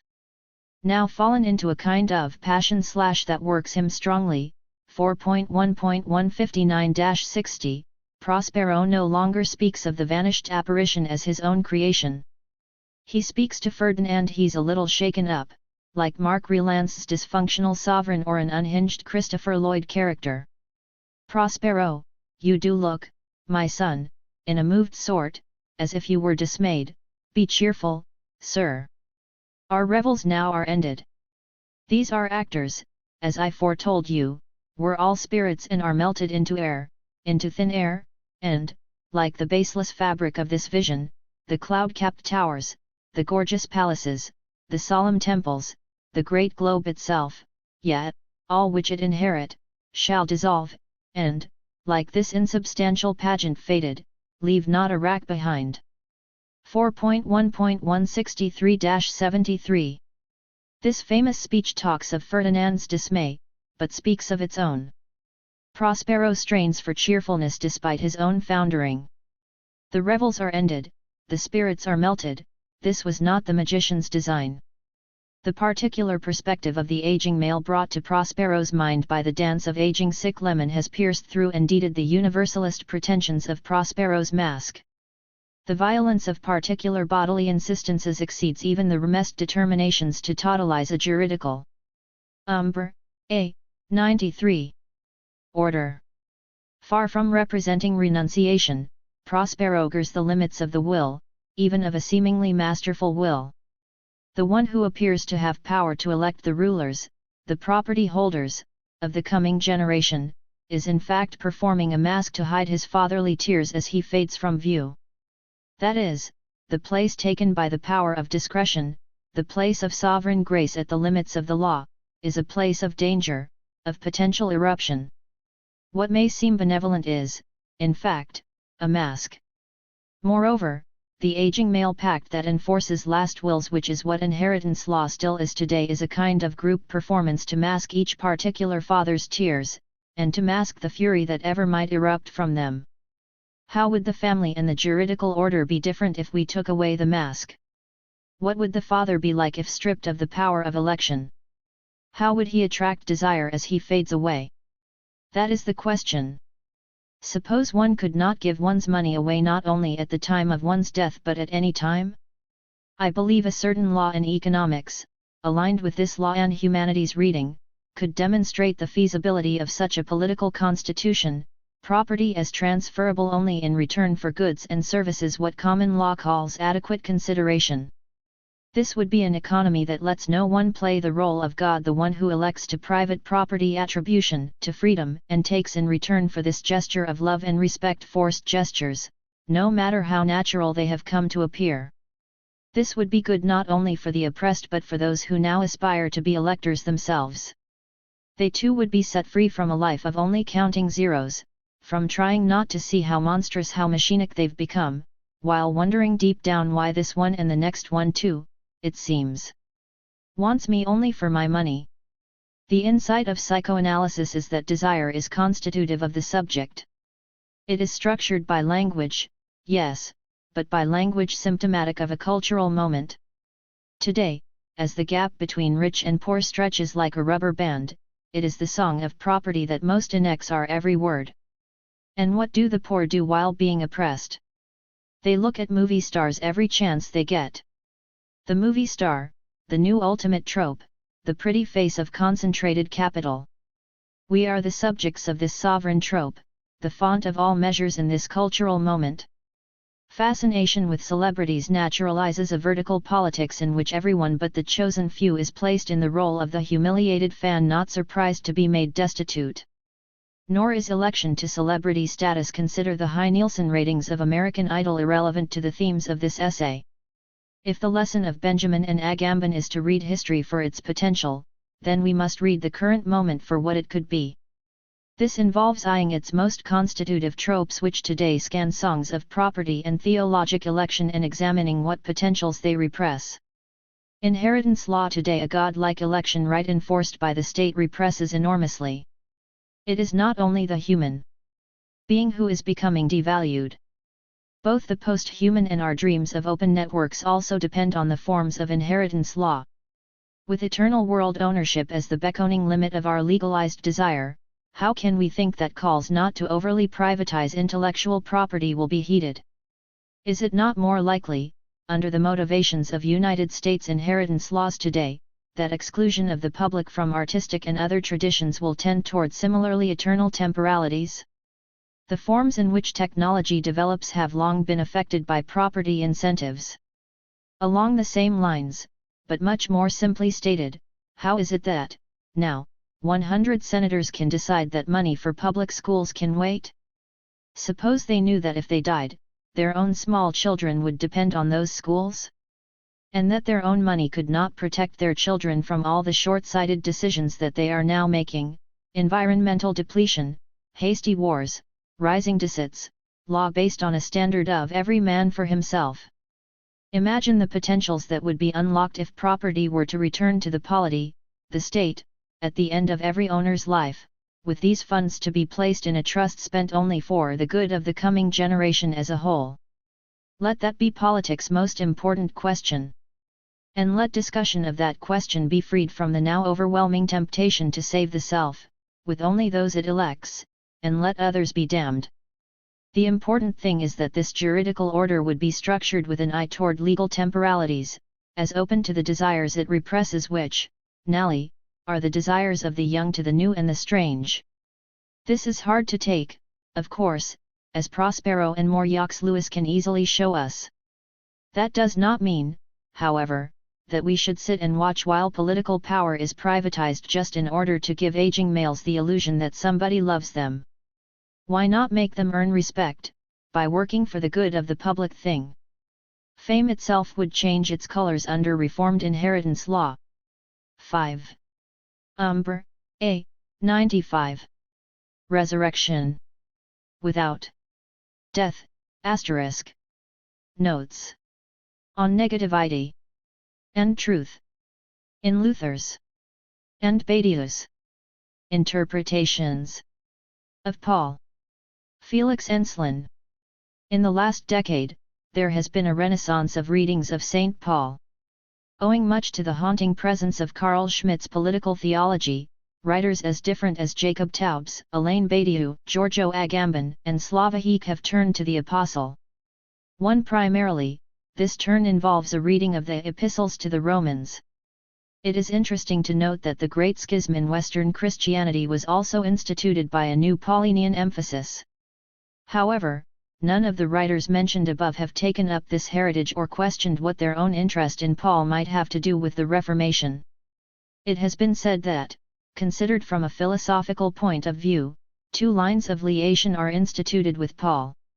On the one hand, that which is best captured with the name of political theology, a thought that in one way or another affirms a transcendent aspect in the conceptualization of human beings, their truth, and their politics. Considered with such generality, it is independent of the judgment whether or not this transcendent is one structured in and by immanence. The second line of philosophical heritage descending from Paul is an ontological existential reading, usually associated with a lineage that goes through Augustine and Luther to Kierkegaard and Heidegger. I will state from the outset that the inquiry into Badiou clearly associated with the RST line and Martin Luther a culprit in the second line for all those who want to rid themselves of this ontologico-existential aspect of Paul owes much to my conviction that any contemporary reading of Paulinianism that wants to avoid the usual antinomies associated with it will have to read these two lines together. In what follows I will present a few notes on Badiou's reading of Paul, setting them up along with a presentation of some aspects of what the early Luther thought was significant in the elaboration of his own Paulinian turn. The aspects of subjectivation in Luther's lectures on Romans. The sum and intention of the Apostle in this letter is to destroy all justice and wisdom that is properly one's own and to erect in our eyes sin and foolishness, which were not, i.e., of which we thought due to such justice and wisdom that is properly one's own that they were not, in all their power and magnitude, i.e., to lead us to acknowledge that they are present still and in great number and magnitude, to nally see that we need Christ and His justice in order to truly destroy them. 2. Luther begins his lectures on Romans, 1515-16, with a discussion of the destructive effects of the enunciation of truth, Amam iusticum et sapientium proprium destruera. What is destroyed is what is proper to us, our own justice, the Jewish inheritance, and our own wisdom, that is, Greek philosophy.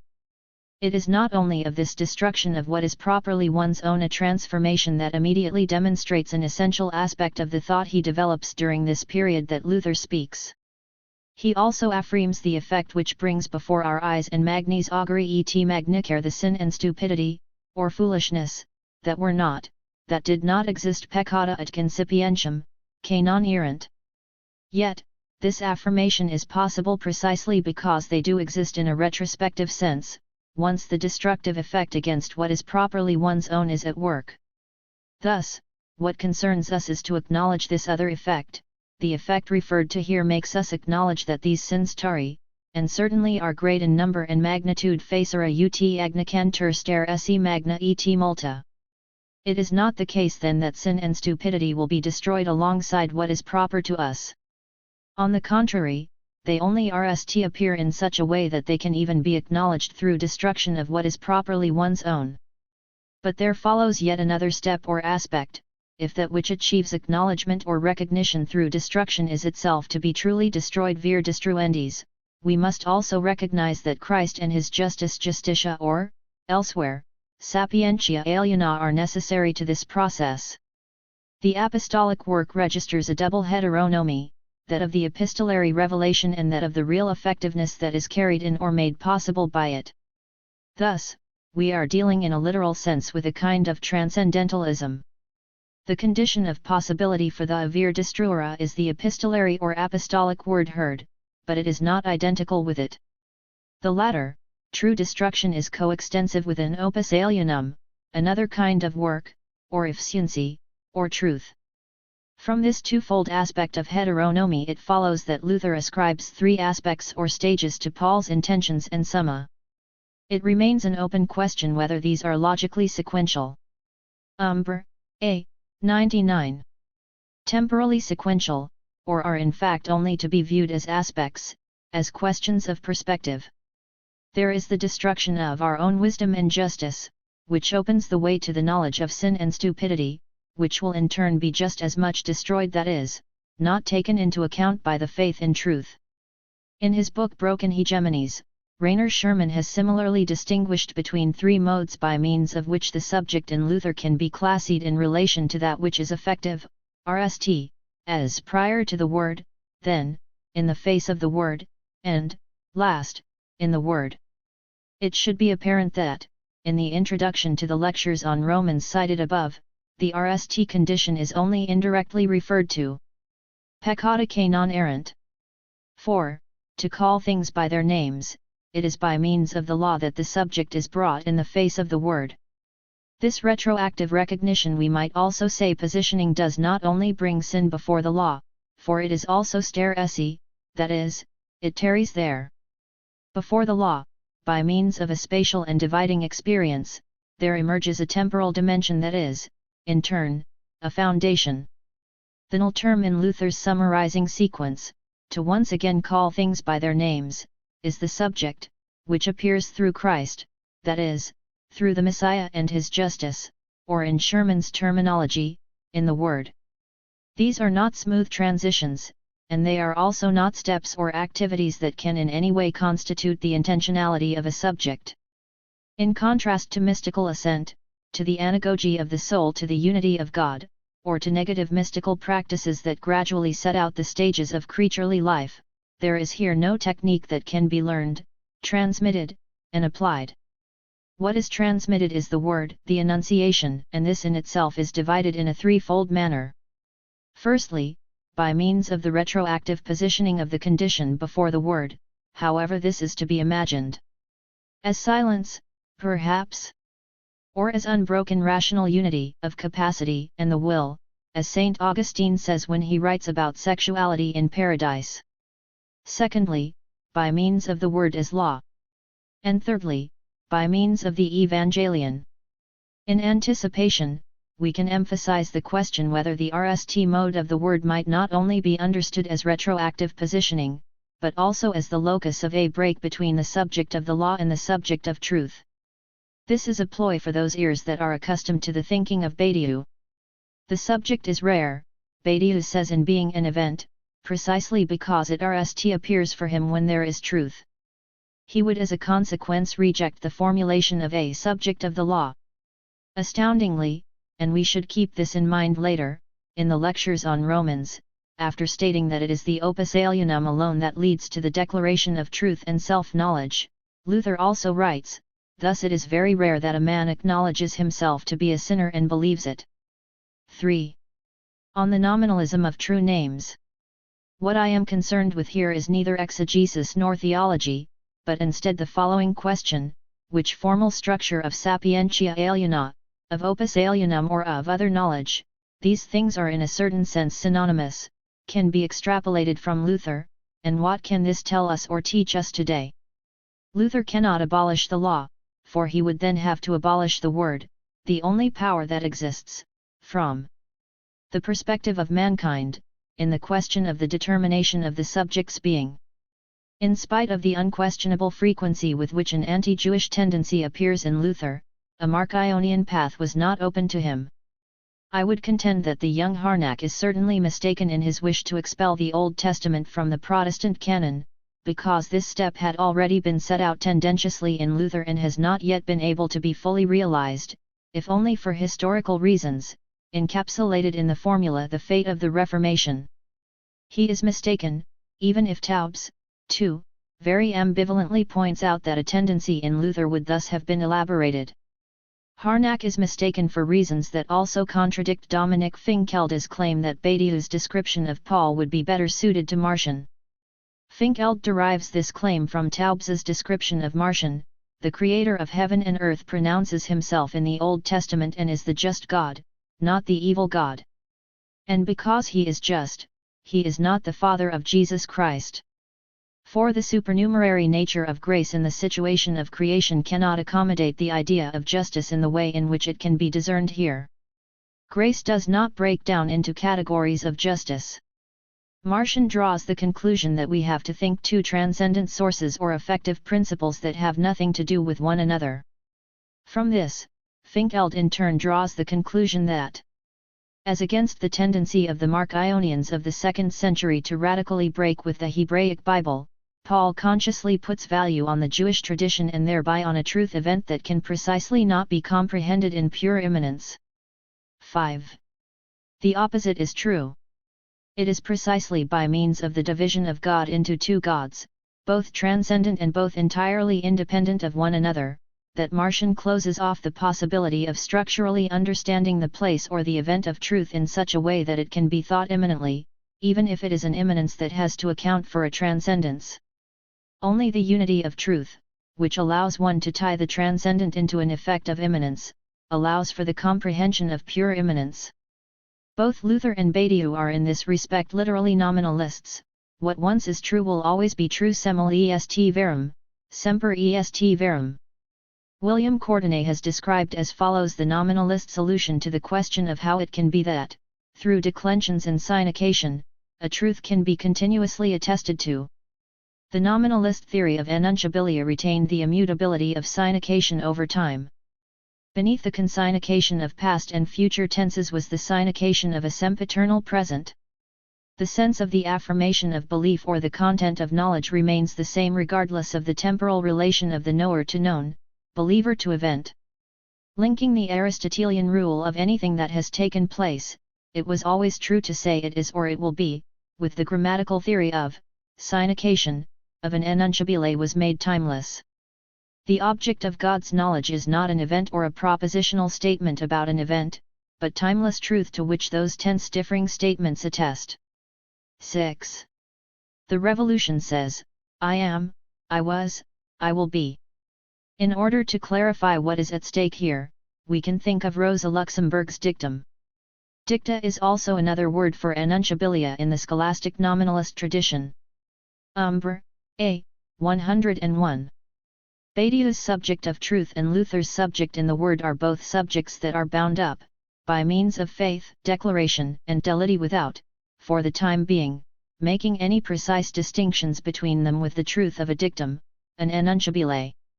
In fact, they are because, by means of the dicera of the dictum or the enunciation of the enunciabile, they become again and again, more and more, subjectivized. After referring to the epistle to the Philippians and the description of the name of Christ as the name above all names, in our sense as enunciabilium or dictum, Badiou claims that it is always in relation to such names, and not to those of a night range, belonging to particular languages and entities, i.e., those that are found in and divided by declension into various cases, that the subject of a truth lays claim. All true names are above every name. They let themselves be enacted and declared, just as mathematical symbolism does, in every language, according to every custom, and through the traversal of all differences. Every name from which a truth proceeds is a name from before the Tower of Babel. But it has to circulate in the tower. 7.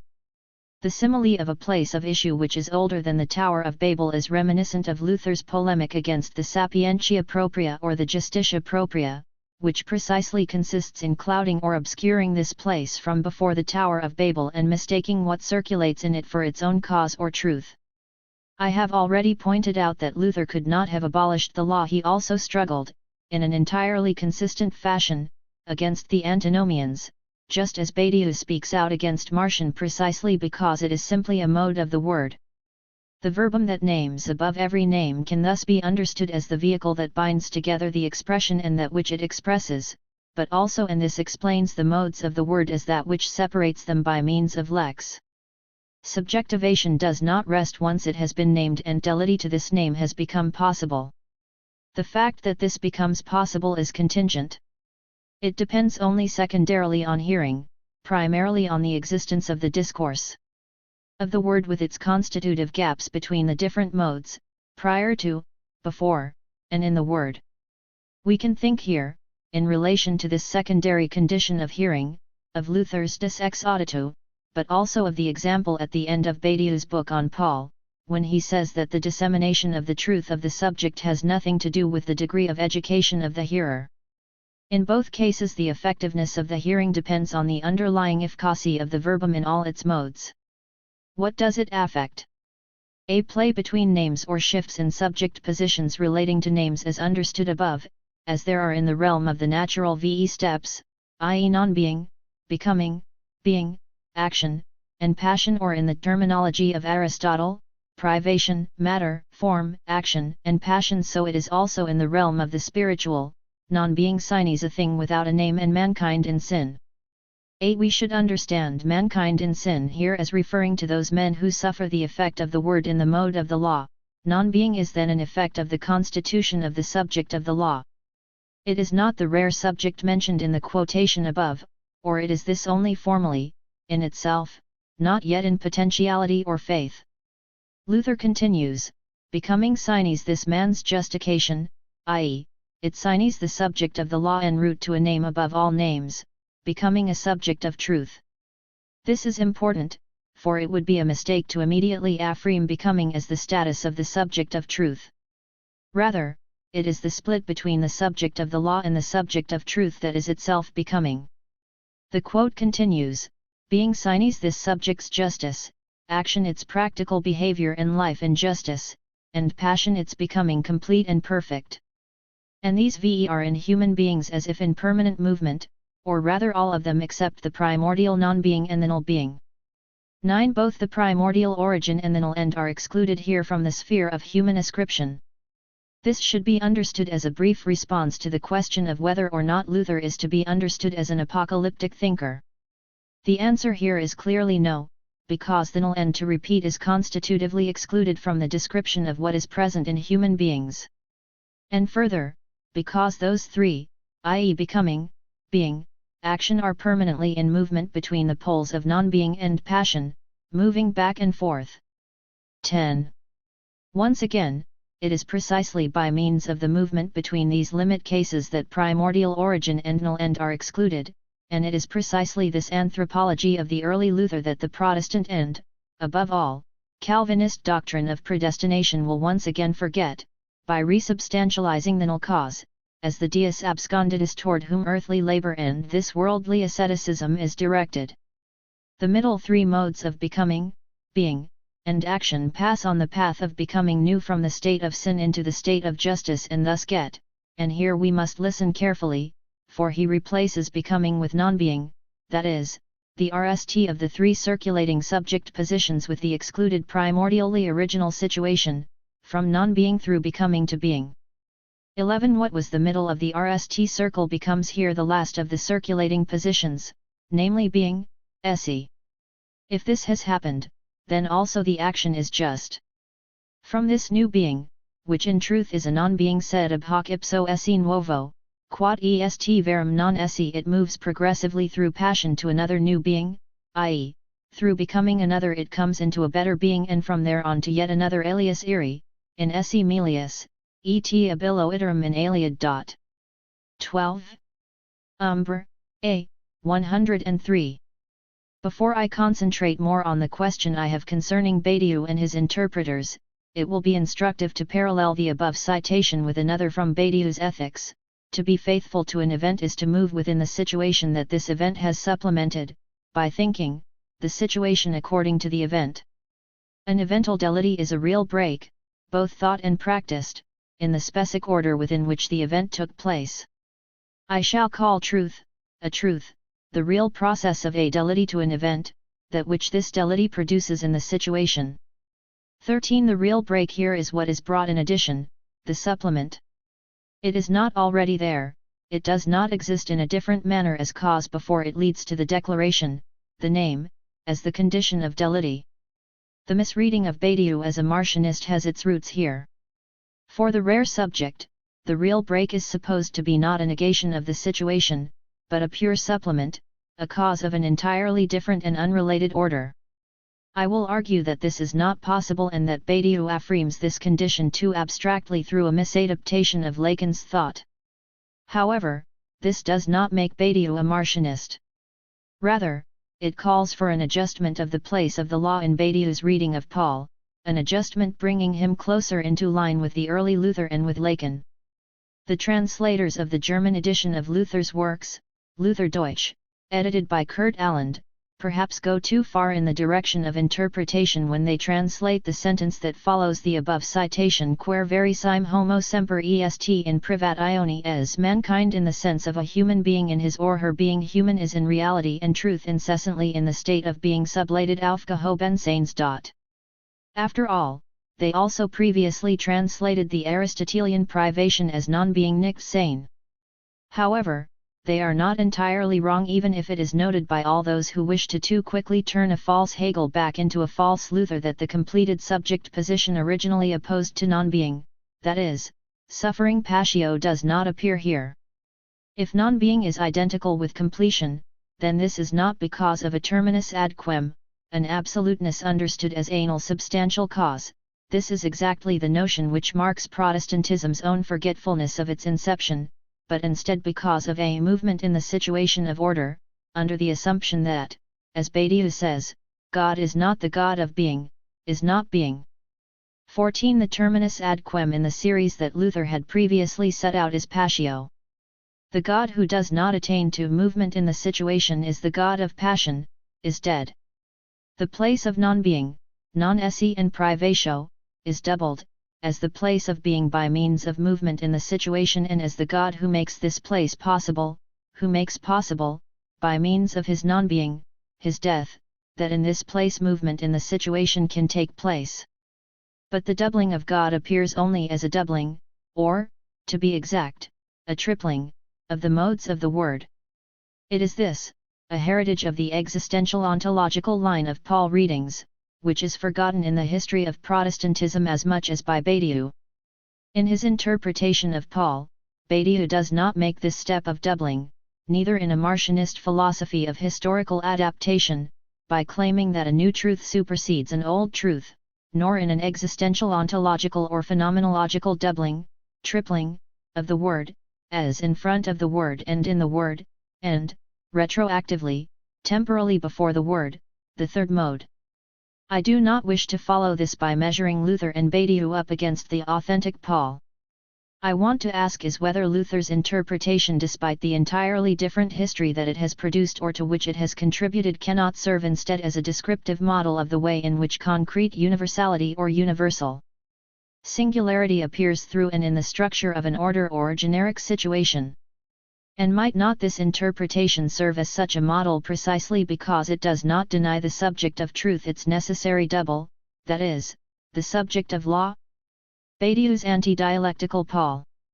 For Badiou, in contrast, it is the non-dialectical and, indeed, anti-dialectical conception of the event that is central. This is why he opposes himself so virulently to the idea that there could be a place with which the event might have something to do. The locus of the event is for Badiou not the facticity of a place that could, or indeed must, allow for the emergence of a sudden transformation, subversion, or turning, it is, rather, the mathematical ontological determination of a generic situation. Paradoxically, in excluding death and negativity he also excludes the law, for it is the law, the letter, that kills. However, if it is true that Badiou is also a nominalist in the sense outlined above, whereby the truth is not itself historical, but only takes place historically, then he can do away with the law as little as can Luther. He knows this himself, and this is why he speaks of the caesura of the law. I shall maintain that Paul's position is anti-dialectical, and that for it death is in no way the obligatory exercise of the negative's immanent power. Grace, consequently, is not a moment of the absolute. It is affirmation without preliminary negation, it is what comes upon us in the caesura of the law. It is pure and simple encounter. 15. Can this be true? If the law is one of two, or three, modes of the single word, which is in itself complex but nonetheless immutabilis, and this immutability is also Badiou's position as regards the names of truth, can we then abstract from its effect, i.e., that the letter kills, to such an extent that it can be understood as a cut, a caesura, without negativity? Badiou himself rightly says, Paul's fundamental thesis is that the law, and only the law, endows desire with an autonomy sufficient for the subject of this desire, from the perspective of that autonomy, to come to occupy the place of the dead.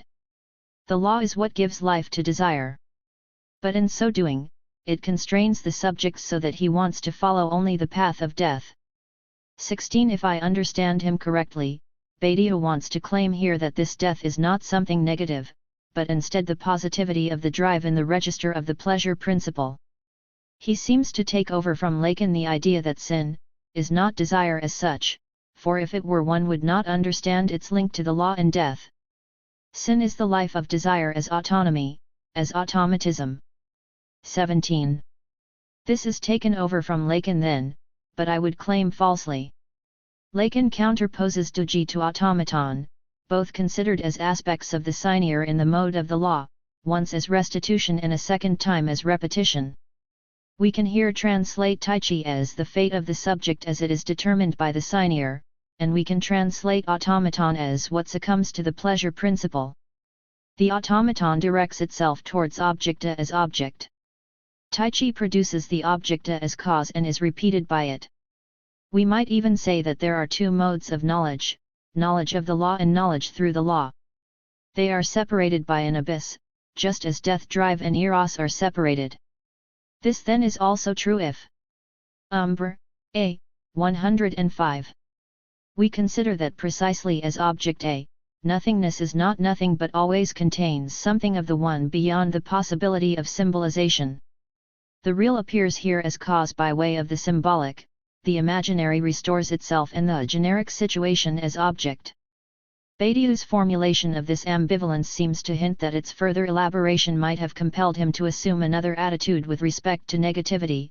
The law is required in order to unleash the automatic life of desire. 18. We should remember here the opening lines of Luther's lectures on Romans: the sins that were not there non-errant were nonetheless there, made recognizable through the law. Badiou continues, for only the law exes the object of desire, binding desire to it, regardless of the subject's will. 19. What Badiou does not consider in all its implications, even if he rightly says that it is unmistakable here that the problem of the unconscious comes into play, is that tai chi, i.e., chance and fate, thorny insistence and impulse to repetition, and automaton, i.e., abra action by means of the zated object, are both the same and, nonetheless, not the same, object A. The duji, which we have borrowed, as I told you last time, from Aristotle, who uses it in his search for cause. We have translated it as the encounter with the real. The real is beyond the automaton, the return, the coming back, the insistence of the signs, by which we see ourselves governed by the pleasure principle. The real is that which always lies behind the automaton, and it is quite obvious, throughout Freud's research, that it is this that is the object of his concern. 20. It is important to emphasize in our reactions not only that automaton and tai chi are to be irreducibly thought together, but also that no transition from one object to the other is thinkable without thinking the break between them as total.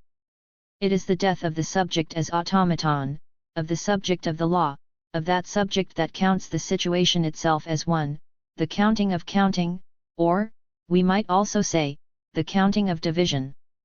Badiou knows this too and thus turns against this kind of reaction in order to safeguard his stance against negativity. I maintain that it is not the truth which is cause for that suffering of false plenitude that is subjective anxiety, yes, or no, what you the psychoanalysts do, does its sense consist in affirming that the truth of neurotic suffering is that of having the truth as cause. A truth is that indiscernible multiple whose night approximation is supported by a subject, such that its ideality to come, nameless correlate of the naming of an event, is that on the basis of which one can legitimately designate as subject the aleatory gur which, without the indiscernible, would be no more than an incoherent sequence of encyclopedic determinants. 21. In order to grasp the dimension of Tai Chi, the encounter with the real as such, and thus as that which always already lies behind the automaton even if only, like the later Lacan, in order to formalize it Badiou would have to differentiate his polemic against remembrance or memory. 22. It is clear what concerns him here. He does not want only the name of the victim to circulate as truth, he does not want the imaginary bond with the situation which is itself counted as one to be confused with truth. But he throws the baby out with the bathwater, because by failing to distinguish between symbolic remembrance and imaginary reminiscence he also has to exclude the cause that in fact leads to the break with the situation. An apostle is neither a material witness, nor a memory. 23. The aim of this critique is also perfectly true. However, we can and must distinguish between two things, imaginary reminiscence and symbolic remembrance. This distinction allows us to recognize that object-zated automatism is not the whole story. It is not because of some mystery concerning the indestructibility of certain childhood desires. Here one could add the fantasy of returning to a point before the word that the laws of the unconscious determine analyzable symptoms. The subject's imaginary shaping by his desires which are more or less zated or regressed in relation to the object is too inadequate and partial to provide the key. 24. So argues Lacan, in order to indicate that beyond Zashan, its cause, or the aspect of objecta as cause, remains to be thought. The necessary and sufficient reason for the repetitive insistence of these desires in the transference and their permanent remembrance in a scinear that repression has appropriated, that is, in which the repressed returns, is found if one accepts the idea that in these determinations the desire for recognition, here one could add what Badiou terms the logic of identitarian singularity, dominates the desire that is to be recognized, preserving it as such until it is recognized. 25. Universalizable singularity lies in that desire that is to be recognized, the question of the subject, as Lacan says in Seminar 2. This desire, this question, is universalizable as such. It is here that we can locate the break with the identitarian singularity of the desire for recognition. And this break is the negation of desire, read the genitive as both objective and subjective. It is against this background that Badiou's distinction between identitarian singularity and universalizable singularity must be reread, and in a certain sense against Badiou himself. On the other hand, neither can a truth procedure take root in the element of identity. For if it is true that every truth erupts as singular, its singularity is immediately universalizable. Universalizable singularity breaks necessarily with identitarian singularity. 26 Badiou is correct when he speaks out against identity as an anchor of truth, but he is mistaken when he excludes in the same move the very question of identity, that is, the experience of its lack of questionability per se. This is the reason why we should not, as is typical, simply oppose the political, theological and existential ontological lines of interpretation that follow from Paul, but instead try to understand how they belong together. Translated by Howard Rouse. Umbra, A. 107. Justice and Equality A. Political Dilemma, * Pascal. Plato. Marx. Etienne. Balibar. The title of my text should not be misleading. I will certainly not defend the idea that we should choose between the values designated by the names justice and equality, which to me are inseparable. In this sense, I gladly inscribe myself in a long tradition of Republican and Democratic thinkers who proclaim their inseparability. But I do want to draw attention to the fact that their articulation remains theoretically and practically problematic. The tighter the relationship we establish between them, the closer we get to advancing a denition of each term through the mediation of the other, the more this becomes the case. I want also to suggest that inherent in this conceptual riddle is a methodological question that is not without contemporary relevance, even if it may appear rather academic in its formulation, namely, which point of view should have primacy, moral philosophy, to which the idea of justice remains traditionally and dominantly attached, or political philosophy, whose modern language has been crucially framed around the claim of equality among citizens, albeit in a typical association with the claim of liberty. This is where the form of a dilemma could possibly emerge. Interestingly, the roles in this dilemma are not distributed in advance. This is especially the case when we introduce considerations of social structure, social hierarchies, and social welfare.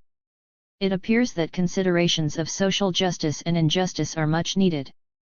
Not only to provide the moral background against which political institutions and procedures acquire their political meaning, but also to actually force the political to move from a purely formal to a substantial and practical dimension. It appears that the issue of social equality among groups in the broad sense and not only among individuals renders the typical connects between opposite conceptions of justice inescapable. This means that justice now appears, not only as a moral issue, but as a fully political one. The idea of the political thus becomes at the same time intensified, complicated, even destabilized, by any deep investigation of the tensions, choices, and antinomies involved in the association of justice with equality. This idea has to take into account its internal other, of which moral issues are perhaps only a symptom and index. Together with several contemporary philosophers, I suggest calling this internal other the impolitical, rather than unpolitical, side of politics. 2. I will inscribe my tentative remarks in this perspective.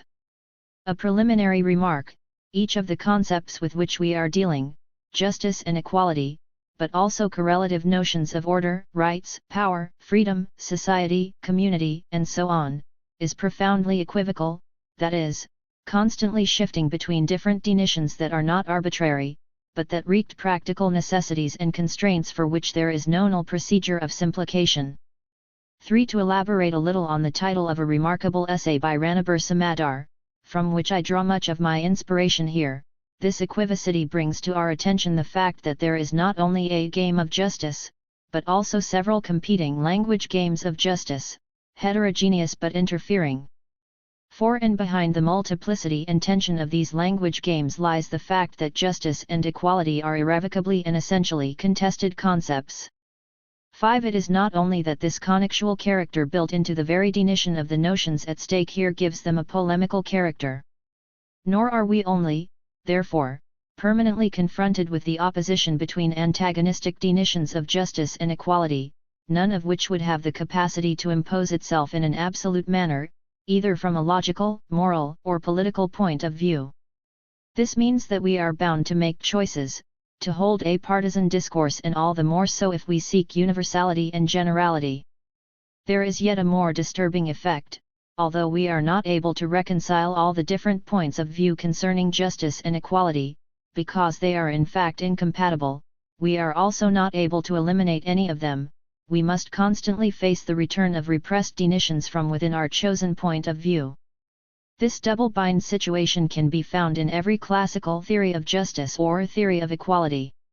I take it to be a crucial aspect of any critical discourse on moral and political conceptualizations of justice and equality not to ignore this discursive constraint, but on the contrary to consciously acknowledge it and elaborate from it. In what follows, I will recall with the help of some classical references what I consider to be three open speculative questions that for centuries have dominated and continue to dominate discussions about justice. They concern the relationships of justice and law, justice and subjectivity, and justice and conduct. I leave it to you to decide if it is still worth reading Plato, Pascal, and some others. I have to acknowledge that my references are entirely Western. Indeed, I suspect that other Umbra, 113 references could and should also be considered. To do so might produce significant changes in the ways in which we draw the guiding lines of our discussions on moral and political issues, thereby increasing alternatives and diversifying the possibilities for analytical distinctions. Hopefully this admission will be granted more and more in the near future. I am not particularly proud of my own limitations in this respect, but I offer, as a simple proof of honesty, my pledge not to make assertions about what I in fact know only superficially. 1. My RST reference, concerning the relationship of justice and law, I draw from a famous, albeit enigmatic, phrase in Pascal, et in zne povent faire kce qui est just fut fort, on a fate kce qui est fort fut just, and so, unable to bring it about that what is just should be strong, we have made the strong just. 6. This is a provocative formulation, the full understanding of which depends on a reconstruction of the complete apologetic project of Pascal, but which nevertheless has its own specific intention. To be sure, it encompasses a reaction on the legacies of Augustine, Machiavelli, and Hobbes. It is decidedly anti-Platonic. In fact, there are two ways of understanding it, one that I call weak in the logical sense, which is favored by many critical theorists, particularly Marxists, the other that I call strong, which I deem much more relevant for our debates, but which poses more difficult problems. 7. The weak understanding goes something like this: we live in a world which is both a world of injustices and of appearances, therefore a world of inverted values with respect to authentic morality, likely inaccessible through human actions, if they are not inspired by God's grace. In this world, following the ancient motto, what holds true is summa ius, summa injuria. This means that nowhere can the claim of justice or the exigency of a just order of things be realized, either because justice lacks force, or nds itself before powerful forces obstacles that prevent it from winning a victory, that have the capacity to reverse it and to appropriate its language. Conversely, no force or power, however materially overwhelming, can remain dominant without legitimacy, without justifying itself, without appearing to the dominated, and perhaps to itself, as the incarnation of justice. Therefore, force not only has to claim that it embodies and establishes justice, but it has to deem justice in such terms so as to appear as its instrument and embodiment. In modern terms, such a reversal of the just order of justice and force can be called false consciousness or an ideology covering domination. 8. Let us note in passing that, from a critical point of view, it is always useful to have a powerfully rhetorical, therefore short and brutal expression of this essential aspect of the logic of domination.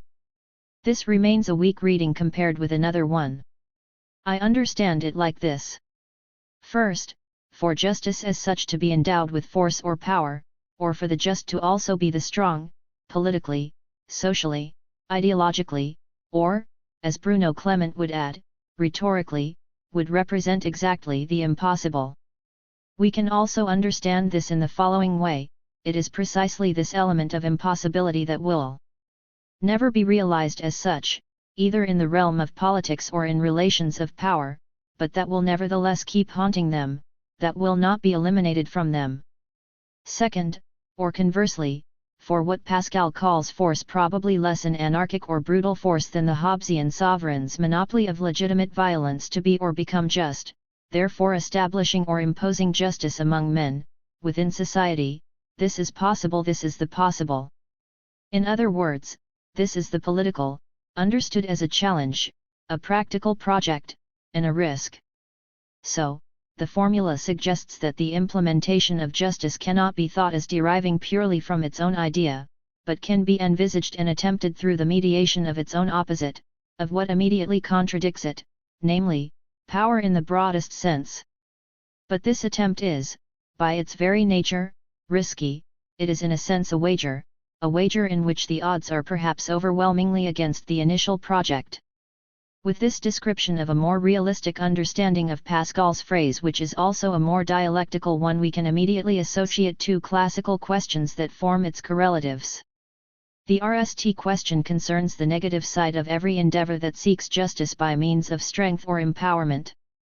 Whatever the nature of this strength, its means, forms of organization, and so on, the just individual who seeks justice for himself and others, or the victim of injustice who seek redress and the establishment of a just order, and therefore the destruction of the causes of injustice, must mobilize force, i.e., he must wage force against force, even the force of weakness. But what kind of force could the impossible force of justice be? Which kind does not, sooner or later, reproduce the injustice it attacks, or create, symmetrically, another injustice? Which force of justice remains just? The second question is best understood in Hobbesian terms, which continue to govern the construction of our states and legal systems, especially inasmuch as they are inseparable from a judiciary institution. How can force become just, that is, an institutionalization of justice? This is, as we know, the problem of the institution of law. To institutionalize justice, or to embody it in institutions, even if this involves limitations, risks, and contradictions, is to make it law. In a tradition that runs at least from Hobbes to Kelsen, and that is crucial for the establishment of the republican state, also called the rule of law, law is best deemed in terms of a transcendental synthesis of force and justice. The Pascalian formula seems to suggest that this synthesis can only be effective if it begins on the side of power, e.g., as a transformation of the institution of power or its relations, and that the life and history of power, which organizes itself in the form of law, a rule of law, a legal system, a constitution, is governed by a dialectics of relationships, whose internal principle of legitimacy is justice. Ultimately, we arrive at the idea that the internal or hidden weak point of any institution of force is its principle of legitimacy, its pretension to realizing and embodying justice. The stronger, the weaker. We could compare to this Pascalian problematic, which I have but evoked here, but which I insist is ineliminable from our debates on justice as a political issue, many parallel or antithetic discourses. I will point to two of them. Umbra, A. 115. Let us remember Machiavelli in particular, one aspect of his thought which has been particularly unusual for contemporary neo-republican and democratic theories, which, in the post-68 era, combined a post-totalitarian reaction on the imminent perversions of revolutionary conquests of power and, more positively, a phenomenology of new social movements, which aimed not so much at conquering power as democratizing existing institutions and pushing the state towards its own democratization. I am thinking in particular of Hannah Arendt, Claude Lefort, and Jacques Rancière. Machiavelli's proposition, expressed in the RST chapters of the Discourses on Livy, states that in class societies, the objective of the dominant classes is to keep their power and increase it continuously, thereby oppressing the dominated masses. On the contrary, the objective of the masses is simply not to be dominated, it is not to conquer power or reverse the relationship in a symmetric manner, to become dominant in turn, but to neutralize the dominant will to power. The consequences of such negative representations of the political quest for justice, whose relative success in the history of republics Machiavelli would credit for their prosperity and stability, are, as we know, far-reaching, perhaps more so today than ever. Another discourse that I believe can be fruitfully compared, I am not saying identified, with Pascal's question is to be found in Ranabir Samaddar's essay on the game of justice, to which I have already alluded. Samadar derives from his reading of Benjamin and Derrida a general formulation of justice as being in excess over law, both in the sense that it demands more than legal changes or settlements, it demands practices, modes of life, and that it cannot, accordingly, be expressed in legal terms and administered as an object or a domain of connexual interests, in need of mediation by the legal and judiciary machine. The legal world produces the subject of justice, yet the justice-seeking subject while caught up in the justice game seeks more than a legal avenue. Inasmuch as justice is located in law yet exceeds law, the justice-seeking subject too combines in its subjecthood the reliance on law yet the dialogic capacity to look for other avenues of justice. The political complementarities and oppositions are reproduced in the world of justice. 9. But that idea, which I share and end illuminating, can itself be interpreted and applied in two different ways, with two different accents. On the one hand, it can be interpreted as saying, and perhaps this is truest to the Derridean inspiration, that the institution of justice will forever remain beyond the reach of legal structures, especially constitutional apparatuses that need to retranslate the claims of justice-seeking subjects into the pre-established language of the law, in order to provide what they perceive as fair settlements of connex. This, as we know, is a procedure that extends a veil of ignorance over many popular ways of life and actual practices if it does not immediately deem them unacceptable. So, the law and purely legal procedures will appear defective, if not counterproductive, from the point of view of justice. On the other hand, it can also be interpreted in a more dialectical way, whereby justice appears as the internal lacuna or void of law and the legal system, where the latter is seen as a historical institution moving along a contingent path toward democratization or the constitutionalization of rights. Therefore, justice is the name to be associated with practices, vindications, protests, claims of the very insufficiency of law, its contradictory character, both from the point of view of universality and from the point of view of equity, i.e., of the care of singular persons. This in turn produces uneasiness in the strong sense, and keeps law from the possibility of appearing perfect or achieved, even in its basic principles. It seems to me that, in his presentation of this internal dialectics, which focuses in a very detailed manner on the conflict between antagonistic ways of taking care of justice in a post-colonial context, Samadar in fact already insists on the intrinsic link between justice and equality, or between justice, equality, and capability, which is a particularly concrete form of liberty, inasmuch as he indicates that the essential difference between the legal administration of justice and the demands on the side of the powerless, aiming at minimal justice, resides in the opposition between a unilateral and a reciprocal, or dialogic, kind of game. Reciprocity of obligations, that is, the power to obtain reciprocity in the relationship between a state apparatus and the language of ordinary citizens, is a strong political concept of equality based on social experiences. 2. Let me now evoke a second reference, which I have tried not to bring in immediately, but which we know is inevitable, Plato. In a sense, every theory of justice, in the Western tradition at least, has been a rewriting of Plato's Republic, or perhaps I should say, any theory of justice that is not a rewriting of the Republic, or that does not look for an alternate formulation of the questions it has raised, remains incomplete. This was not easily recognized at a time, still recent, when the history of political philosophy was dominated by two currents, on one side by historicist and evolutionist representations that attached Plato's philosophy to the supposedly archaic universe of the Greek polis, and to a reactionary position within this archaic system of references, and, on the other side, by axiomatic reconstructions of the issue of justice that simultaneously took for granted the association of justice and equality, that is, ruled out the idea that justice could reside in the absolute negation of egalitarianism and immediately subjected the issue of equality to individualistic or utilitarian premises. This is clearly no longer the case today. I said that the Platonic discourse on justice is still towering over Western or Western-oriented debates in political philosophy, but, as we know, there is something disturbing and unclear in this respect, which has to do with the allegedly Oriental elements in Plato's thought. These range from his defense of the idea of caste in general, to the kind of eschatology that forms an intrinsic part of his reaction on the nature of the relationship between individual and group, and between theory and practice.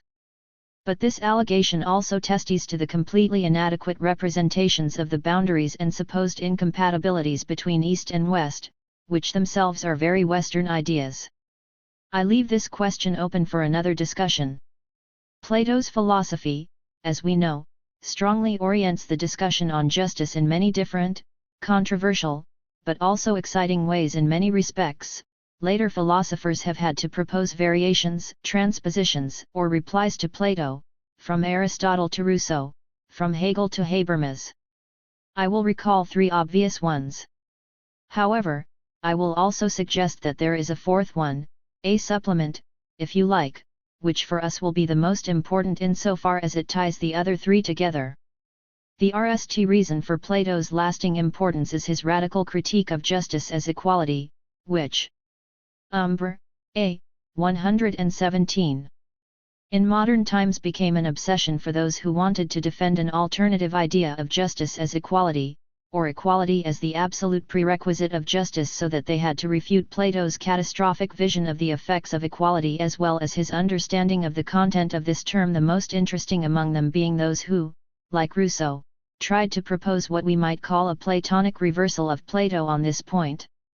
But this is an innate chain, since we should not forget that Plato already expressed his own critique in terms of a refutation.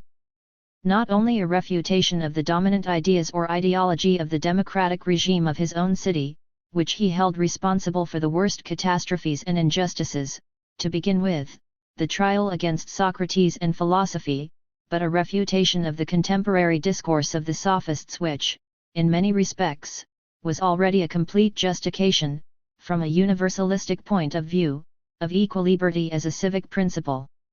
Plato's constant aim, as we see developed in Books 8 and 9 of the Republic, was to identify the position of those sophists who, in the name of nature, physis, advocated tyranny, with that of others who, in the name of convention or the law, nomos, advocated isonomia, i.e., equal liberty, which he translates as democracy, in order to show that the two regimes are in fact one and the same or are continuously passing into one another, since their principle is the same, the absolutization of individual desire and the equivalence of all opinions or tastes. According to Plato, it is above all equality that destroys justice, therefore justice has to establish its rule on inequality, except that, as testified by the importance and the politically subversive function of dialogue, it should be a kind of inequality emerging through the mediation of equality itself, or recognized from inside equality and therefore associated with merit and not with custom or status. A disturbing idea, which he pushes to its extreme consequences and mobilizes against many of the inegalitarian convictions of his own society. The second reason for Plato's importance is his radical holism, or anti-individualism, in that he continually asserts the primacy of the whole over its elements or parts. As we know, this axiom leads to denying justice, in the RST instance, as a harmonious relationship among the classes, or castes, since they should become hereditary, that compose the society, and as a mirroring of this structure, which is said to be exhibited in big letters, in the political institutions of the ideal city. There exists a corresponding harmonious relationship between the constitutive parts of the individual soul, which, with the help of Freud, we could also call psychic agencies or instances. According to Plato, there are 3 such agencies within the human soul: a rational agency, a desiring agency, and, in the middle, acting as a bilateral mediator, a passionate agency, a capacity to project one's will onto another object, to react to another individual's behavior. All this is extremely important because it amounts to thinking justice in terms of order and, conversely, injustice in terms of disorder.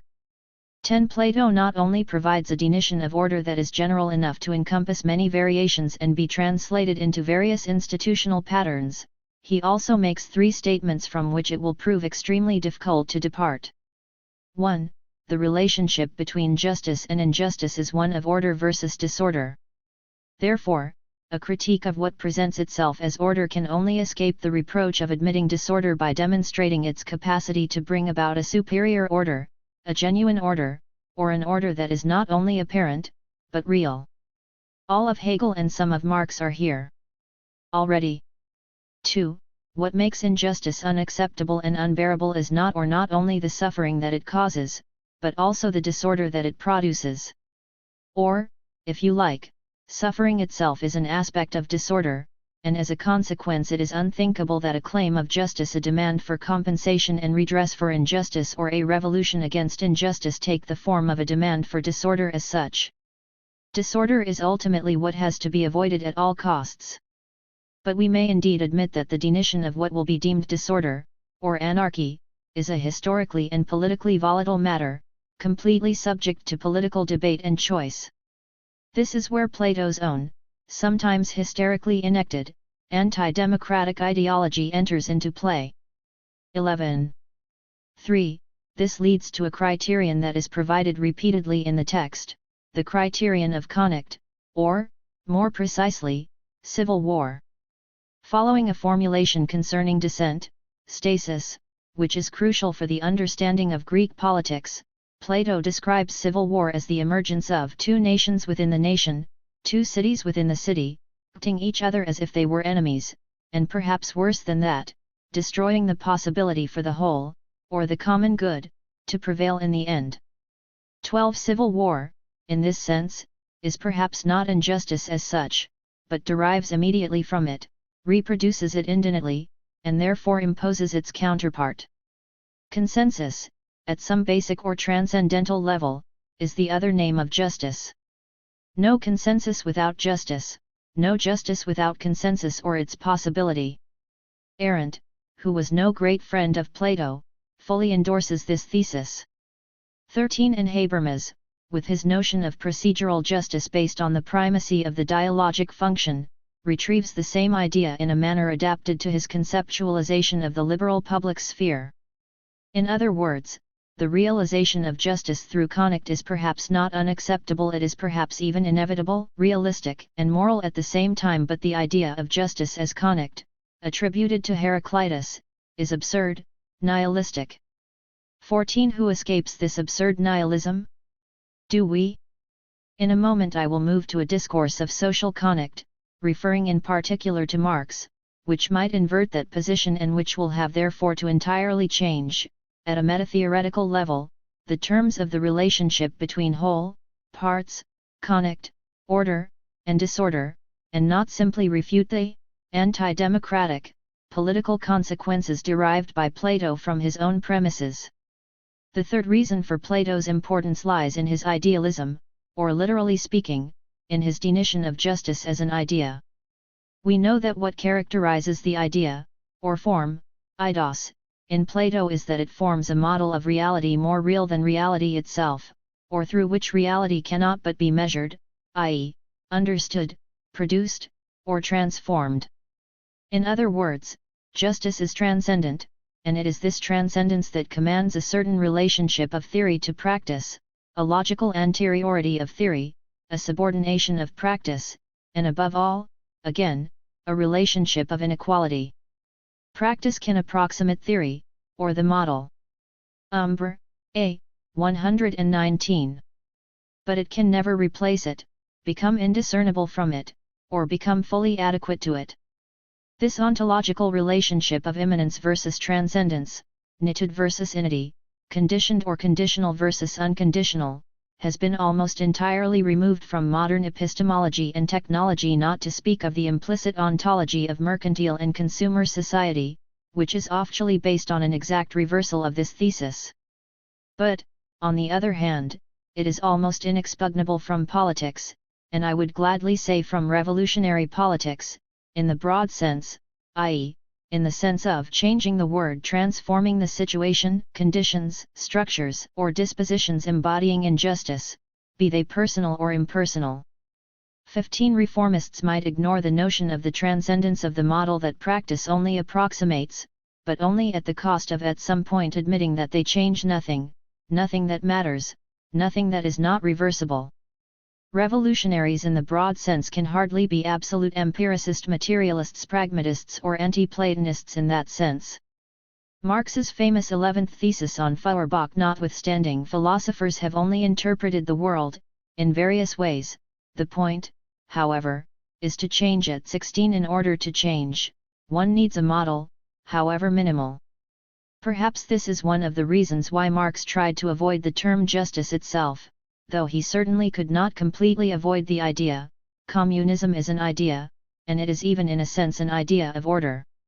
17. If you want to escape this ontological constraint, you have to suppose that justice is not an idea, but a necessary tendency within, or the empirical development of, history. You fall from Plato into Hegel, at the risk of making practice itself a superuition. As we know, Marx could never resign himself to such teleological absolutism, and for good reason. He remained an activist, in both senses of the term, and therefore an idealist. Another philosophical alternative lies in the performative gesture that, on the one hand, refers to the distance that has to be led between the model and the effort, moral and/or political, in short, practical, to approximate its order, fool the exigencies of its internal justice, and, on the other hand, denies the possibility of identifying the content, the representational or ontological substance of the model in a particular way. This therefore suggests that the movement toward the model is simultaneously an effort to realize it and a questioning of its inadequate or mystifying representations. As we know, this gesture has its roots in Plato, which shows the extent to which he still awaits our critiques and objections from afar, who redoubles the notion of justice as harmonious order with an idea of the good in itself, of the true good, which lies beyond justice, therefore beyond any knowledge of its essence. Perhaps there is something of this in Marx, at least negatively, whenever he refuses to deem communism or the end of history, except in negative terms, as classless society. Above all, this is the kind of gesture that we end in Derrida, for instance, in Force of Law and Spectres of Marx, who in my opinion derives it from a radical interpretation of the Kantian categorical imperative as unconditional responsibility toward a justice that is always other than all its constructed, constituted, representations. If we had time, we might return to Plato here to read him from this point of view.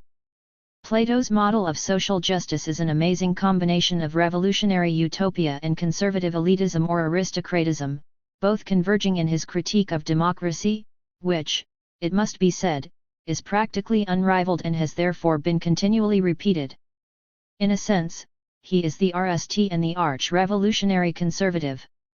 18. But there is an element in Plato that reopens the question of the model and makes it an innate question, one which therefore continues to inhabit discussions of the structure or systematicity of justice. In spite of all that, which is certainly crucial, I believe that the reason why our reaction on justice and equality, however polemically, however connexually, permanently owes a question to Plato remains to be said. It concerns subjectivity, or the implication of the subject in the structure, or model, of justice.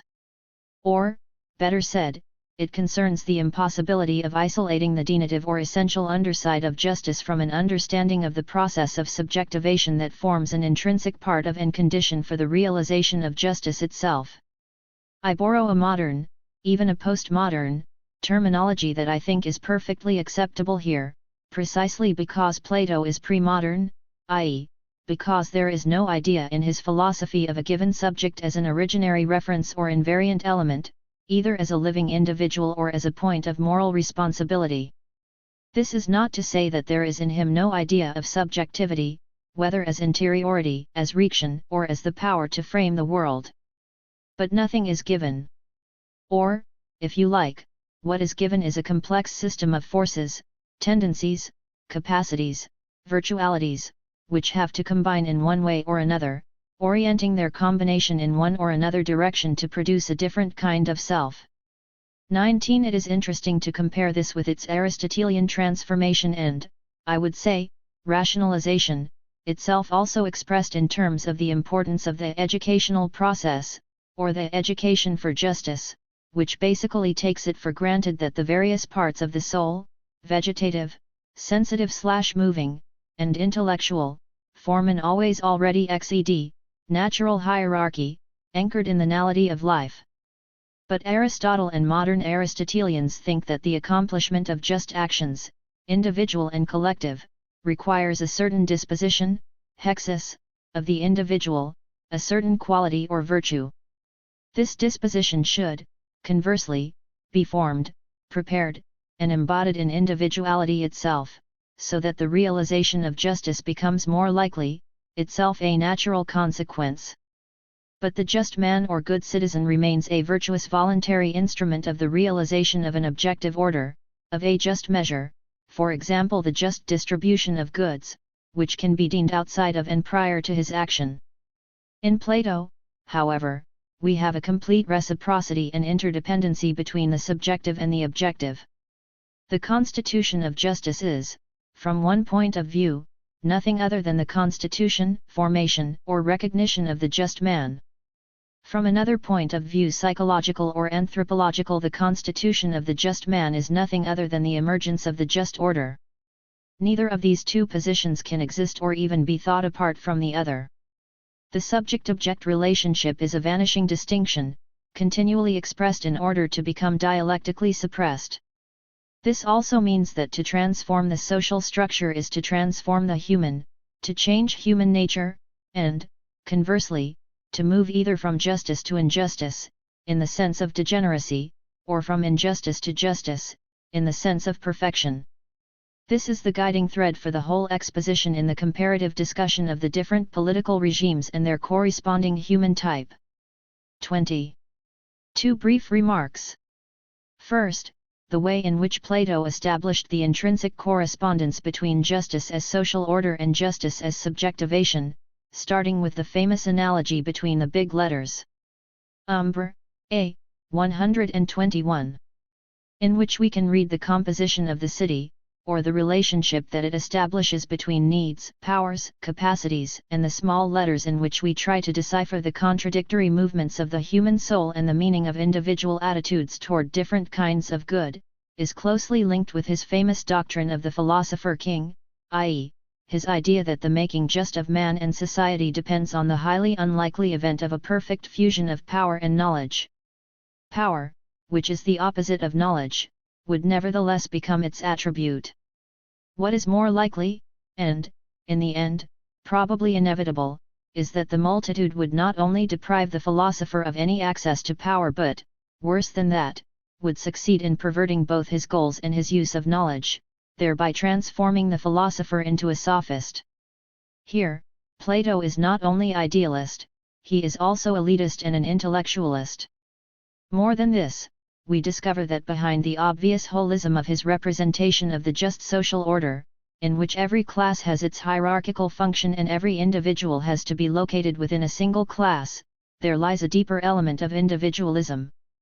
This is true at least at the top, where the fusion of power and knowledge that marks the extreme point of subjectivation takes the form of a singular individual, separated as such from all others, and upon whom all others ultimately depend. Second, any theory of justice, as a political theory in the strong sense, must either provide an alternative to this conception, or must remain Platonic. It cannot, however, content itself with definitions, rules, or models of objective social justice, nor can it be based solely on moral considerations of the individual's virtues. It has to devise an alternative concept of subjectivation. This seems to have been the case with a certain conception of action against injustice that stems from the revolutionary traditions. We commonly associate the concept with three preferences: the primacy of practice over theory, the primacy of the collective or trans-individual over the individual, and a primacy of experience over the model. All this points to a difficult conceptual move, which concerns the inversion of the relationship between the concepts of justice and injustice, and the limits of their validity. 3. Let me now introduce my third and null reference. It will be a complex one, in the sense that it is not attached to a single name, but rather to a collection of names that I want to organize in the form of a critical dialogue. It concerns the notion of connect, or the articulation of justice and connect, and therefore in a sense it concerns equality, inasmuch as conict aims at equalizing conditions but also constitutes a basic pattern of equalization itself, equalization as confrontation, agonism, antagonism. I will present it not simply as deriving from the question asked by one philosopher, but rather as deriving from the rectifications and complications to which one philosopher's question has been progressively submitted. His name is Marx. He remains responsible for the forms in which contemporary social critique performs the crucial reversal from a primacy of justice to a primacy of injustice. This reversal, at least epistemological, if not ontological, leads to a new understanding of connexual justice as a form of political critique and not only as a moral one. I should probably take two precautions immediately. When I say that Marxian discourse, Marxian theory, Marxian activism remains emblematic of the notion that there can be no idea or model of justice that does not derive from a certain experience of finite forms of injustice, I must avoid suggesting that the notion originates with him, and must take into account the fact that Marx himself seems to have carefully avoided such vocabulary. We have every reason to believe that the idea of injustice corresponds not only to an age-old experience, both collective and individual, but also forms something like a shadow of the elaborated definitions of justice. This hidden face specifically relates to the sovereign element of justice, which is profoundly associated with the notion of righting wrongs and compensating for sufferings. All of this is inseparable from the gur of the arbiter, the sovereign as judge and the judge as sovereign. This gur has always been accompanied by a repressed, or, in some cases, not so repressed, anxiety that he himself could become supremely unjust and cruel, inflict wounds and humiliations, and embody injustice in a diabolical manner. Hans Kelsen, that profoundly rational legal theorist, alluded to this anxiety in his fascinating dialogue with Freud. 21. This could draw our attention to the long series of mythological and theological representations of justice as last judgment, which, in a sense, have found their secularized transposition in modern social criticism. But since we aim at identifying certain elements in Marx, there are more recent ancestors to be named, particularly those of the Renaissance and the Enlightenment. Thomas More's Utopia, 1516, and Rousseau's Second Discourse, 1755, are exceptionally interesting landmarks in this respect. So the move that we observe in Marx is not without precedent. It is no secret, however, that Marx himself was not very fond of the vocabulary of social justice and injustice, not to say that he depreciated it. There could be several reasons for this reluctant attitude of Marx. One of them may have to do with the extent to which, in his own time, the category of justice was associated with and quasi-appropriated by one of his intimate adversaries, namely Proudhon. 22. There is a bifurcation in the Rousseauist legacy here, since Proudhon is an absolute egalitarian, claiming that justice, association, and equality, or mutuality, as he also calls it, are absolutely reciprocal and interchangeable notions. This is not the place to discuss Proudhon's philosophy more alive than ever today. 23. We will do well simply to remember that its egalitarianism, however radical, is perfectly compatible with some amazing exclusions from equality, notably, the exclusion of women, and that it aims, not at suppressing the structural conditions of the exploitation of workers, but rather at equalizing the forces of workers and capitalists in their relationship, on the one hand, by limiting the possibilities of capitalist concentration and, symmetrically, by reinforcing the associations and unions of the workers. Who says this is absurd? It is of course difficult, because it requires a state sufficiently autonomous from the capitalists' corporate interests to correct the initial inequality or counteract the effects of class domination. But this leads us back to Marx.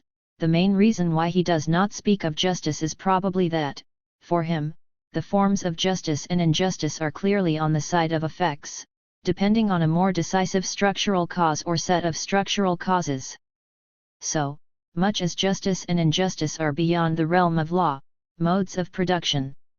Umbra, A. 123. And appropriation are beyond their just and unjust effects.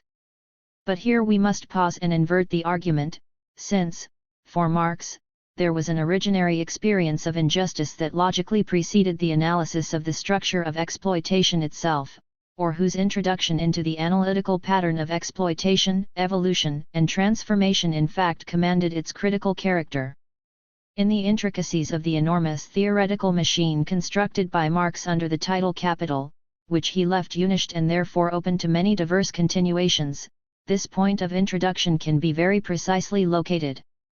It takes place in Book I, Chapter 7, when the quantitative notion of the surplus value, Mehrwert, or increment of capital becomes translated into the qualitative notion of surplus labor, Mehrarbeit, and when the eternal cyclical forms of the accumulation of capital uncover their hidden face, the historical forms of the coercive organization of labor and the alternating movements of the proletarianization, deproletarianization, and reproletarianization of the working class. With this shift in his analysis, Marx, willingly or not, also performed a philosophical gesture which revolutionized, in the strict sense, the issue of justice. And by the same token he intensified the tension between its moral and its political aspect. But this could have become apparent, I believe, only inasmuch as a general form of Marxist critique was transferred to other forms of oppression and domination. And this meant that, without losing or destroying a certain intentionality of Marx's critique of capitalism, other social critics associated with struggles, resistances, and social movements both criticized its one-sidedness or absolutization and extracted from his discourse a more general model, at the risk, undoubtedly, of losing some of its practical specificity. This is a movement that in a way has become commonplace and even common sense in today's criticism, ranging from feminism to subaltern studies. I could quote from many different authors, but for the sake of brevity and also to pay homage to an admired colleague and militant intellectual who recently passed away, allow me to simply quote from Iris Marion Young's classic study, Justice and the Politics of Difference.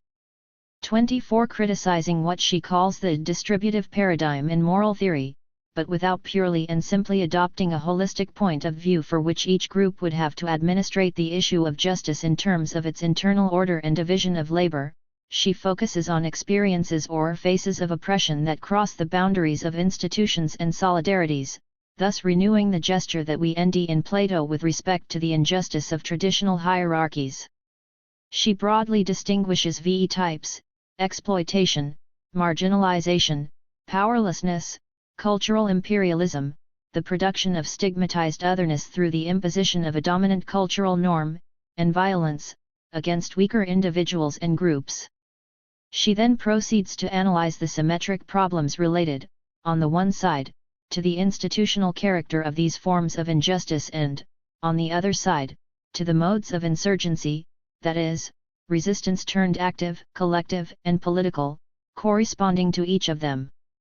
The conclusion that she reaches is that not only difference, or the singularity of groups, but also the freedom of choice for each individual within the solidarity of her group, is an essential component of that insurgency. She thus identifies social equality, not with homogeneity but with a representation of the heterogeneity in the public sphere. What I find particularly interesting in Young's description is that, in her phenomenology of injustice, deemed as domination and oppression, which generalizes and diversifies a Marxian concept of exploitation and alienation of labor, she stresses the fact that there are in fact always two faces to processes of injustice, conceptually distinct, albeit hardly separable, from one another. For this reason, two different terms are needed.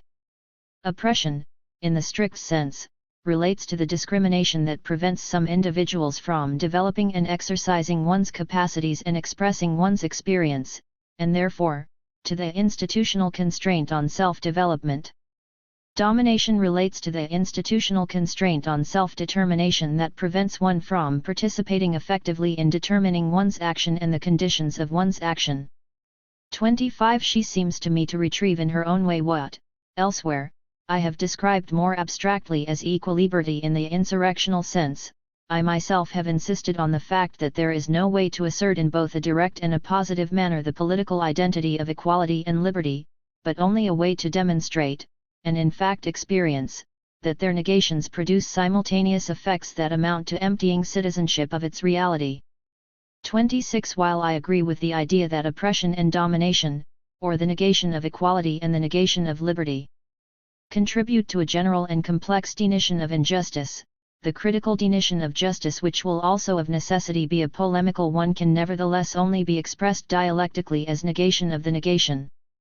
This was in fact Marx's own term toward the end of Book I of Capital, in the famous passage on the expropriation of the expropriators, where he explicitly says, "This is the negation of the negation." I want to conclude by stressing the importance and difficulty of three of problems associated, at a general level, with the connexual idea of justice. A RST problem is related to the articulation of negativity and subjectivity. The experience of injustice is a necessary condition for the recognition of the existence of institutional injustice. This is particularly important, as Young rightly insists, inasmuch as it involves the experience of the repetition of identical injustices. This repetition itself testifies to the institutional or structural character of injustice, for which purely moral or legal characterizations cannot account.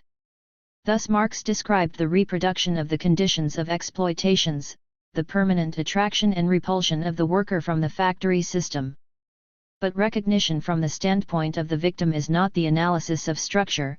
I do not wish to bring in the epistemological break. I am simply saying that there is a difficulty in how the connect develops, from the experience of injustice to the project of institutional justice itself. A scheme of connect and its transformation, such as the class struggle with its various degrees, seems to be required here, but this scheme does not arise from the experience itself. This is also where the experience of injustice once again ends itself at the crossroads between a moral and a political discourse, or, rather, between two different articulations of the moral and political elements within critical discourse. This might explain, if not validate, the fact that Marx tried to escape this. Umbra, A. 125.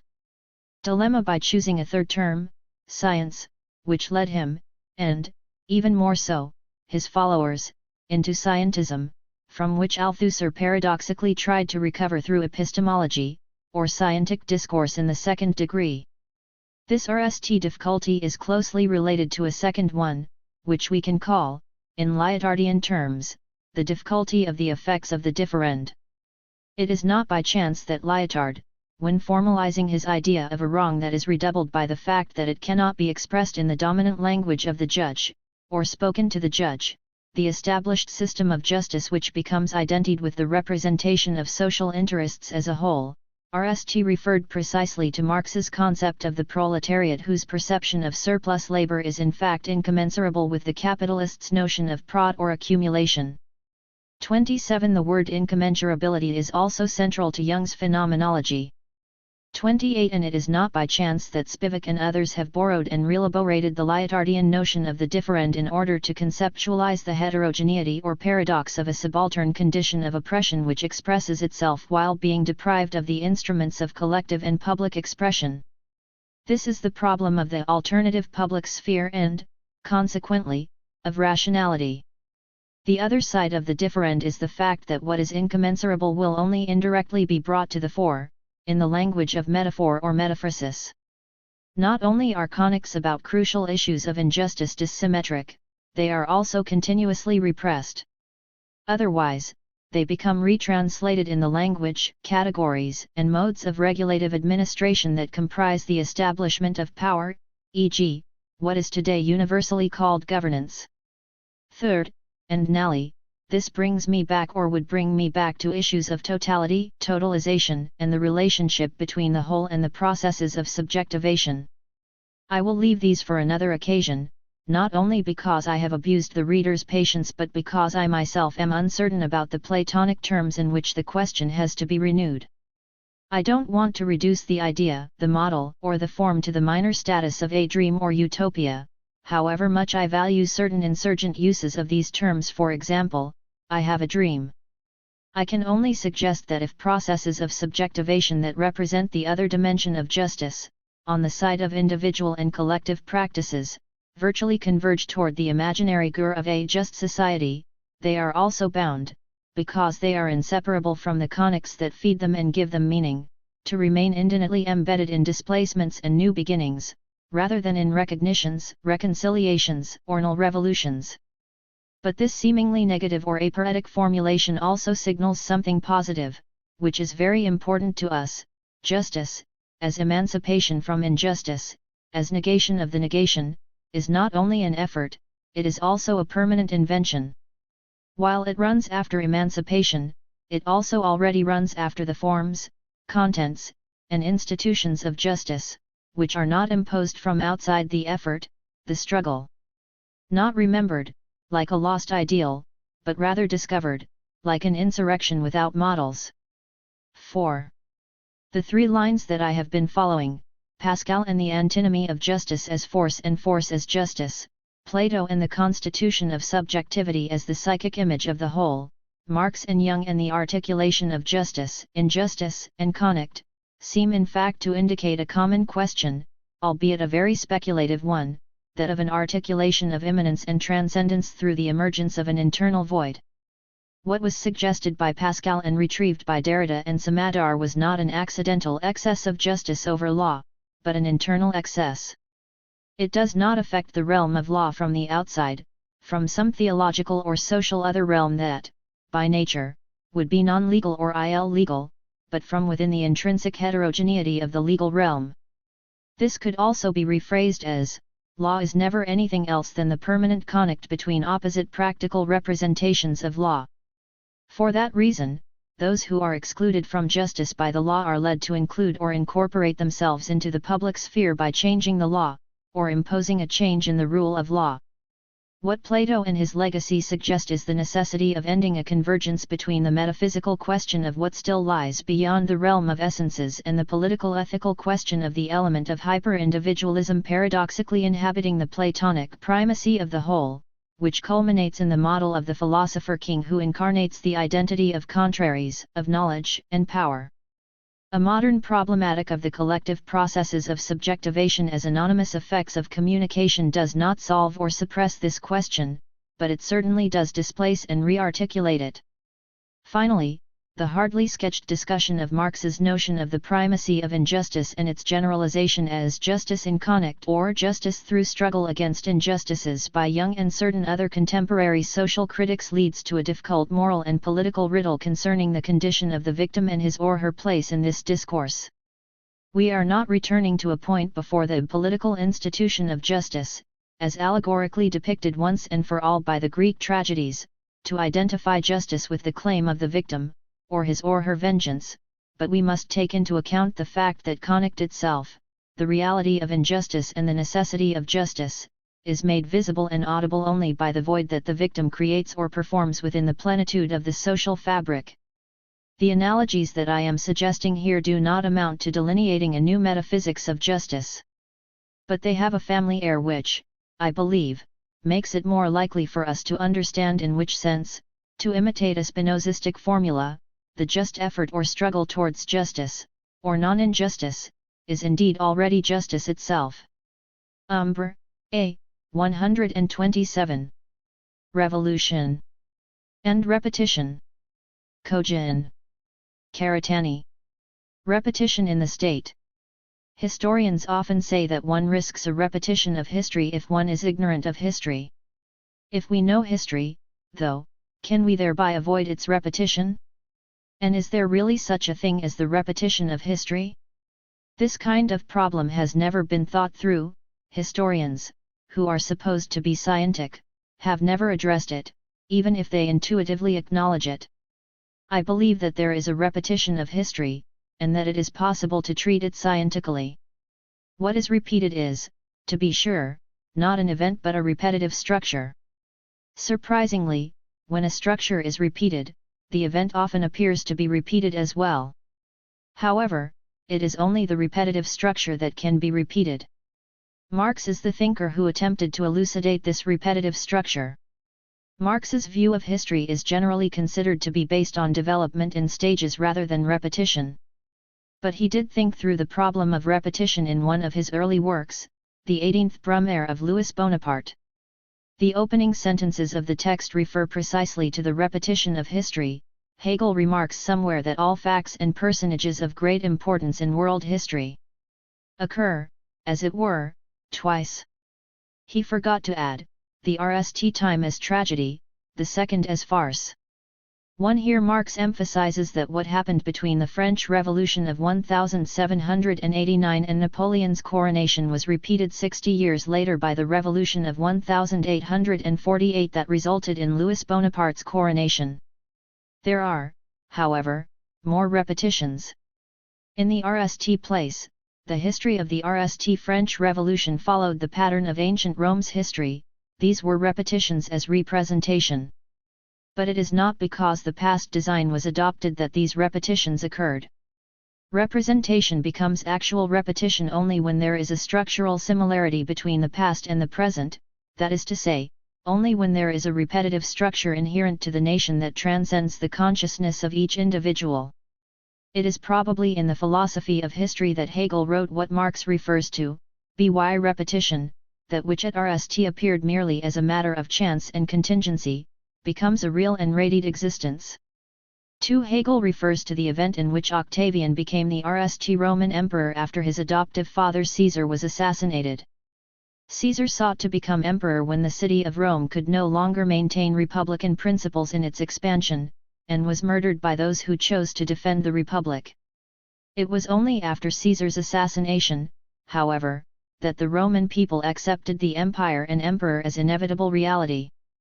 Caesar never became emperor, but his name became a general noun that signifies emperor, Tsar, Kaiser.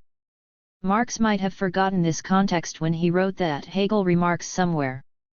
Nonetheless, in the 18th Brumaire of Louis Bonaparte, Marx NDS repetition in the emergence of the empire out of the republic realized by the French Revolution. In the Revolution of 1789, the king was executed and the emperor emerged from the subsequent republic with the people's support. This is what Freud calls the return of the repressed.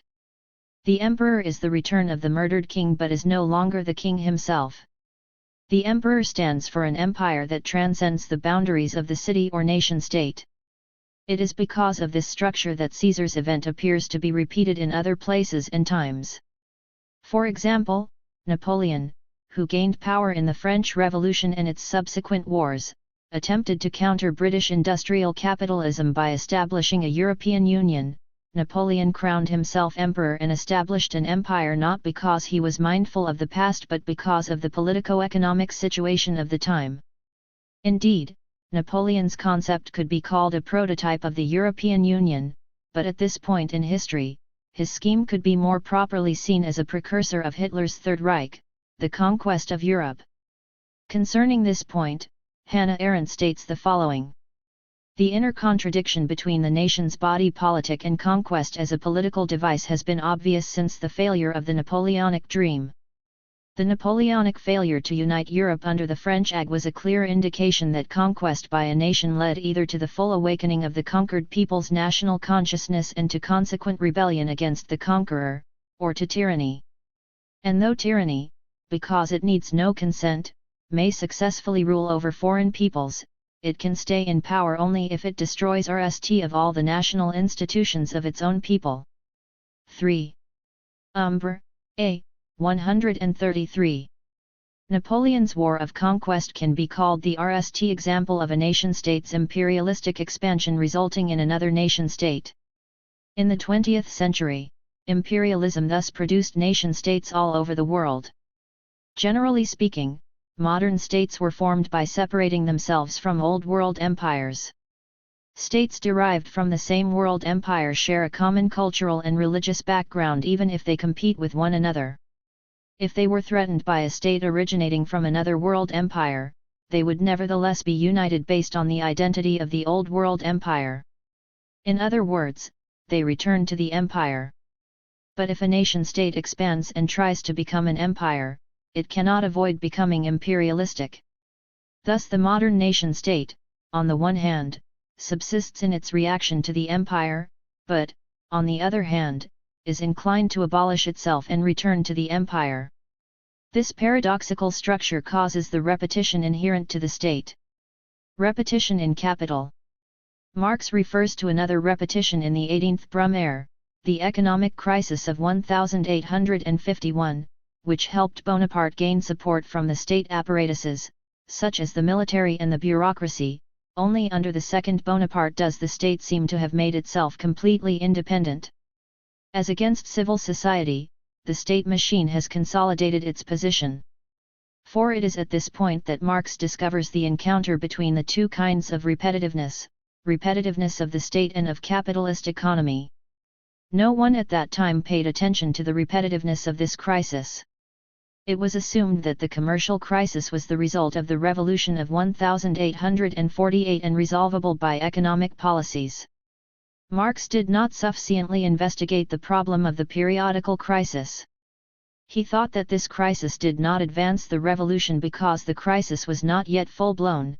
Apart from these special circumstances, the apparent crisis of 1851 was nothing else but the halt which overproduction and overspeculation invariably make in completing the industrial cycle, before they summon all their strength in order to rush feverishly through the null phase of this cycle and arrive once more at their starting point, the general trade crisis. 5. Accordingly, Marx believed that this crisis would be followed by a general trade crisis, which would bring about the world revolution in Europe. No revolution, however, took place, although a crisis did indeed occur in 1857. The crisis is a serious problem for capitalist economy, but it neither destroys the system nor automatically yields revolutions. On the contrary, a severe crisis or depression leads to counter-revolution. The incidents mentioned in the 18th Brumaire of Louis Bonaparte attest to the fact that economic crisis facilitates the establishment of a state capitalist order, such as Bonaparte's, rather than a socialist revolution. Marx's study of capitalist economy became more sophisticated after 1857, when he abandoned his eschatological hope for such a crisis. It was after this period that Marx started investigating the crisis or the business cycle on its own, independently of the political. A crisis is not a mistake of economic policy, and does not lead to the collapse of capitalism. Marx began to conceive the crisis as an inevitable sickness inherent in the accumulation of capital. Why, then, is there such a thing as crisis? The possibility of crisis, as Marx points out, lurks in the salta mortale, in the metamorphosis from commodity to money. Plainly put, the possibility of a crisis lies in the uncertainty as to whether or not a commodity sells. This jump, however, explains merely its possibility. For the development of this possibility into a reality a whole series of conditions is required, which do not yet even exist from the standpoint of the simple circulation of commodities. 6. A crisis takes place in reality after a credit system is developed. Credit overcomes the risk in the commodities salta mortale, it can facilitate commerce as if commodities are already sold. But this overcoming is idealistic. Ultimately there is a time for the settlement of accounts, and the discovery that the commodities were not sold. In a crisis, this happens on a vast scale. A monetary crisis occurs only where the ongoing chain of payments has been fully developed, along with an artificial system for setting them. 7. It is generally thought that the Netherlands crisis in 1637 resulted from the speculation in tulips, but its direct cause was the bubble created by the development of the credit system. Yet the bubble does not explain why such crises occur periodically. The crisis that started in Britain in 1825 and involved the Netherlands and Germany is radically different from the previous ones. Most Marxists suppose that crisis is caused by anarchic overproduction or the contradiction between socialized production and capitalistic appropriation. Yet, this idea explains the possibility of crisis and not the cause of its periodicity. As far as I know, only Kozo Uno gives a convincing answer to this mystery. Uno explores the problem of crisis and the business cycle in terms of the population law of capitalism. Labor is a peculiar commodity. It is difficult to increase it immediately in its shortage, and difficult to decrease it when it is overstocked. Workers dismissed in a recession comprise the reserve army of labor. During periods of prosperity employment increases, wages rise, and the rate of profit drops, but since the credit is still good, capital continues to produce according to the appearance of demand. Eventually, credit is ruined and a crisis takes place, suddenly revealing that the commodities were overproduced. Every crisis, therefore, emerges as a credit crisis. The cause of the periodic crisis in industrial capitalism lies in the peculiarity of the labor commodity. A crisis and its subsequent depression bankrupt and weed out fragile businesses that cannot secure their own profits. By lowering wages and the interest rate, however, the depression allows capital to invest in new equipment and technology. Eventually prosperity returns, and another crisis occurs. Thus capital accumulation or the advanced organic composition of capital is guided by the business cycle. From this perspective, the crisis does not destroy capitalism but is an indispensable process for capital accumulation. Conversely, what is applauded as the automatic adjustment apparatus of capitalist economy signifies the fact that capital accumulation can only proceed violently. Now it is clear that the periodic crisis occurs in a wage-labor economy. Why, then, did these crises take place at intervals of approximately 10 years? And why is it that after the crises of 1857, 1866, and 1873, a chronic depression ensued instead of a dramatic crisis? These questions can be answered in terms of the primary product, or the world commodity. The classic periodic crisis emerged when the cotton industry was dominant. The cotton industry demanded a large amount of labor. The plants and equipment would wear out about every 10 years and need to be replaced. From the 1860s, a transition to heavy Umbra, A. 135 industries took place, which caused an increase in equipment investment, constant capital, and a decrease in the average rate of profit, even when labor productivity, the rate of surplus value, rose. Likewise, since the heavy industries did not need as much labor as the cotton industry did, unemployment increased and domestic consumption decreased. Consequently, the depression became chronic. Furthermore, the products of heavy industries required overseas markets. This is called the export of capital.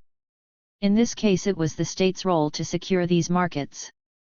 As a result, severe conflicts arose between the countries already in possession of colonies overseas, such as Britain, France, and the Netherlands, and the newly growing powers, such as Germany, America, and Japan. This is what is called imperialism.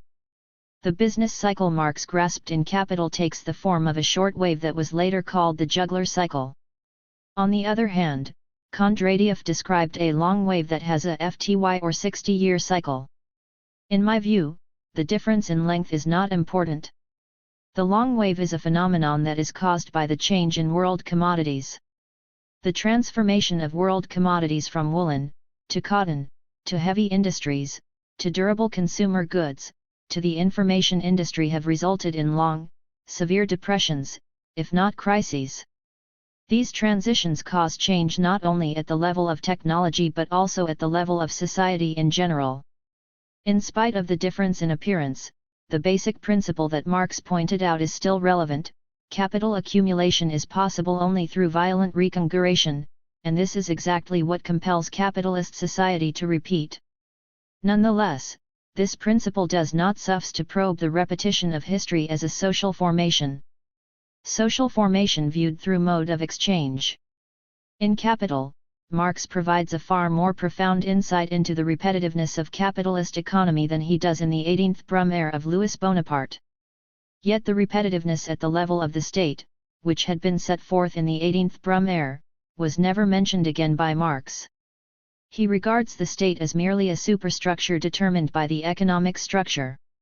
Generally speaking, Marxists see the state or the nation as a political or ideological superstructure determined by the economic substructure, that is, the mode of production. This view is inapplicable to both pre-capitalist and capitalist societies. It is clear that the state or the nation functions according to its own logic that is different from capital. In fact, Marxist movements have largely ignored the significance of the state and the nation. They occasionally affirm that the politico-ideological superstructure has relative autonomy but have never thought through why the state has autonomy. This difficulty is caused by Marx's perspective, which sees history through the mode of production. As long as we keep this perspective, the state and the nation will remain a mystery. In Transcritique, I proposed that we consider the history of social formation from the perspective of the mode of exchange instead of the mode of production. 8. There are three basic modes of exchange: reciprocity of gift and return, plunder and redistribution, and commodity exchange. In my view, every social formation exists as a juncture of these exchange modes, and differences between them depend on what the primary mode is and how those modes are related.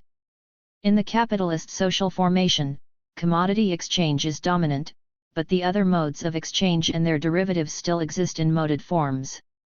The state becomes a modern state, and the dissolved community becomes a nation as an imagined community.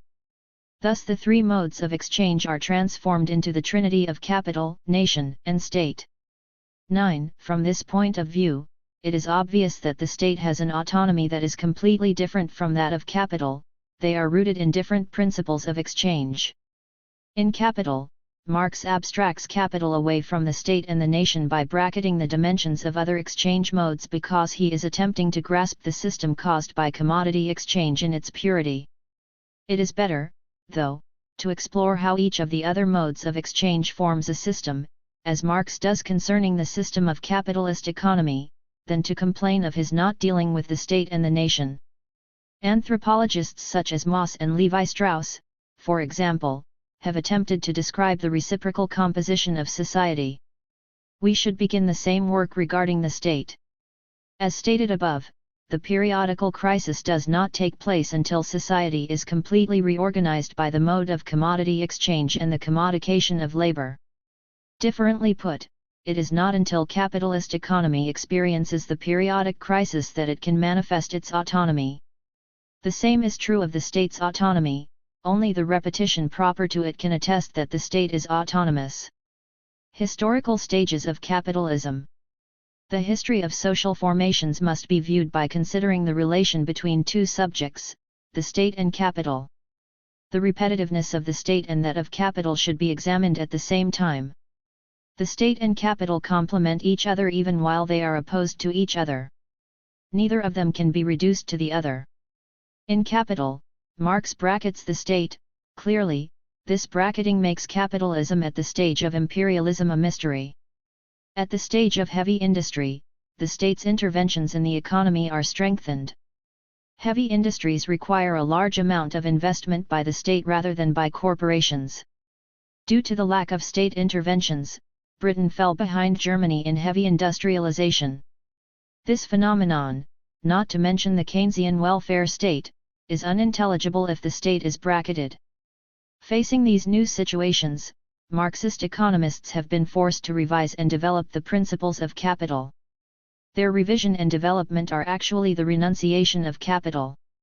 Concerning this gap between capital and actual political economy, I would like to refer again to Uno, who attempts to solve this problem in his own peculiar way.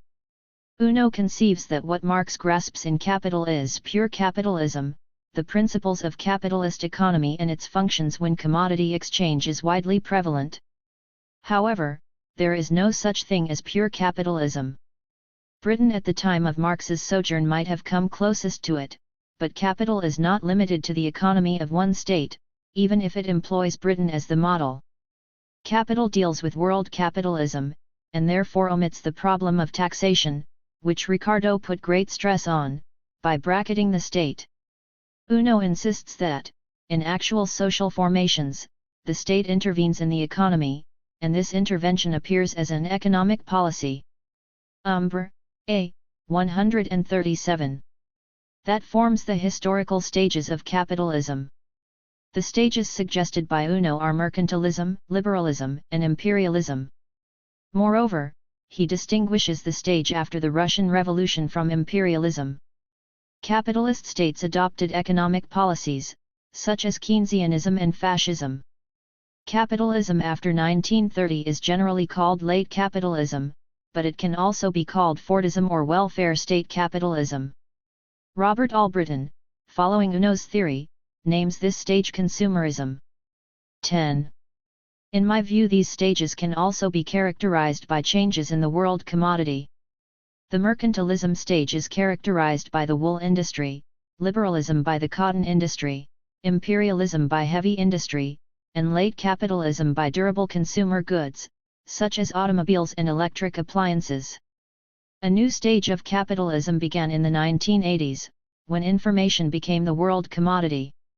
The chart below demonstrates these stages, Figure 1. These stages appear to be developmental in terms of productivity. If so, this view is not greatly different from that of the Marxists. The importance of Uno's theory consists not in how it grasps the stages of capitalism's development but in how it formulates the stages of economic policy. He reintroduces the state that was bracketed in capital, keeping the principle of pure capitalism that capital grasped. For example, it is clear that the state is an active subject in mercantilism. But liberalism is also the economic policy of powerful countries, such as Britain. In the age of liberalism, the other less powerful states must defend themselves by protectionism, otherwise they would be reduced to colonies. Needless to say, imperialism is an economic policy adopted by the great powers.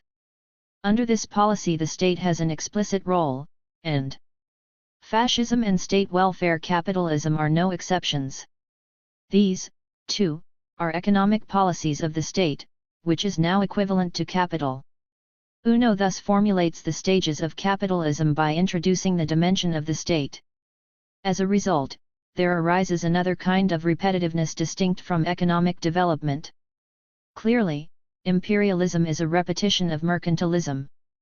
Uno, however, is reticent about the problem of the state, limiting himself to economics. On the other hand, Immanuel Wallerstein sees the stages of capitalism from the viewpoint of struggle for hegemony between the state and capital. Wallerstein, for example, does not limit liberalism to the mid-19th century as Uno does. Liberalism is a policy employed by a hegemon, and is possible in any period. In Wallerstein's view, only 3 states have adopted liberalism in the modern global economy: the Netherlands, Britain, and the United States of America. Between the latter half of the 16th century and the mid-17th century, when Britain had mercantilist or protectionist policies, the Netherlands were liberal. Politically it was not an absolute monarchy but a republic. 11. Umbra, A. 139.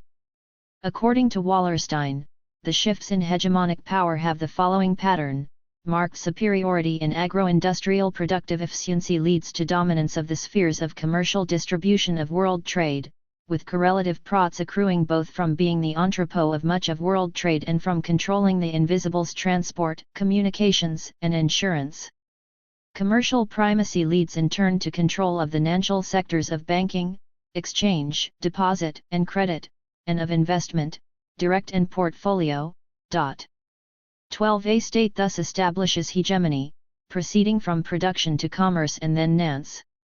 But there is probably only a short moment in time when a given core power can manifest simultaneously productive, commercial, and financial superiority over all other core powers.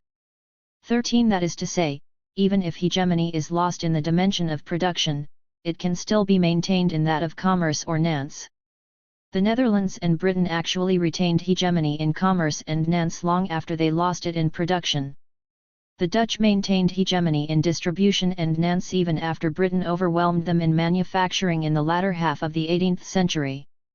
It was in the 19th century, during the stage that Uno calls liberalism, that Britain dominated them completely.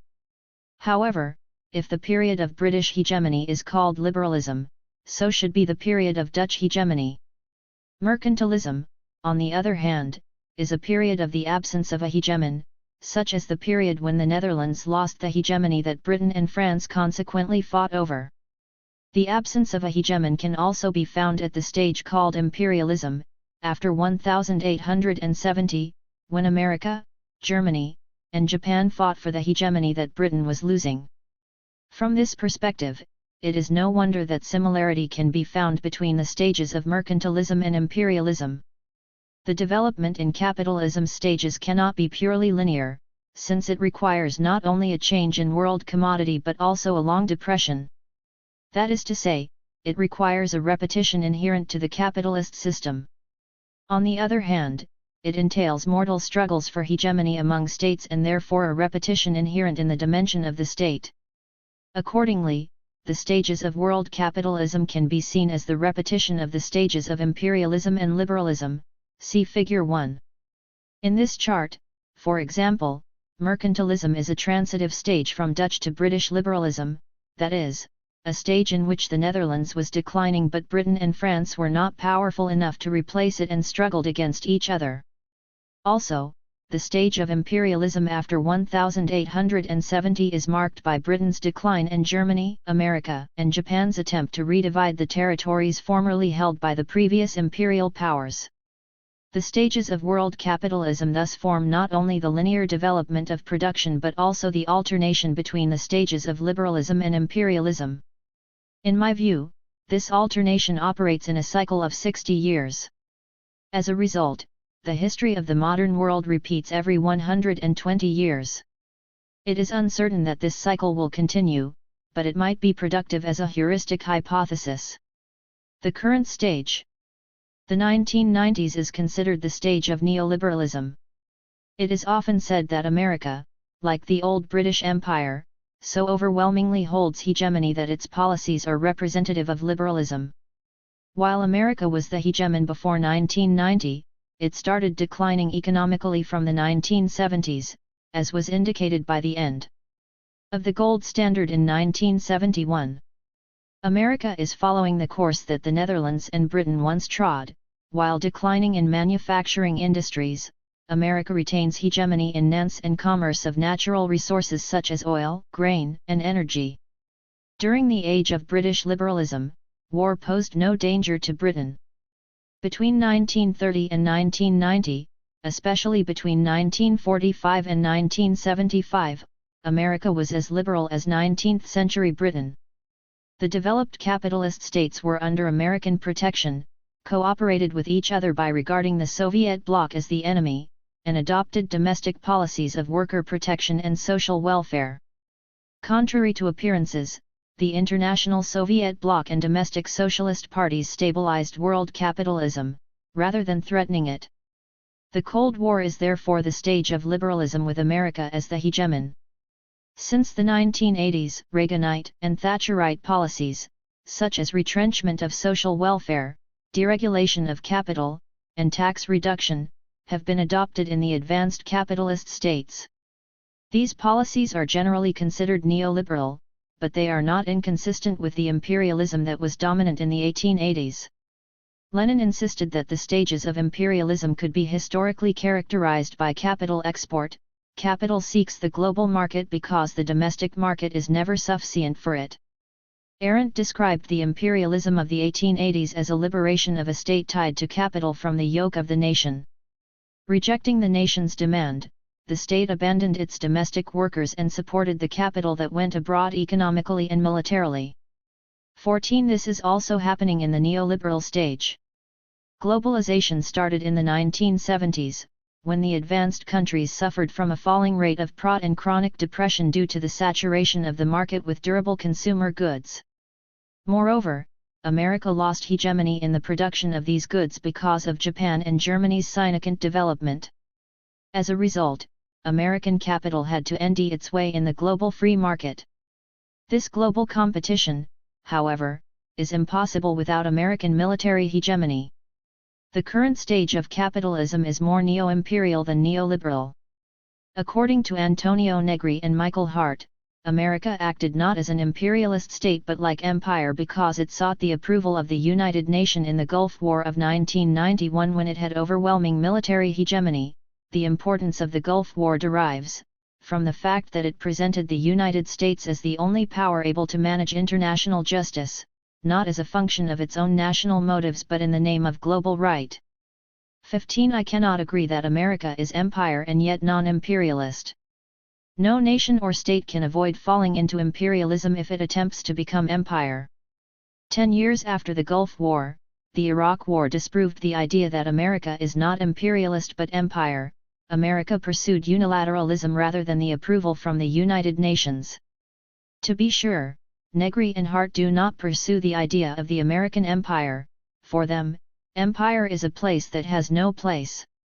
The capitalist market is thwarted by barriers and exclusions, it thrives instead by including always more within its sphere. Profit can be generated only through contact, engagement, interchange, and commerce. The realization of the world market would constitute the point of arrival of this tendency. In its ideal form there is no outside to the world market, the entire globe is its domain. We might thus use the form of the world market as a model. Umbra, A. 141. For understanding imperial sovereignty, in this smooth space of empire, there is no place of power, it is both everywhere and nowhere. Empire is an utopia, or really a non-place. 16. What Negri and Hart call empire is the world market. In this market, states have no importance. A similar remark can be found in the 1848 Communist Manifesto, which predicts that the differences among peoples and states would be annulled in the intercourse in every direction, universal interdependence of nations. This view ignores the dimension of the state. The revolutions of 1848, for example, resulted in state capitalism and imperialism in France and Germany, yet did not annul those peoples and states. Today the framework of the nation-state is said to be debilitated. It is true that the element of the nation has been discarded, but this does not at all mean that the state is dissolved. It is only by the will of the state as such that one state can ally itself with another state. There was never a state that rejected alliance or subordination when its own survival was at stake. Only the nation as an imagined community rejects it. The theorists of the European Union argue that the Union transcends the modern sovereign state. As the nation-state is forced by the global economy, however, so is the regional union of the states. In order to counter America and Japan, the European states formed the European Union and delegated their economic and military powers to the supersystem. This cannot be called sublation of the modern state. It is under the pressure of world capitalism or the world market that states unite and establish a bloc state. The European Union is not the RST bloc state in history, it is preceded by Germany's Third Reich and Japan's Greater East Asia CO Prosperity Sphere, both of which were planned in the 1930s in order to counter the bloc economies of Britain, France, and America. Before the war, these bloc states represented themselves as overcoming the modern world system, that is, capitalism and the nation-state. The design for a European Union existed even before Napoleon. Its ideal is the old empire, though it has only been actualized in French and German imperialism. In forming the European Union, Europeans did not thereby forget the past. It is obvious that they are trying to actualize an empire that would not be imperialistic. Nonetheless, the Union is nothing but a bloc state framed within the global economy. Other regions are in the same situation. The old world empires of China, India, Islam, and Russia, which were marginalized in the modern world system, have reappeared.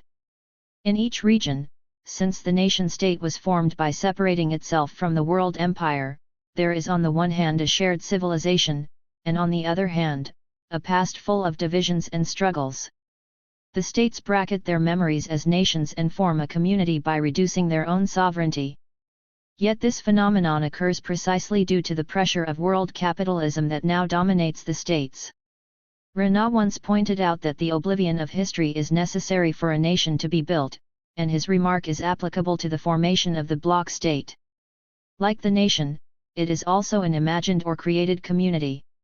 Repetition in revolution. Thus far my argument has concerned the structure of historical repetition in the dyad of state and capital.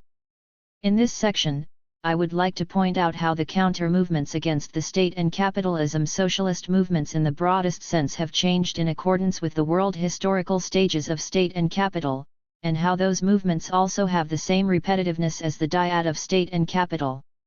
That is, the movement that counters the state and capital is also determined by the repetitiveness of this very dyad. In this respect, Wallerstein's remark is suggestive. The revolution of 1968 is equivalent to that of 1848. According to him, the Revolution of 1968 did not aim at achieving political power, but was a widely influential movement against the system. The Revolution of 1848, too, failed to gain political power but facilitated universal suffrage, legalization of labor unions, and welfare policies.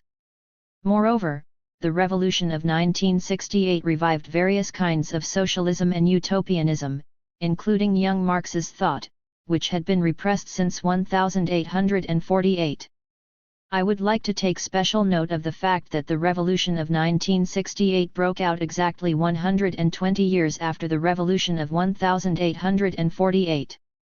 Wallerstein would probably reject my hypothesis of the 60-year and 120-year cycles, since he conceives periodicity based on Kondratiev's long wave. Yet, the similarity between 1848 and 1968 is not a mere accident. It corresponds to the periodicity of the stages of the state capital dyad. It should also be noted that about 60 years before 1848, the French Revolution took place, and that about 60 years after 1848, the Russian Revolution took place. These events can be charted as follows. Wallerstein regards the World Revolution of 1848 as the sublation of 1789, the Russian Revolution of 1917 as the sublation of 1848, and the World Revolution of 1968 as the sublation of 1917. But it is futile to see these events in a successive order. The A series is located at the imperialist stage and the B series at the liberal stage. This difference and repetitiveness are important when we consider the period after 1990. Let us begin with the B series. These revolutions happened basically at the stage of liberalism when Britain or America achieved hegemony. These are the RST occurrences of the proletariat's counter-movement against capitalism, but without the prospect of seizing state power. At this point, these revolutions were utterly defeated, but they still had significance.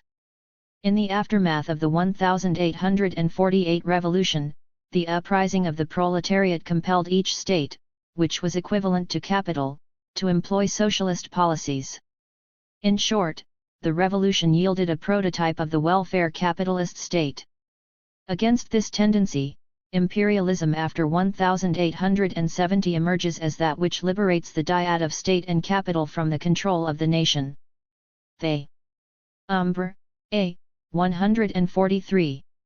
Subjects of the struggle in 1968 were not proletarian in the narrow sense but students and those who were discriminated against in terms of gender, ethnicity, race, and sexuality. To borrow Negri and Hart's term, the revolution was the rebellion of the multitude. As its result, state welfare capitalism was further facilitated in each country. Neoliberalism after the 1980s is precisely a repercussion of the state capital dyad, that is, the liberation from the nation. When we consider the A series, we see that the revolution of 1789 broke out during a period when Britain and France struggled for hegemony. The revolution resulted in a war that aimed at making France an empire that could compete with Britain. The revolution of 1917, on the other hand, occurred as a result of the First World War and yielded another war. As a consequence of the revolution, Russia, which had been the least powerful among the great powers, was revived as empire. Only Marxists, who emphasized class more than the nation, provided an ideology that denied the division of Old World empires into nation-states, though they were indeed divided. In terms of the opposition to the state and capital, the B series is more important than the A. We cannot, however, expect the B series in the future, for the stage after 1990 is that of imperialism and, if there is a revolution, it would belong to the A series. Wallerstein considers the revolution of 1968 a rehearsal for anti-systemic movements on a global scale. 18 Yet what is going to happen can never be the repetition of 1968 on a larger scale. The rebellion of the multitude that Negri and Hart expect is impossible at the stage of imperialism. When we read on events from 1968 to 1990, we should refer to history from 1848 to 1870 and its consequences.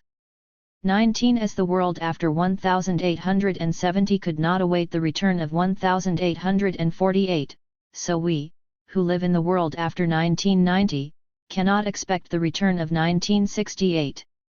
After 1990, the struggles for resources and markets among the dyads of the state and capital could intensify and lead to another world war.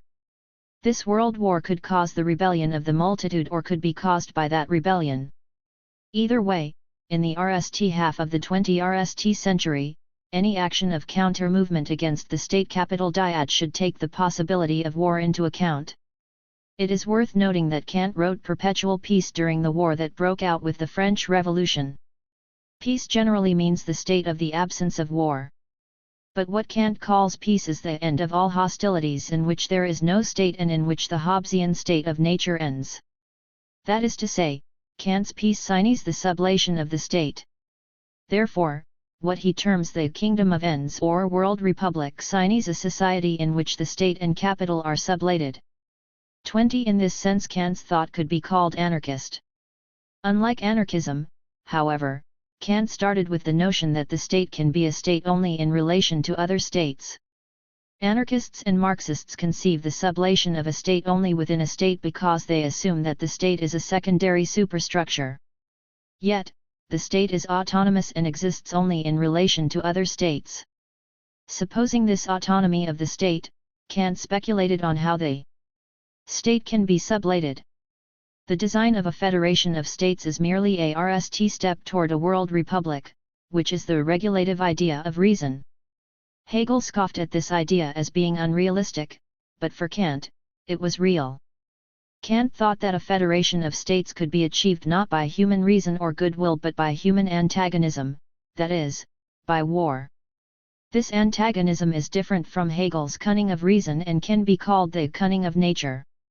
Indeed, although Kant's design was ignored, it was revived at the end of the 19th century, during the stage of imperialism. This was not an accident. Kant's design itself was conceived at the previous stage of imperialism. After the First World War, his design was realized as the League of Nations. Needless to say, the League of Nations was too ineffectual to prevent the Second World War, but it resulted in the establishment of the United Nations. It too is ineffectual, but any attempt to thwart the United Nations would result in its reinforcement.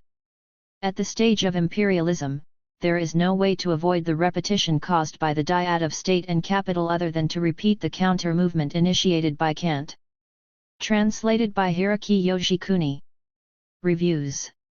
The Mathematics of Novelty, Badiou's minimalist metaphysics represents the culmination of Sam Gillespie's path-breaking work on the philosophy of Alain Badiou.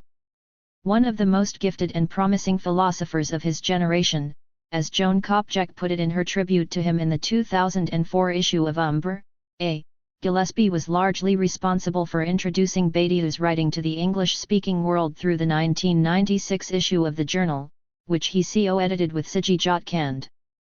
This special issue was the RST of any English-language journal devoted entirely to Badiou's work, and it included translations of 4 essays by Badiou as well as 2 introductory essays written by Gillespie himself. Since Gillespie's death, a number of books and essays about Badiou have been devoted to his memory. Among the friends and colleagues who commemorated him and his work in pioneering Badiou's Anglophone reception are Ray Brassier, Joan Kopjek, Peter Hallward, Siji Jotkand, and Alberto Toscano, scholars who, like Sam Gillespie himself, are some of Badiou's most astute and tireless critics, interpreters, and interlocutors. The primary concern of the mathematics of novelty is to investigate the connections between Badiou's theory of novelty and the notion of truth. That is, what are the conditions under which the new can occur, and to what extent is truth enabled by such conditions? Gillespie's book opens with a sustained, albeit rudimentary, interrogation of the materialist approaches to the concept of novelty found in the philosophies of Badiou and Deleuze. He does this, not in order to simply argue for the mathematics of novelty, Badiou's minimalist metaphysics. Sam Gillespie, Melbourne, Repress, 2008, 172 pp. Umbra, A. 149. the superiority of one philosophical system over another, but rather to delimit a path on which one can question and qualify Badiou's theory of the new. He asks, RSTLY, to what extent is Badiou's ontology adequate to 1. The criteria of multiplicity and 2.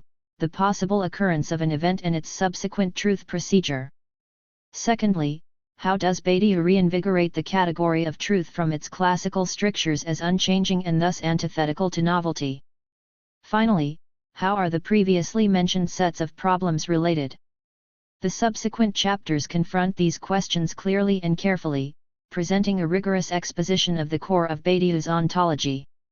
Beginning with an analysis of the implications of the claim that set theory is ontology through Badiou's reading of Spinoza, Gillespie argues that the acknowledgement of the void, the nothingness outside of ontology which Spinoza foreclosed from his system, is the minimal condition under which thought can think being. Such an equation between thought and being is the crucial support for Badiou's meta-ontological assertion that set theoretical mathematics is ontology. Moreover, Gillespie claims, because the void, the proper name of being, is the necessary precondition for thought itself, it is also the necessary precondition for thinking the multiplicity that exists in excess to what is presented in a situation. It is from the inconsistency of the void, Gillespie argues, that subjective action redecides the consistency of any situation, extending from a local decision that an event has occurred. 40. Without such a thinking of being as multiplicity, one is left with a philosophy that can only take recourse in a descriptive affirmation of what always already is. 42. However, we should not infer from this that being is derived from thought. As Gillespie reminds us, for Badiou being is not purely generated in and by thinking itself. 47. Rather, being is axiomatically posited from the initial point of departure of zero, the point from which mathematical thought formalizes and enables the thinking of being itself. But how is it that the positing of zero, strictly speaking, nothing could enable thought? Gillespie provides three preliminary responses. Firstly, he contends that the new must not be conated with mere change. This is concomitant with Badiou's assertion that, despite historical variation and the development and evolution that take place within science and the arts, that which is philosophically new is rare. The void provides for the minimal assertions of the power of thought to think the new through the axiom of the void itself. The void exists, the event, located on the edge of the void of the situation, as the encounter of thought with its own limits, and truth as the minimal immanence of thought to itself, free from any positive content. Secondly, Gillespie cautions that the void should not be considered a measurement of a state of affairs but rather as the local site of a situation from which an event can be extracted. 68. The measurement of change is a representative function, and the void eludes any and all such representation, remaining distinctly indeterminate. Lastly, Gillespie explains, we must be able to think the possibility for the new in and through the concept of truth. Following Badiou, truth is that which occurs in a situation insofar as the situation itself is fundamentally transformed by whatever consequences issue from that truth. Furthermore, truth is the proper activity of thought, above and beyond its ability to think being, ibid. So then what can be said of truth as far as Badiou's ontology is concerned? At RST glance, it is tempting to radically divide ontology from the category of truth, based on the perception of an absolute separation between the primary, titular categories of being and event.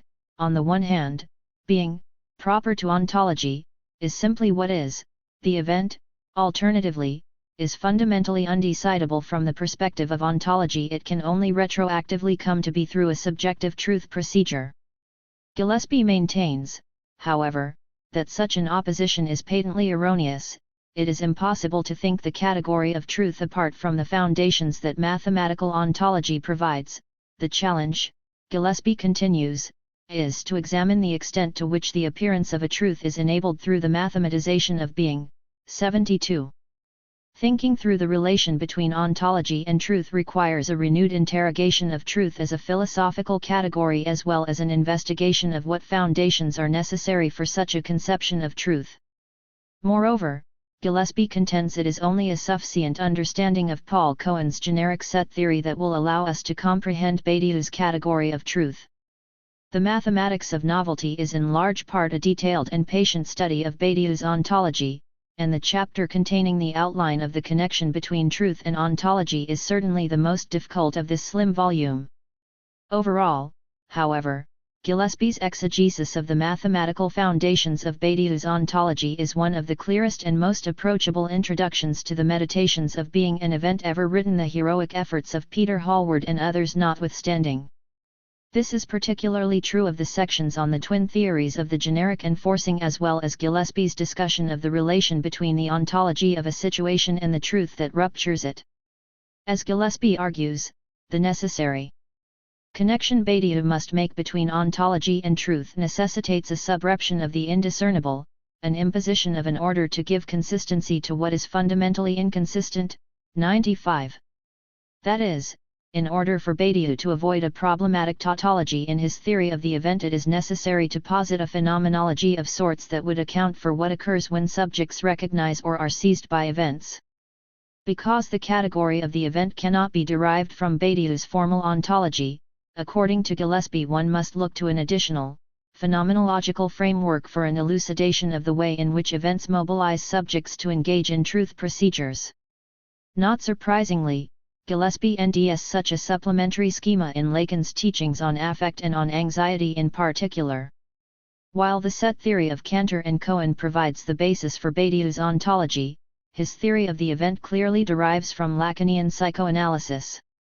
As Gillespie puts it, the event is neither a category of presentation nor representation, it is an unpresentation. 101. That is, presentation does not directly present the inconsistency of being, but rather being in its material instantiation. Thus, the only direct presentation of inconsistency is an event, the eruption of the void into the situation.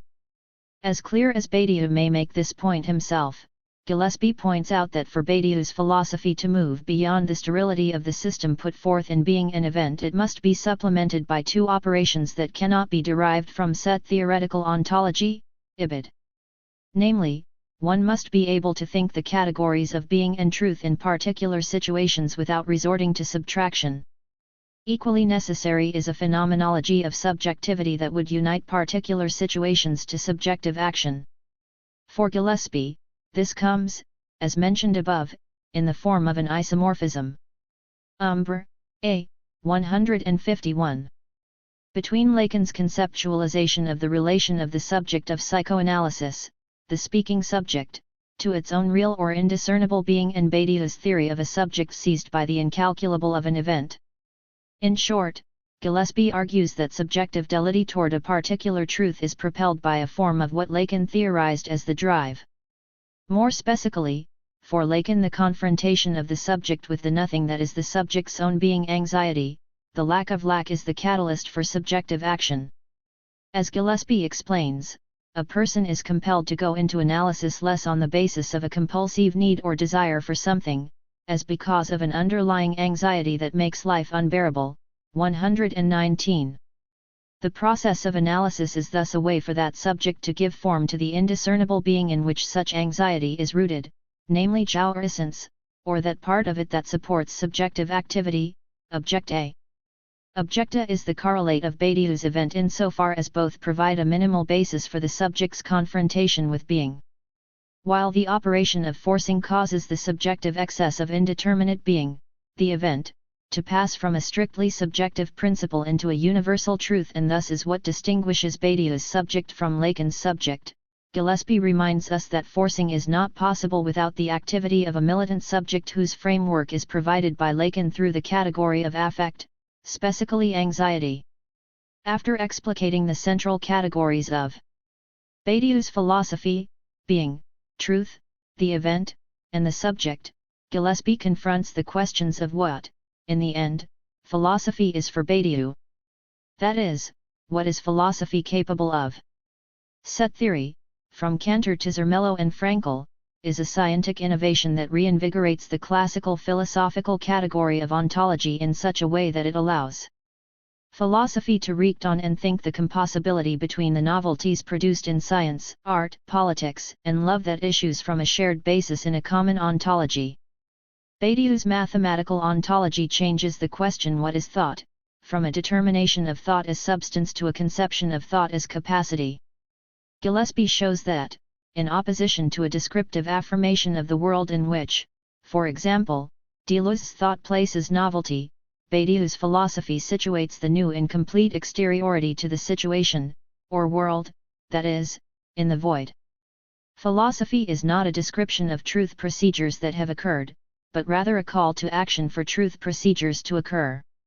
Whether or not there has ever been a true event of novelty, Gillespie argues, is therefore beside the point.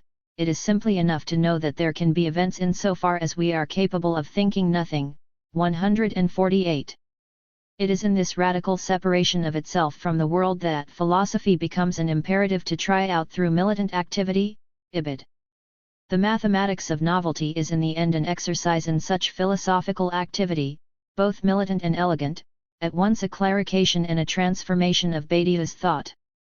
Gillespie's loss to philosophy is indeed, as Joan Kopjek has said, incalculable, and this loss is truly underscored by the brilliance of this long-awaited book. Andrew Ascharel. If the most basic expression of intimacy is understood to be the intense emotional and physical proximity of one person to another, a communion of souls, a sharing of hearts, an immeasurably adoring gaze, then the problem with intimacy may be that sex is always getting in the way. Sex is constantly ruining the moment, rupturing the passionate embrace conjoining two individuals, putting a stop to the fragile and temporary affection sustaining the intimate relationship. One simple reason for this might be that sex is at its most enjoyable when it is at its most selfish. Any intimacy pervading the space between two individuals is sacrist to the unshareable spasm of satisfaction marking the conclusion of the sexual act, or even to the search for this null paroxysm of enjoyment. The other is, in sex, reduced to a mere instrument of the self's own narcissistic satisfaction. Of course, this would not be a particularly psychoanalytic account of the problem. It would not account for all those sexual experiences within which the self apparently sacrifices his or her own pleasure to the pleasure of the other. It cannot account for the loss of self toward which the narcissistic pursuit of enjoyment is directed. In short, the notion that sex is not truly intimate, because it simply stages an instrumentalization of each partner by the other, cannot account for what Leo Bersani has famously called the self-shattering of the sexual experience. In earlier works, especially the Freudian Body End is the Rectum a Grave, Bersani articulated the Freudian approach to sex as one that understands pleasure as a subject's willed impulse to self-destruction, as the disarticulation of the ego's socially directed narrative, and as fundamentally masochistic. One as his co-author, Adam Phillips, notes in their new book Intimacies, if the ego's project is plausibility satisfyingly coherent narrative accounts of the subject's wants and moves, the sexual becomes, as it were, the individual's self-cure for his own plausibility, the sexual identity as that which irremediably violates the individual's intelligibility, to himself and others. 92-93. In this account of sex, intimacy would be spoiled not because the self is isolated in his or her pleasure, but rather because through self-shattering jouissance there is no self to share. The strange paradox of self-shattering of a self-destructive narcissism saturating human experience only occasionally appears within the actual text of Intimacies, but it could be understood as the theoretical given from which this exploration and re-evaluation of the notion of intimacy begins. Whatever might be meant by intimacy, it is not, it simply cannot be sex. Readers looking to end an authoritative redefinition of the term will no doubt be extremely disappointed by this book, which, according to Phillips' short preface, is neither diligent, thorough, researched, nor niched. 8. Intimacies is structured less like an academic monograph and more like a lopsided conversation. Bersani provides the RST 3 chapters and brief conclusion, while Phillips offers only his preface and anal chapter crystallizing, criticizing, and generalizing some of his colleagues' earlier insights. However, this admittedly incomplete project for an intimacy beyond sexuality may, in fact, be the most appropriate means by which to frame this series of speculations, one primary conceit of which is Intimacies. Leo Bersani and Adam Phillips, Chicago, University of Chicago Press, 2008, 144 pp. Umbra, A. 153. That there can be no single, stable redefinition of intimacy. Even the plurality of the title indicates that intimacy might better be understood not as a state of being but rather as a process of becoming, as a virtuality or potentiality denoting the possibility of non-sexual and non-destructive relationships between individuals or groups. The RST intimacy, according to Phillips' reading of the relation between a mother and her child, is an intimacy with a process of becoming, not with a person. The question raised by Bersani's account is why is this relation too difficult to sustain, so easily sabotaged by the drive to take things personally? 114.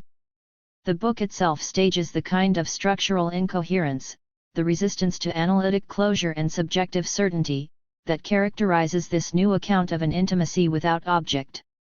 Neither author offers any program for political change, any set of solutions from which to re-articulate the social link. Bersani NDS justification for the ambiguity of these explorations in Foucault's critique of power, a critique which insisted upon the responsibility of criticism to enable a multitude of resistances to problematic configurations of authority without necessarily authorizing one particular resistance over any other.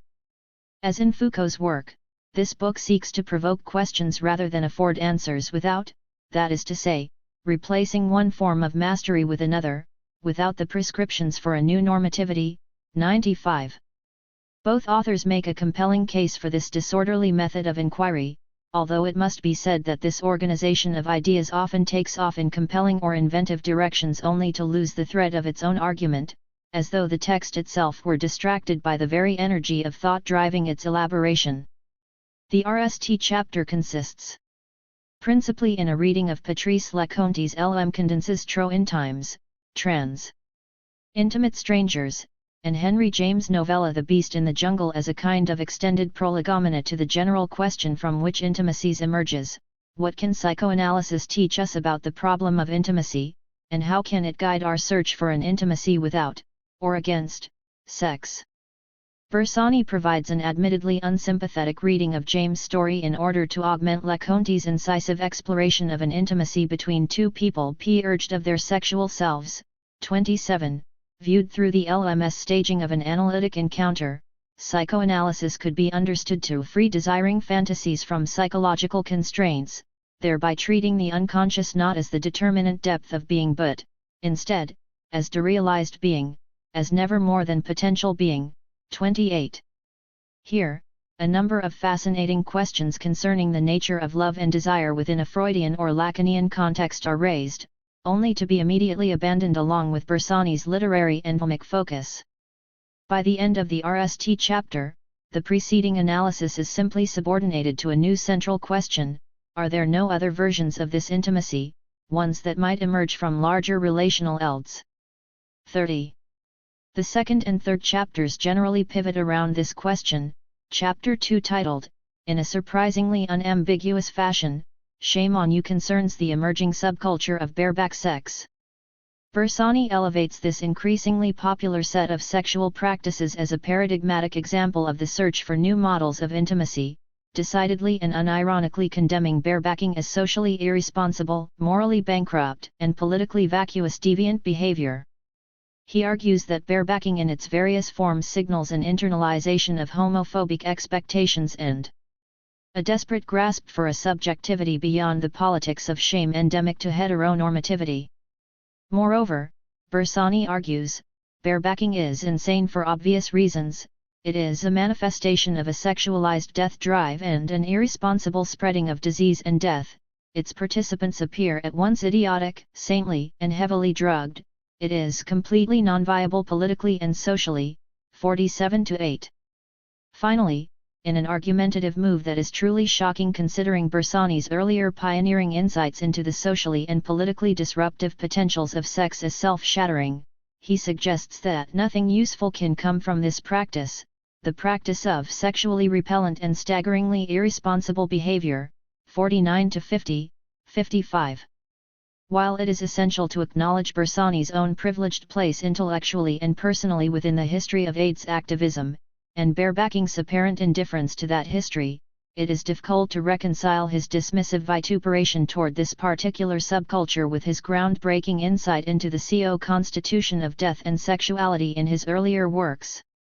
Why, we might ask, must a sexual subculture prove useful to anyone, if it is precisely through sexual pleasure that systems of calculation and utilitarian valuation break down? How is Bersani's suggestion that the average barebacker is a stupid, detached, chemically diluted dupe at all consistent with the ethics of psychoanalysis, with this theoretical orientation toward subjectivity that upholds the right to jouissance as the foundation of human singularity? This second chapter seems all the more puzzling when juxtaposed with Chapter 3, which revisits the problem of self-shattering within the context of an increasingly frenetic collective will to violence in United States foreign policy. Here, Bersani brilliantly dissects the logic of the moral monster as an instrument in the codification of a militant and brutal American community. He argues that the image of a dangerous, dehumanized, or even evil other against which society must be defended should be read as an anxious projection of our own terrorizing jouissance, our own death drive, onto a constructed enemy. Bersani may wish to suggest that American neo-imperialism manifests, on a grand scale, the same hyperbolic masochism that characterizes barebacking, but such an analogy collapses under the weight of his own larger insight. The demonization endemic to American exceptionalism and military adventurism bears witness to a desire to establish and defend the distinct borders of a collective identity, and is thus symptomatic of a pervasive insecurity at the core of any system of securitization. The same cannot be said of barebacking, which organizes itself around the dissolution of personal identity, or at least the invasion of the ego by the body, and sometimes even the viral trace, of the other. Total security and total intimacy may be equally utopian, but the former consciously articulates itself through the disavowal of the death drive, while barebacking constructs a new social link around the enthusiastic embrace of pleasurable self-shattering that Bersani himself revealed to be the trace of the drive's terrifying ubiquity. These tensions remain unexplored in Bersani's writing, although they do occupy a central place in Phillips' main contribution to the volume. Barebacking, according to Phillips, shows us that sex is a dead end, and it is our consciousness of this that makes human sexuality what it is. 114. This null chapter raises a number of fascinating questions, both incorporating and questioning some of Bersani's most valuable. Umbra, A. 155. Insights. The central problem here concerns the foundational psychoanalytic axiom that the ego's fragility pertains to an excess without which it simply would not exist. New notions of intimacy would therefore require an attention to this excess jouissance, the death drive, the object cause of desire, and to its tendency to constantly interrupt or undermine the social link. Here, intimacy crystallizes as a problem of exceedingly ethical proportions. At stake is a re-articulation of the individual and his or her obligations to the social.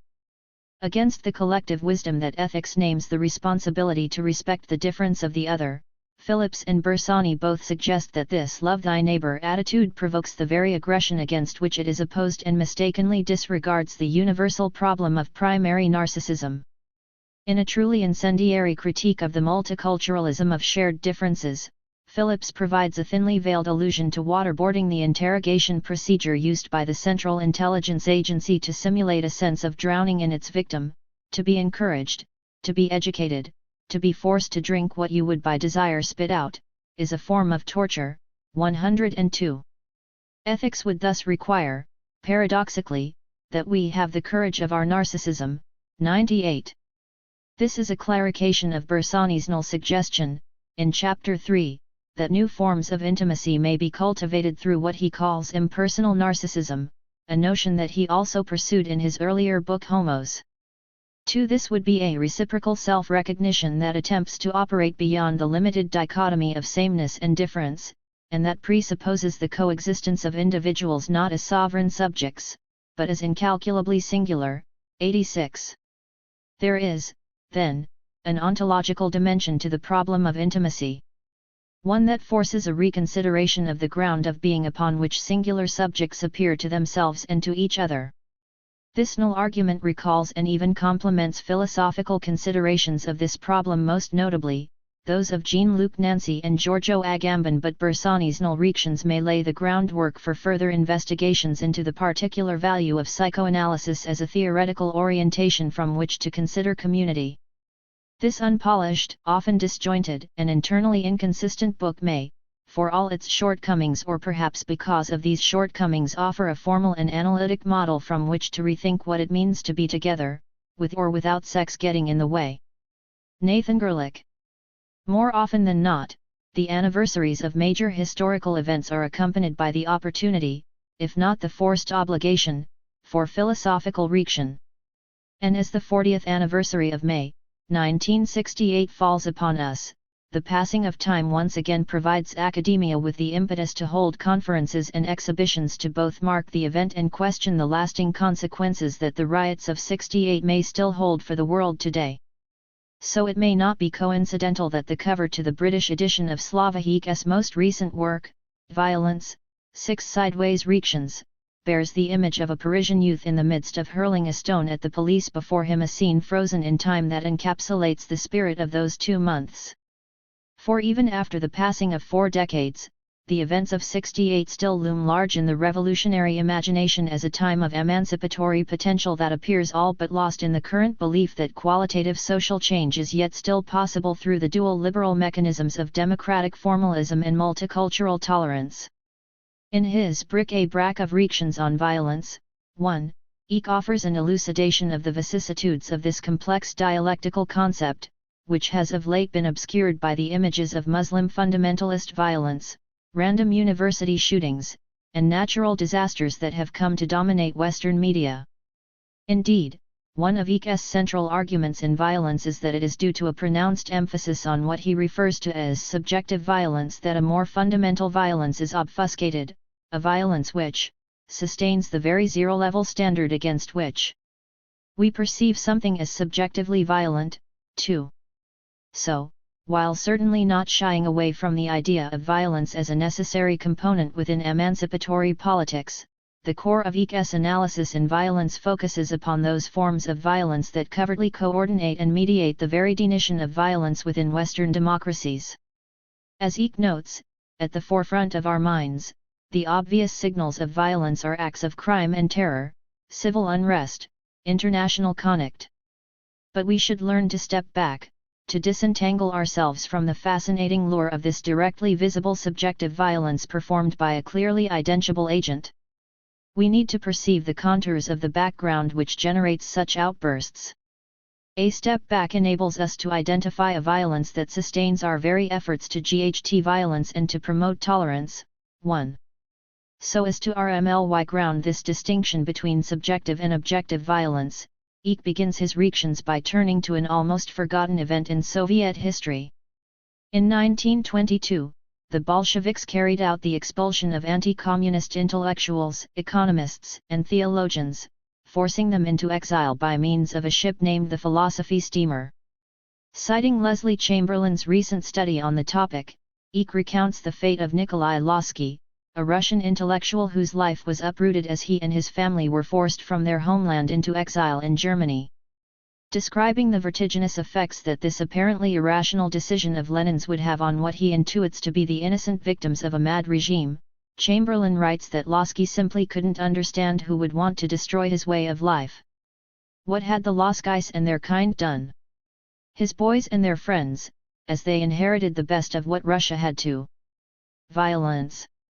Slavahik, London, Prol Books Ltd., 2008, 218 pp. Umbra, A. 157. Offer, helped LL the world with talk of literature and music and art, and they led gentle lives. What was wrong with that? 8. Of course it is this what was wrong with that comes to the fore in Eck's defense of Lenin's actions. According to Eck, what becomes obscured by Chamberlain's emphasis on the subjective violence of Lenin's order to expel the intellectuals is the objective violence which went unseen and which allowed Losky to live his life in such a genteel manner. In other words, it is this objective violence that goes on behind the scenes which sustains the domination and exploitation that allows for those like Losky to live their lives in the guise of innocence, when in actuality this innocence is sustained by a deeper, systemic violence. In this way, Lenin's mad subjective violence did not originate from nowhere, but rather served to reveal the truth of those who sailed upon the philosophy steamer. What they didn't understand was that in the guise of this irrational subjective violence, they were getting back the message they themselves sent out in its inverted true form. 9. This distinction, between the subjective violence of Lenin's decision and the objective violence which covertly supported the cozy lives of Russian intellectuals, is further utilized by Eck to critique liberal ideology's emphasis on humanitarianism and tolerance as the two chief tools at its disposal to combat social inequalities and injustices. Whether acting overseas tragedies with national or humanitarian relief efforts, or countering racism at home with renewed efforts of promoting more and more tolerance, what both mechanisms ultimately obscure is the existence of a more essential systemic violence which is actually sustained by the very efforts to eradicate the all too visible subjective violence. The dilemma arises due to what Eck characterizes as an SOS call of the left to directly oppose all forms of violence that are easily identifiable as being carried out by visible subjects, while everything else can and has to wait. Ibid. This pronounced emphasis on subjective violence becomes the chief ideological supplement utilized by those referred to in violence as today's liberal communists. What lies at the center of this ideology is a belief in the full power of capitalism to expand unrestricted across the globe, while those who prot from these entrepreneurial enterprises bear the responsibility to give back to the world a part of their good fortune through charitable and humanitarian acts of kindness. However, what these supposed acts of kindness actually conceal is the fact that while they GHT subjective violence, liberal communists are the very agents of the structural violence which creates the conditions for the explosions of subjective violence. 31. So while philanthropic billionaires such as George Soros and Bill Gates are praised for making large contributions to the developing third world, such charity only serves to mask that they themselves are the ultimate cause of the violence and destitution that their millions of dollars are supposed to alleviate. Furthermore, the rise of liberal communist ideology follows from the development of capitalism itself, which Eck analyzes via German philosopher Peter Sloterdijk's Bata-Elian distinction between the general economy of sovereign expenditure and the restrained economy of capitalism's endless profiteering. By breaking out of the vicious cycle of endless expanded reproduction, by diverting wealth away from the cycle of capitalist expansion and into philanthropic projects, capital is nonetheless doing nothing but rejuvenating itself by both masking the objective violence of which it itself is the cause and vouchsafing its own social reproduction. Viewed in this way, it becomes clear that, while liberal communists are often lauded for their charitable acts around the globe, it in no way matters whether such acts are sincere or hypocritical, for in either case what they amount to is the logical concluding point of capitalist circulation, necessary from the strictly economic standpoint, since it allows the capitalist system to postpone its crisis. 20. After analyzing the way in which liberal communist ideology ultimately acts to conceal how today's humanitarian capitalists give away with one hand what they take with the other, 18, making them the enemy of every progressive struggle today, 32, Eck goes on to confront what is supposedly the very medium of reconciliation and tolerance, a supposition employed most notably by liberal theorists such as Jürgen Habermas. Of course, this is nothing less than language itself, which, despite appearing to be the means through which tolerance and nonviolence are actualized in the symbolic order via liberal politics, is actually the very medium of a fundamental violence that gives the world a partial twist, imposing a presupposed standard of what the normal nonviolent situation is, the standard with reference to which some events appear as violent. 55. So, contrary to the belief that at its most primordial level language is a medium of social reconciliation, or, that even if language is aggressive, it nonetheless presupposes a minimal recognition of the other party, 51-52, Eck argues that human communication in its most basic, constitutive dimension does not involve a space of egalitarian subjectivity. It is not balanced. It does not put the participants in symmetric mutually responsible positions where they have to follow the same rules and justify their claims. 53. Rather than imposing a homogeneous, stable set of symbolic coordinates for the subject, language, Eck argues, is rather an excess, an absolute destabilizing heterogeneity, which pushes the subject beyond its night existence. In this way it is the very medium of violence, it is language which pushes our desire beyond its proper limits, transforming it into a desire that contains the innate, elevating it into an absolute striving that cannot ever be satisfied. 55. However, it is by distinguishing between two modalities of desire that the ethical implications of violence and language come to the fore. The logic involved here is the Hegelian insight as to how the opposition between the law and its transgression is actually internal to the transgression itself.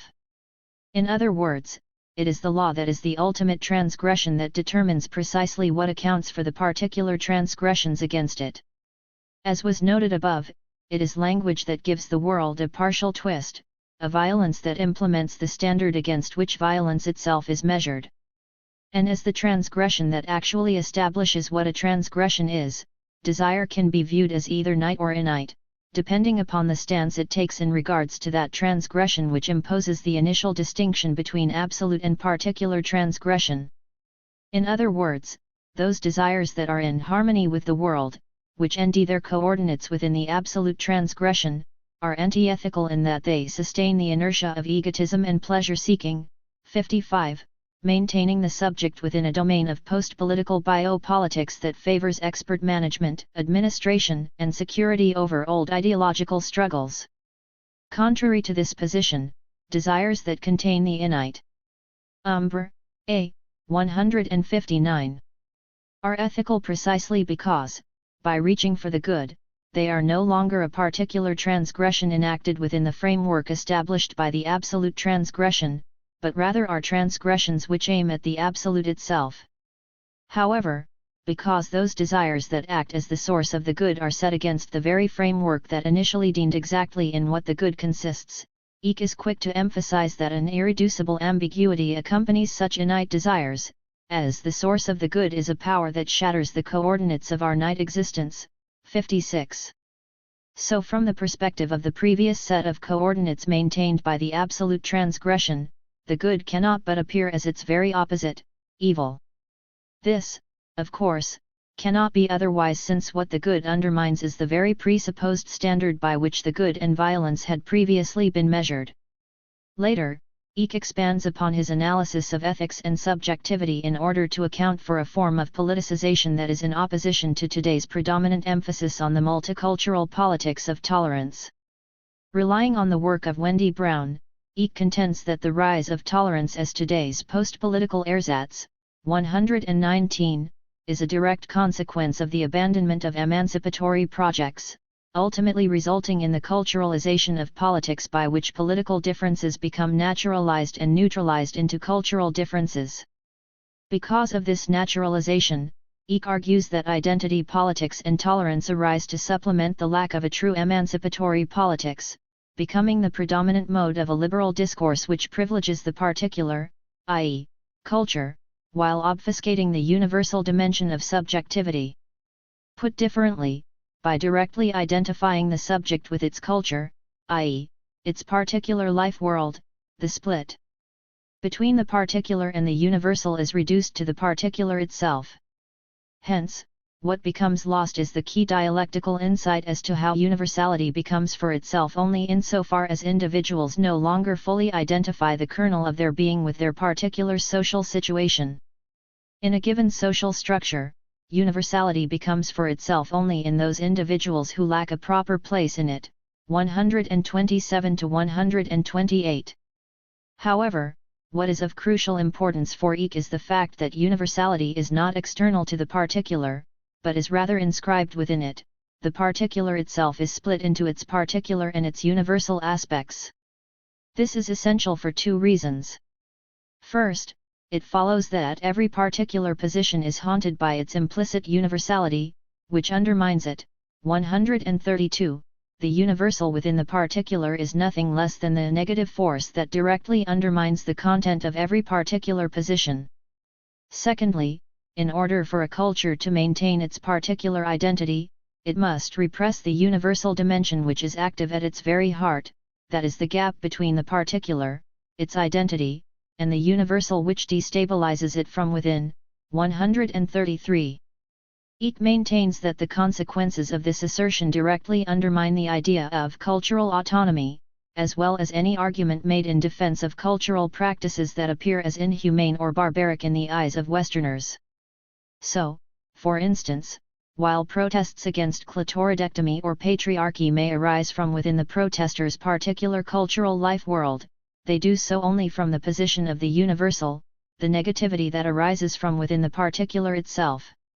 The ultimate political consequence of this split is that the universal has nothing to do with any notion of sameness that may exist between peoples despite cultural differences. If there is a sameness that each privileges, it is the universal experience of negativity that cuts across every particular identity and uproots the subject from the domain of habits, which, in their very transparency, are the medium of social violence. 140. Adhering identities within the symbolic order. It is this negativity, inherent to every particular culture, which is at the core of every true emancipatory struggle. Eek concludes his reactions on violence with what may be the most interesting aspect of his analysis, a confrontation with Walter Benjamin's enigmatic notion of divine violence. However, in order to fully articulate exactly what constitutes violence as divine, we must return to where we started so as to distinguish what divine violence is not. With this we turn to Paris, but not to the events of Paris 40 years ago. Rather, Eek moves to the suburban riots of autumn 2005 to articulate the contours of a violent upheaval in stark contrast to what constitutes revolutionary divine violence.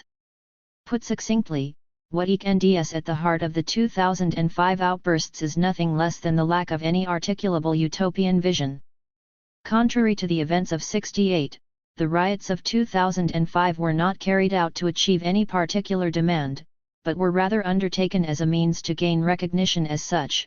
They were neither offering a solution nor constituting a movement for providing a solution. Their aim was to create a problem, to signal that they were a problem that could no longer be ignored. This is why violence was necessary. Had they organized a non-violent march, all they would have got was a small note on the bottom of the page. 66. Hence, the problematic nature of the 2005 riots rests in the fact that what they ultimately amounted to was nothing but a passage à l'act whose only goal for its participants was to gain recognition from the big other. What this frustrated acting out revealed was the sad fact that opposition to the system cannot articulate itself in the guise of a realistic alternative, or at least a meaningful utopian project, but only take the shape of a meaningless outburst. 64. A violence that merely reveals the impotence of those perpetuating it. However, it is this impotence that ultimately distinguishes the violence of a passage à l'act from divine violence proper, as what changes between the two is the position of this impotence itself. In other words, what accounts for the crucial distinction between the two is a shift in the position of impotence from that of the people to that of the big other. Divine violence is divine not because it signals an otherworldly divine intervention into human affairs, but is divine because it signals the impotence of God, i.e., of the big other itself, which is why divine violence exists within the domain of sovereignty. In this sense, according to Eek, divine violence does partially overlap with the biopolitical disposal of humanisation. In both cases, killing is neither a crime nor a sacris. 168. What makes one susceptible to being annihilated by divine violence is the fact that he/she is guilty of leading a mere, natural, life. This was precisely the predicament of Nikolai Losky in his encounter with Lenin and the Russian Revolution. While Losky could never determine what it was that made him objectively guilty, what he had done to deserve exile for himself and his family, it was this supposed innocence itself which directly led to his being caught up in the whirlwind of divine violence. In this way, divine violence puris the guilty not of guilt but of law, because law is limited to the living, it cannot reach beyond life to touch what is in excess of life, what is more than mere life. 168. And it is this more than mere life that Umbra, a. 161.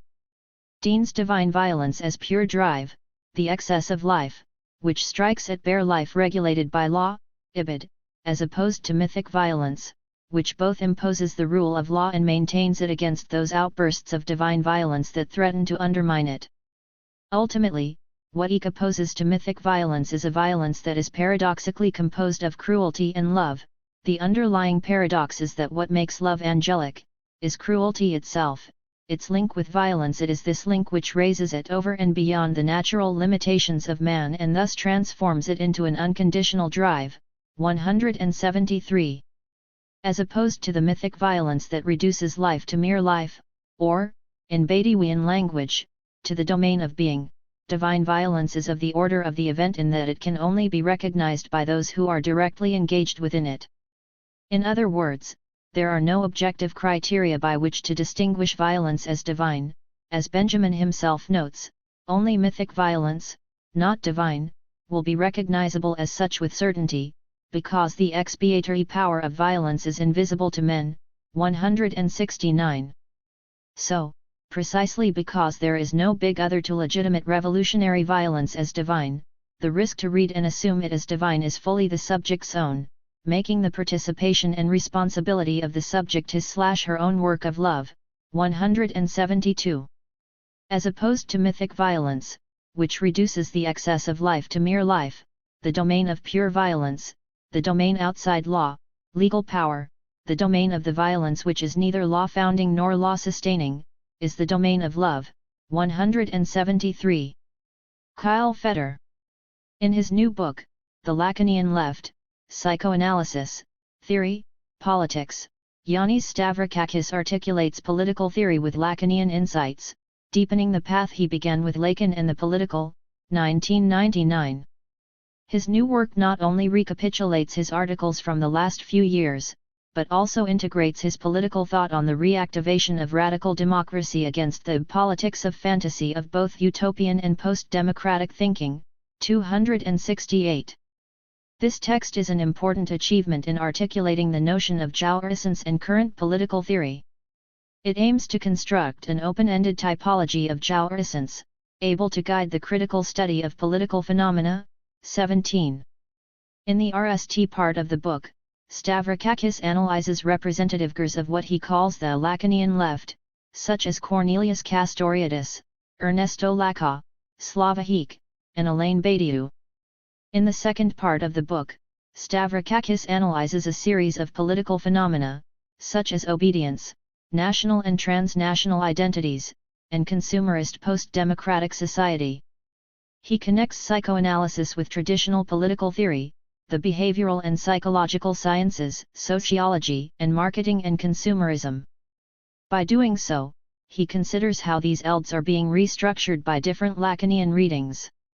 Part I, Theory, Dialectics of Disavowal, maps the ELD of the Lacanian left through its representatives. For Stavrakakis, the link among these authors is not merely theoretical, their engagement with Lacan it is also political. They all attempt, albeit in strikingly different ways, to the Lacanian left, psychoanalysis, theory, politics. Yanis Stavrakakis, Albany, SUNY Press, 2006, 320 pp. Critique hegemonic orders and sedimented power relations, in order to theorize beyond fantasy, to orient thought and action in politically innovative, enabling directions, and to illuminate the relation between representation and effect, the seigneur and enjoyment, and political identification and social change. 15. Drawing his inspiration from Lacan, Stavrakakis claims that the Lacanian left does not exist. 4. Signifying thereby that this group is not identical to itself. The authors have neither a homogeneous relation with Lacan nor the same conception of democracy and the political. 3. Further, this statement stresses that each author in the group is not identical to himself. In grouping them together, Stavrakakis aims to create a ELD based on a constitutive dislocation and disagreement. 4. Throughout this RST part, Stavrakakis maps the eld of the Lacanian left by locating the aforementioned thinkers according to how they deal with the real in its negative and positive dimensions. Left Lacanians have typically stressed only one of the dimensions involved, downgrading the other. Castoriadis will stress the positive creative value of radical imagination, disavowing the negativity of alienation. Lacan does take fully on board the negative ontology of Lacanian theory, the real as negative, but is much more reluctant to engage with the positive aspects of the real as Jour essence. Moving to the terrain of political praxis, Eke's act and Badiou's event are also implicated in a similar dialectics of disavowal in their cases of negativity. 19. Indeed, Stavrakakis recognizes that these authors do acknowledge the dialectic between negativity and positivity, but, according to him, they perform a dialectics of disavowal. 19. They realize the duality, but still prefer one pole to the other. This dialectics of disavowal needs to be worked through, Stavrakakis argues, if the Lacanian left wants to reinvest in the political and in radical democracy. According to Stavrakakis, Castoriadis relates to the Lacanian left as an extimate frontier. 66. As both outside and inside the eld at the same time. Beyond their differences, Stavrakakis and DS in Lacan and Castoriadis a similar social constructionism. 41. Both of them recognize a gap between real and reality, Lacan, natural world and social imaginary significations, Castoriadis. 45. However, the author argues that if, for Castoriadis, the notion of radical imagination is a pure positive creative force repressed by instituted society, for Lacan, alienation and a negative ontology cannot be avoided. 48. The focus then turns to Lacan's productive, negative ontology, which allows the open connection between Lacan and psychoanalysis. 69. Lacan's affiliation with psychoanalysis supported by a terminological crossover and close conceptual affinity. 67, fails insofar Jour essence is almost entirely missing from Lacan's corpus. 76. Indeed, Lacan, it is argued, oscillates between an all-encompassing category discourse already incorporating the logic of Jour essence. 83, and a distinction between form discourse in its symbolic sense and the force of discourse Jour essence as manifestation of the real. 86, 93. This latter option is the most promising for Stavrakakis. 87, and he will develop. Umbra, A. 163. It later on in the book. In his quest for a more positive conception of Jour essence, Stavrakakis turns to Eke, ending that even if he takes negativity into account, he ultimately engages in a utopian disavowal of lack and negativity in political discourse. 124. Having already developed their discussion on Antigone's act in Umbra, A.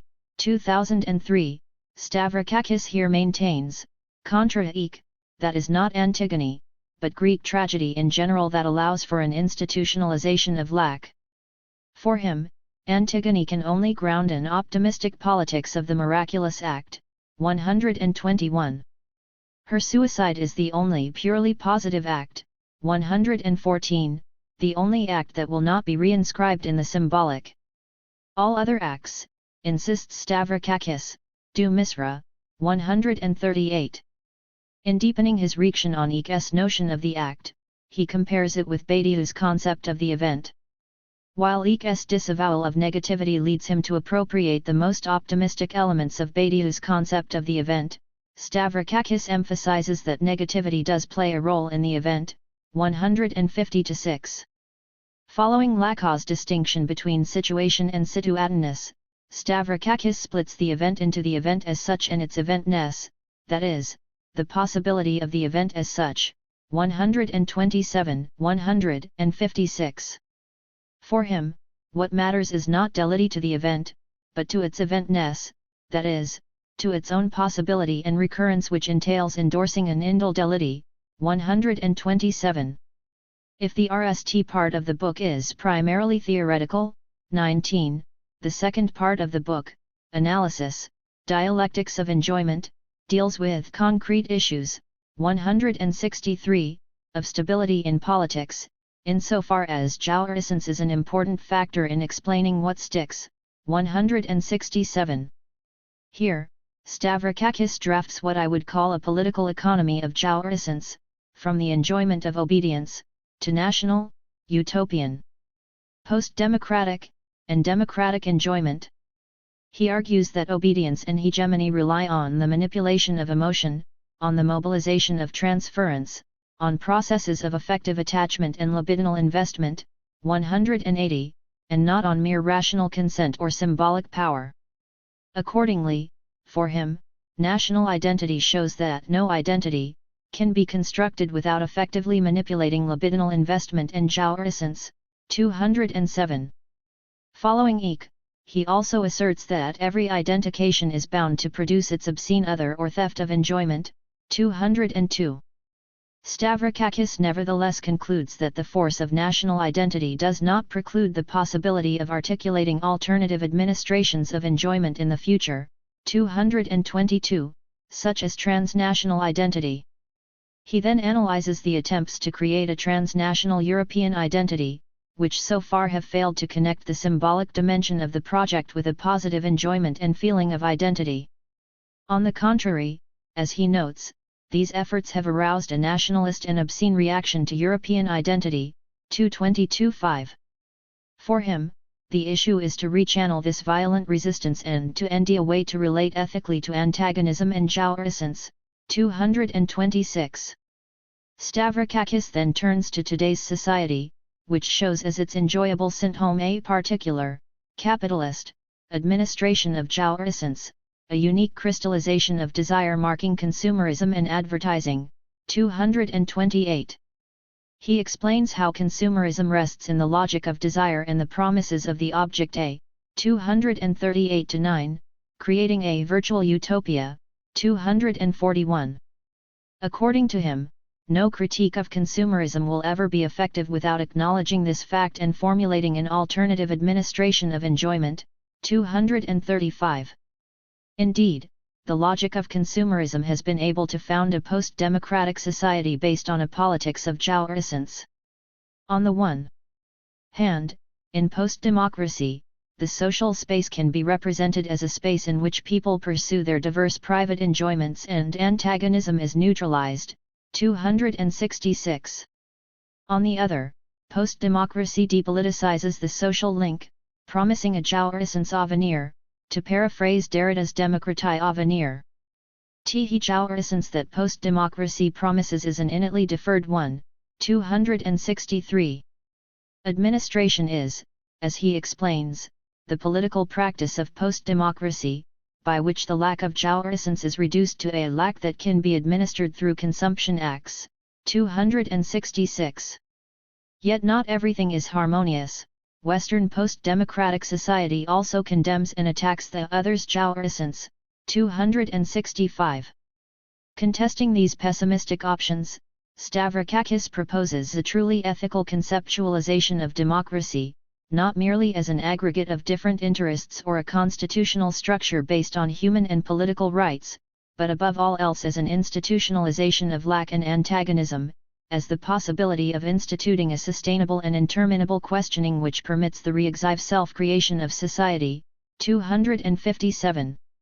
He proposes not only the traversing of the utopian fantasy of the recapture of jouissance qua fullness, but also the abandoning of the logic of desire, object A, and its post-democratic promises. The left needs to experience a productive morning of the utopian revolutionary imagination. 274-275, to produce a political reorientation. 276, of jouissance, that is, of passion, towards radical democracy. What is needed, is an enjoyable democratic ethics of the political. 269, indeed, the democratic citizen needs to be reconceptualized not only as enduring but as enjoying social lack and emptiness. 273. Democratic enjoyment, as he understands it, needs to be connected with feminine jouissance.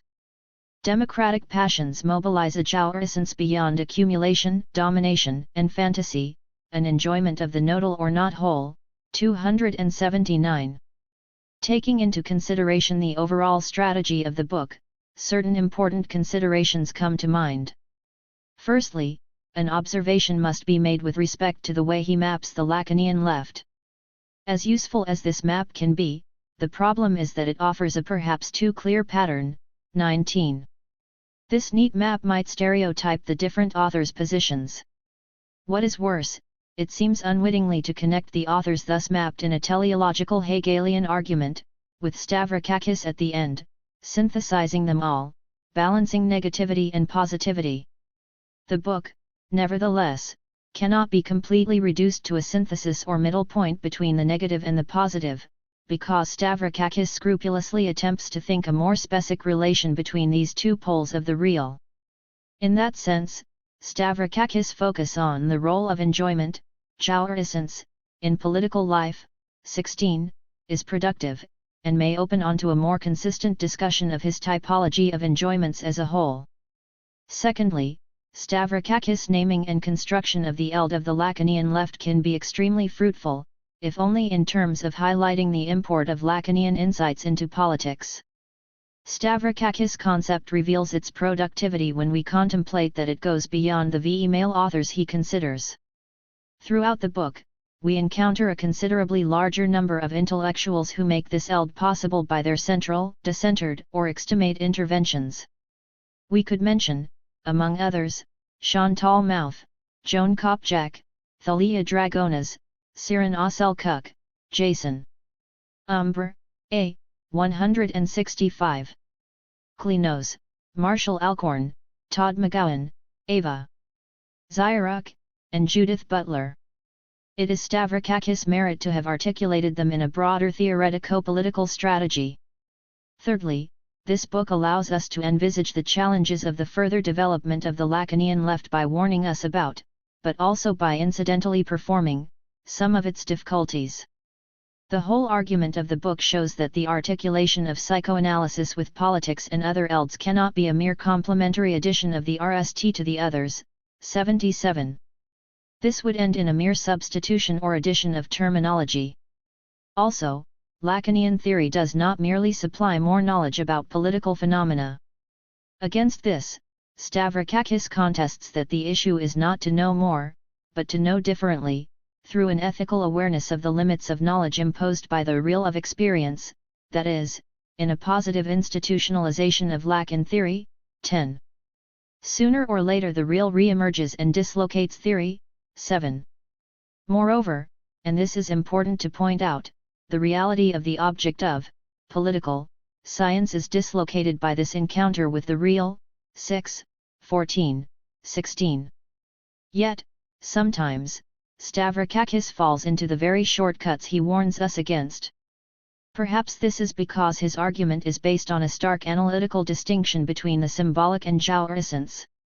On the one hand, he posits the symbolic alongside the imaginary, theory, science, knowledge, reality, fantasy; on the other, he posits the real, praxis, act, lack, loss, jouissance. For him, they need to be conceived as separate poles in order to avoid taking for granted the form that their articulation takes. 100. Accordingly, as we have seen, the book is organized around a division between theory and praxis. The question for him is, can Lacanian theory, the Lacanian left, really deliver, as far as the analysis of concrete issues is concerned? 183-4. The challenge, and Stavrakakis is aware of this, is to understand that theory and practice can only be represented through the topological gur of a Mobius band. 15. But then, by separating theory, the symbolic and imaginary, too much from praxis, the real, the overall efficacy of his argument and political investment is weakened, becoming too traditional. Occasionally, psychoanalysis seems to be just a theory with better analytical tools to apply. 20. Finally, the hardest challenge for the Lacanian left is how to deal with the fantasy that, through psychoanalysis, the excess of the political, the real, can be controlled. This is close, as Stavrakakis warns us, to the major fantasy of consumerist post-democratic society, that is, that jouissance can be administered. Yet, even in criticizing post-democracy, the language of administration symptomatically recurs in Stavrakakis' argument. Lacanian political theory seems to be able to help in manipulating, administering, and negotiating the effects of jouissance. For example, he claims that hegemony and ideological supremacy cannot be achieved and sustained without manipulating the bodily dimension of jouissance. 183, also, that from a psychoanalytic point of view, the administration of enjoyment and the structuration of desire are always implicated in the institution of the social bond. 248. Sticking to the language of manipulation and administration of jouissance limits the intersection between the political and psychoanalysis as a conceptual refashioning of a traditional perspective of the relation between the political and the affective. We could argue following Stavrakakis' arguments it is sustained in the enjoyment of the fantasy of a subject supposed to know and eventually in a disavowal of negativity. Yet, as we have seen, Stavrakakis also offers more creative paths to work through this challenge. If the political is sustained by an encounter with, or eruption of, the real of enjoyment, as Stavrakakis also argues, it is because every attempt at taming the real, at thinking that we can administer jouissance, even in a democratic or revolutionary sense, is bound to fail.